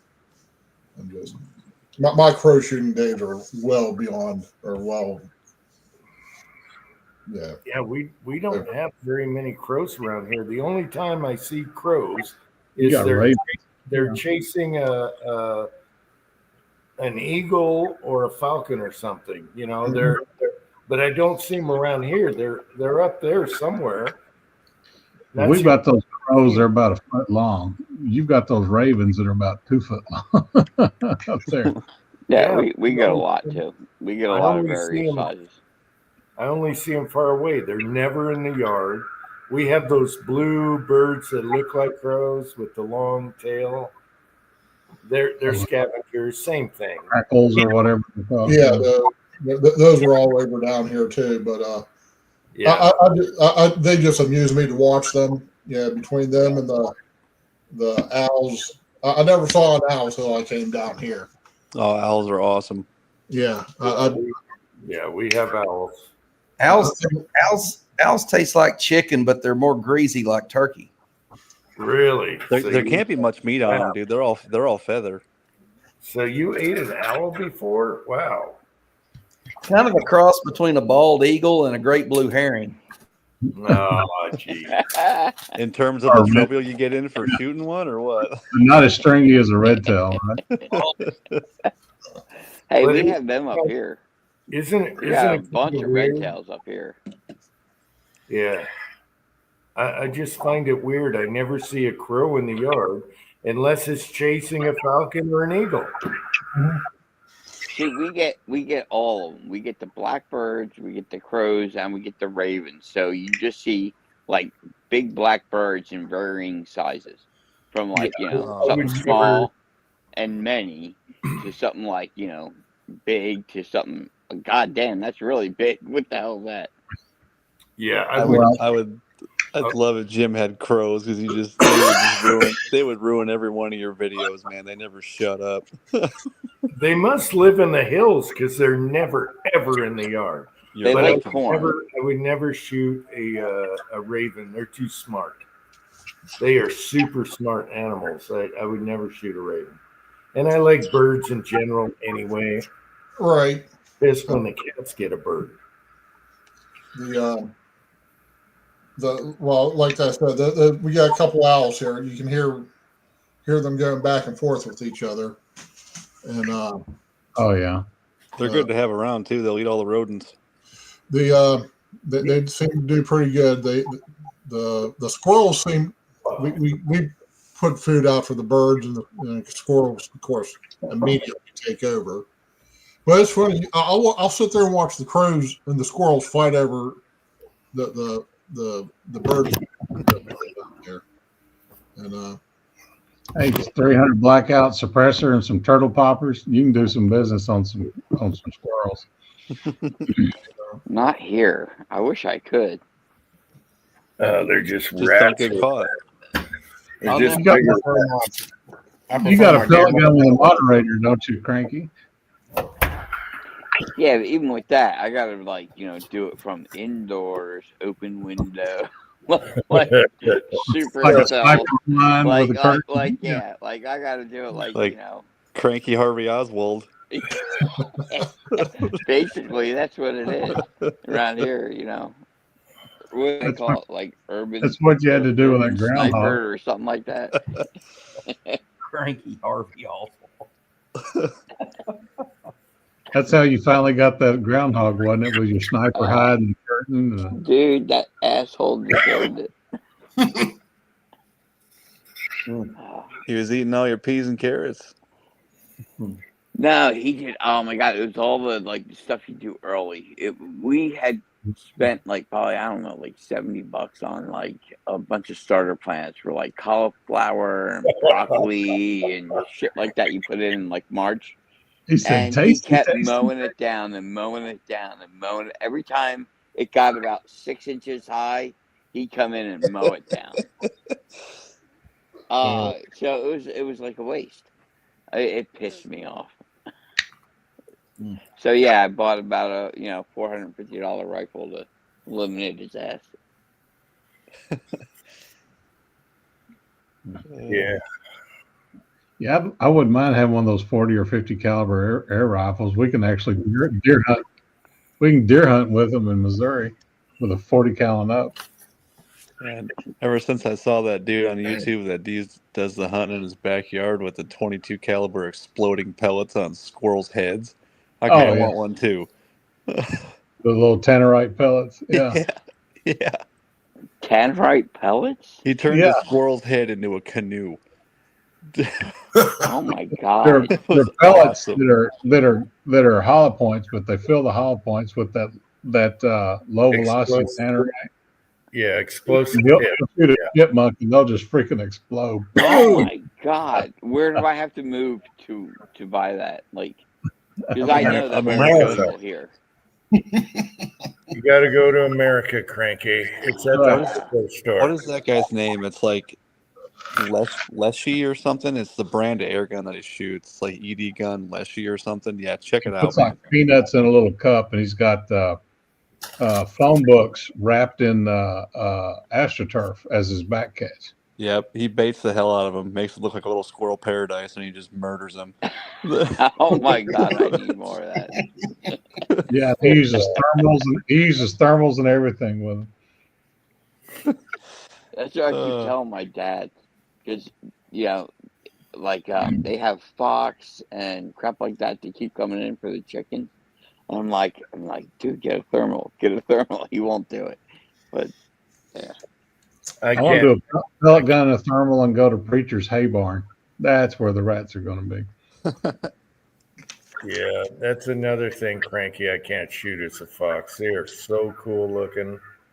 We've had them here, and you look at it and you say, I can't shoot that. It's not a mangy coyote. This is they're little bitty things too. Foxes. No, if they're killing all your chickens, you can shoot them. Yeah, they'll rip apart your chickens real quick. I don't have chickens. 36 hours, gentlemen. 36 hours. Fox are a beautiful animal.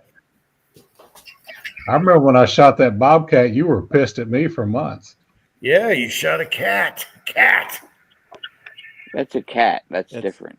Bobcats about Leon. Bobcats are a little different. What if he shot Leon? It's a cat. I'm not going to shoot somebody's pet.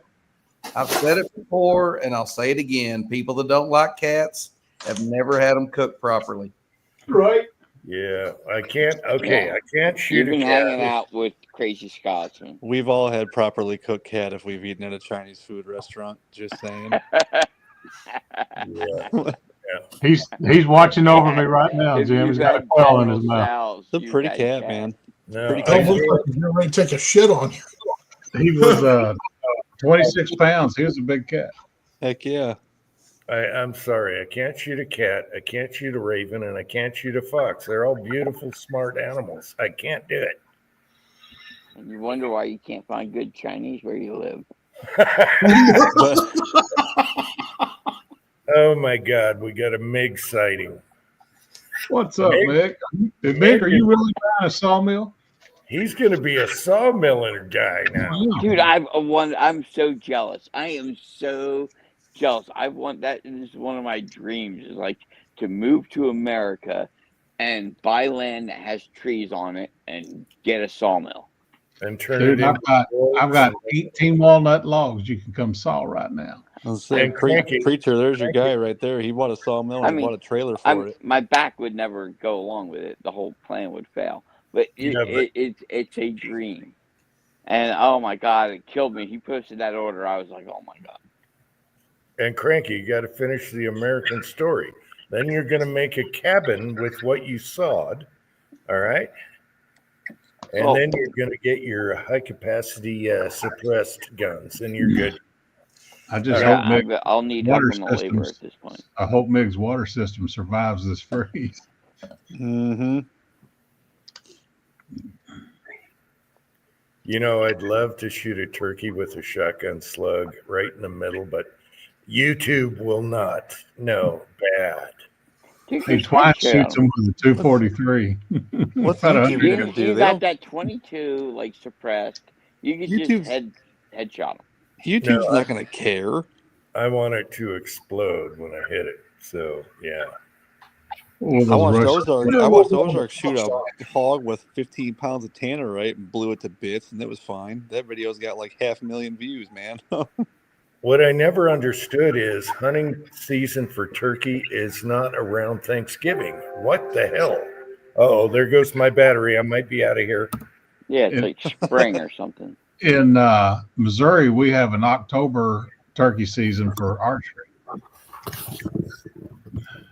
Battery's going. I might have to reboot. Takes some skill right there. Kill a turkey with a bow. What did the pilgrims do? Gotta plug They in. shot anytime they got hungry. Yeah, that's what I figured. So why can't we? Okay, we're still here. Okay. There's about 100 birds on the farm up in Missouri. When we went up for Christmas, her uncle had next door had just plowed under about 40 acres of sunflowers. He plants just for the looks of things, and man, they were all over that field. There was at least 100 birds out there. I about wrecked the truck. That's why I was like, keep your eye on the road. I see the turkeys. Keep your eye on the road. The old house in Jerusalem, in the neighbor's pasture, well, it was like a half-ass cornfield. The Canadian geese would come in on their migration, and for about 3 or 4 days, it would look like it had just snowed. There were just so many geese in there, and then they just get tired and head on down to wherever they were headed. I don't know if they were going north or south, but they were traveling. So I remember that. You guys get a lot of geese flying over your houses? Yep. Well, there Not are. as many as we used When I to. lived in There are Central Arkansas, tons. all the time. This We cold get- will put them south. Yeah, every day we walk outside, you can just hear them. Look up, see the flying V's everywhere, all the time. Here in Southwest Missouri, I'll hear speckled bellies flying over. But being on the river, we've got a flock of probably 100 Canadas, the greater Canadas. Those loud son of a bitch. It sounds like a Studebaker flying over your house. Right. Yeah. Yeah, we're right on. We used to see a lot more of them, so I don't know if they're like just decreasing in population or what, but we hardly see like the V. When I was growing up, we would see those V formations flying over all the time, this time of year, and we hardly see any now. I'm 8 blocks away from the Mississippi now. I mean, they fly over all day long, nonstop. And there's a quarry that filled up just about a half mile the other direction of me. So if they got a place to land there, it's safe. We've got those greater Canadas like Preacher shot. They don't migrate. They're regional birds. Tucker Prison in Arkansas started that repopulation program, and they spread up and down the Arkansas River within 10 years. And now they're all over the damn place. Mm-hmm. The U.S. Fish and Wildlife finally allowed Canada goose hunting during duck season. Used to, it was after duck season, and nobody wanted to go do all that mess for 2 geese. But you can take them now. Did y'all even set up a spread for those, or did y'all just pass shoot them, Preacher? Oh, I think Preacher's frozen up or asleep. He's nodding out. I'm just listening. Those Canadas you shot, were you pass shooting them, or did y'all set up a spread? We had decoys out. Yeah, we shot them right in front of us. That's great. Still getting goose recipe videos all over my YouTube timeline. Oh, I know. Does anybody here, and I think somebody does, what does swan taste like? A cross between a blue herring and a great horned owl. Right. It tastes kind of like an Arctic tern. I may or may not know somebody who accidentally got one goose hunting. We were hunting. Get a Chase squirrel. that chicken. We were deer hunting down at Hope, and the local paper had Elroy over here holding the largest snow goose he's ever seen in his life. Well, the Game and Fish Commission used the newspaper article to prosecute him. Oh no! He shot a swan. Damn. Oh, Elroy. The pride of his life. Oh man. They're big birds. I've seen them up close. They're big birds. They are. And they're meaner than a goose ever. Yep. I was just going to say that. I watched one chase a kid down at my elementary school.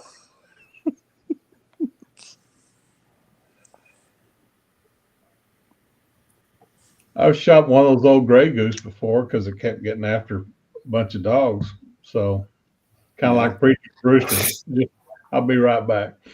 Yeah. Can't say I've personally ever been attacked by a bird. I've been bit in the face I by have. a pelican. Rooster as a kid. Yeah, rooster as a kid. You should. Yeah, I guess I've had chickens peck my toes when I was wearing sandals. They think toes are worms. Big ass worms. No, they're just chickens and they're stupid. That's all. Yeah, they're dumb as hell, but I love them. We were down in Florida and on the coast, and I thought this was a decoration on one of the pier posts. And I'm sitting there looking at it. I was younger. I was probably, I don't know, 10, something like that. All of a sudden, that thing bit me in the face. Yeah, they'll just sit there. First time I was on the pier up in Jacksonville, there was a couple they just sit there and They don't move. They don't like that. Our guide down at Tampa said they've got a problem now. These people are catching hardheads where the fish cleaning stations are at the docks. They're throwing those hardheads out and killing the pelicans because the spines, the pelicans don't care. They think it's, all of a sudden they'll go to swallow the fish and they'll end up choking to death. So, I mean, apparently it's a big deal. Wow. Never would have thought that. Well, and there's a pretty hardcore group, purple-haired nose ring people down in Florida, the Friends of Pelicans or People for Pelicans or something like that. And they're going after folks. People who look like pelicans. No. Roll Tide. But there's an ordinance in Tampa now. You can't throw the bone carcasses back in the water because the pelicans sit there and eat them. You can throw the skins and trimmings and stuff like that, but if you get caught throwing the bone carcasses back in, it's a big fine. Wow! Because those kids started doing it with those hard-headed catfish, saltwater catfish.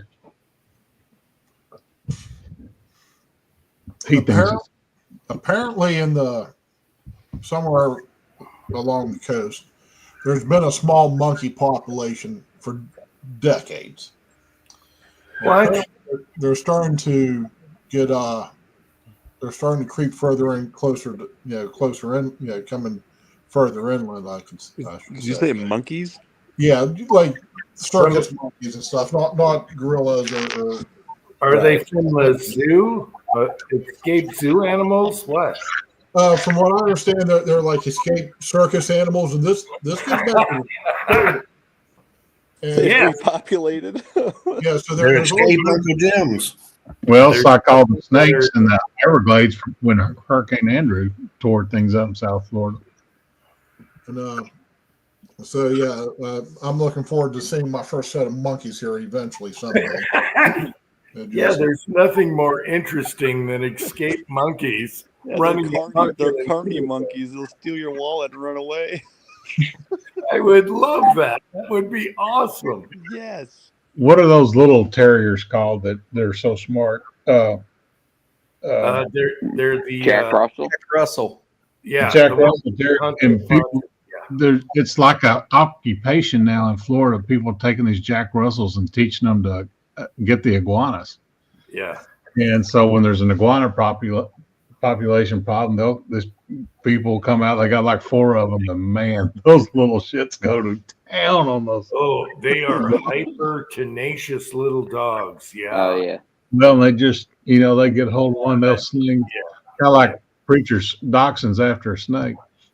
Yeah, I don't think I could own one because they're so hyper and tenacious. No, you don't own one because you have cats. No, no, I'm dead serious. Yeah, they kill you. No, I have an uncle with a thoroughbred farm, and he replaces Dobermans with some Jack Russells for groundhog control. And suddenly there was a lot less cats on the farm. No, they would. Whether I had cats or not, they are high maintenance. I was doing a job once, and the little Jack Russell was driving me crazy. He was all up in my ass. Throw the ball, throw the ball. There's a little tennis ball in the yard. So I chuck this thing, and I'm on a big like hillside. I chuck it down the street, so it goes like 2 or 3 miles. It just bounces down the road forever. The son of a bitch came back with it like, come on, that's all you got. Yeah, they're crazy. They're crazy. They're relentless. They're crazy. Yeah, our blacksmith used to have one. I thought they were cool until my uncle got a small pack of them. And even when we brought our big German Shepherd over and stuff like that, they would gang up on it. It would be like 4 or 5 of them attacking the damn German Shepherd, nipping at them and everything. It was like a fucking pack. Those things. Yeah. If you have a single Jack Russell, I think they're like an okay pet. But Yeah, man, when you get more than one, those little fuckers, they're like, what are those fish down the Amazon? They are tenacious little son of a bitches. I'll tell you what, full size, pound for pound. Watch out. Yeah. And that's what the English used to get fox, right? Yeah, they'd go down in the holes after them. Yeah. Well, that's basically what he used it for groundhogs. They do the same thing. They go down in the groundhog holes, grab them by the throat, drag them back out. Yeah, they're diggers. Yeah. Yeah, 6-shooter Texan. Apparently, his dog just had a seizure. I was just going to say that. Yeah. What? Which? Too bad. Well, I hate that. Is she okay? Oh, is she okay, 6-shooter? He's probably tending to the dog. Yeah. Yeah. Like right now, just had one? Apparently, yeah. Buck's watching that happen too, because there ain't nothing he can do about it. It's got to let it happen. Then after that, they get real tired. Oh, she's okay. Okay, that's good. Holy crap. Seizures aren't good. I can tell you that right now. And they're Well, I've been on this super short chat for 4.5 hours. And I'm starting to sink a little bit. Oh, I would have been on earlier, but little Milo didn't go to bed until like after 10 o'clock. Little shit. well, we can all go at super short chat, 4.5 hours. Typical. You okay over there, Pat? Nope. Pat's not ready. I'm just happy to see he's still alive. He's drowning in stripes and NyQuil. Yeah. Wait, hold on. What's this week's ailment? Pat's like It was diarrhea not too long ago. What's up now? You got COVID? No, that norovirus is going around. Ooh. Everybody in the household got it. Didn't you get your house go through that? Dude, my kid's in preschool. We've been sick for like 2 months. Yeah. So, yeah, it's the coffin shits is what I like to call it. Coffin shits. Yeah. That's a bad combination.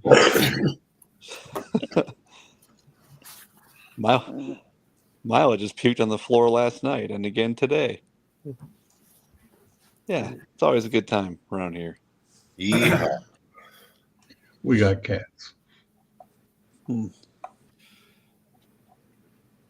I've got a dog with something stuck in her paw. Ooh. Yeah, she's being real ginger on it, and she weighs 120 pounds. So, Will she let you get it out, or does she guard it? she's a little snippy. Yep.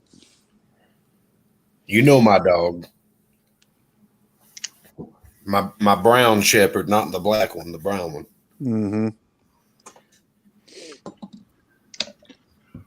I mean, she knows it's me. But Oh, and Ozark, Yeah. wanted to tell you earlier on that little piece of crap you got stuck in your thumb. Take your hair out and then rub it against the grain of the hair. That'll usually get it. Ooh. You got a metal splinter? Nope. Well, I've been digging after it with my pocket knife on. Oh, no. Wait a minute. You got a trick for metal shaving slivers? You rub it in your hair? Yeah. Oh my gosh. Never tried that in my life. I hate those slivers. So, and then you'll have a head sliver. You're just trying to make me look dumb, aren't you? everybody here needs to go to Amazon and look up No, these up, things. up and down against the grain.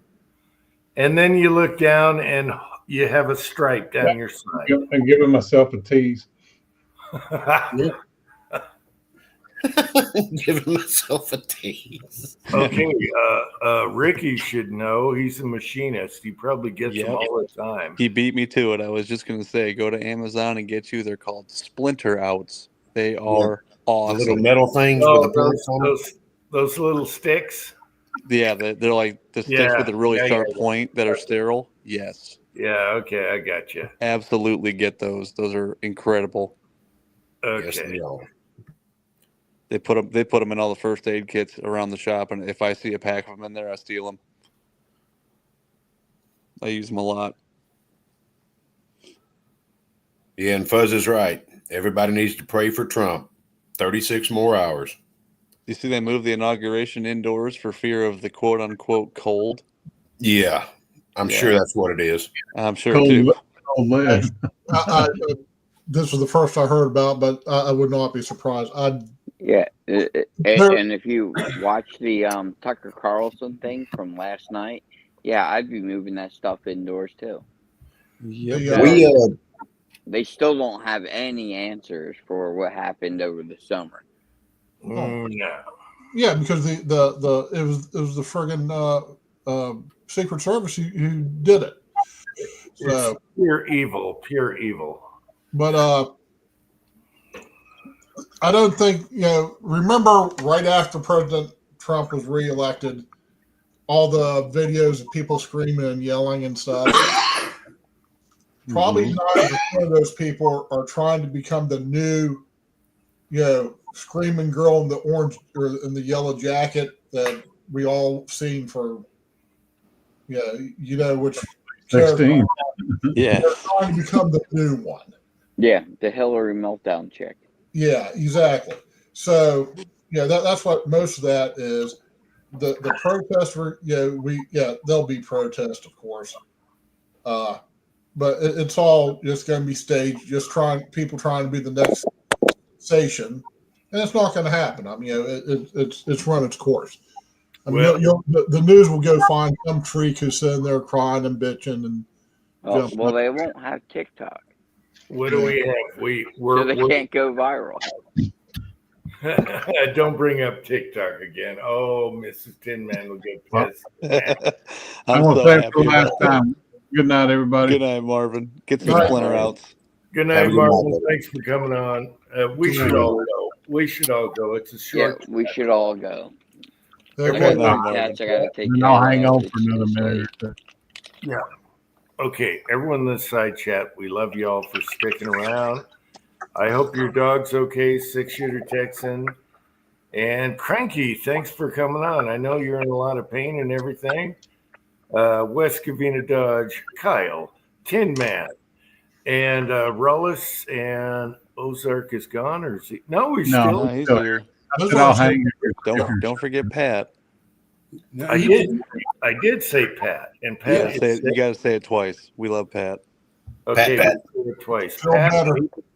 you saw the package that said Pat when I was paddle cutting? I had to do it. Okay. Anyway. All right. We love you in the side chat. Until next time, everyone ready for where is the thing? It's right in my hand. I've got it. Ready? Okay. I can't do it on. Foof? All right. Everyone ready for a foof? Are you guys ready? I'm gonna do an epic of food. Love you in the side chat. 1, 2, 3, and a foof. Foof.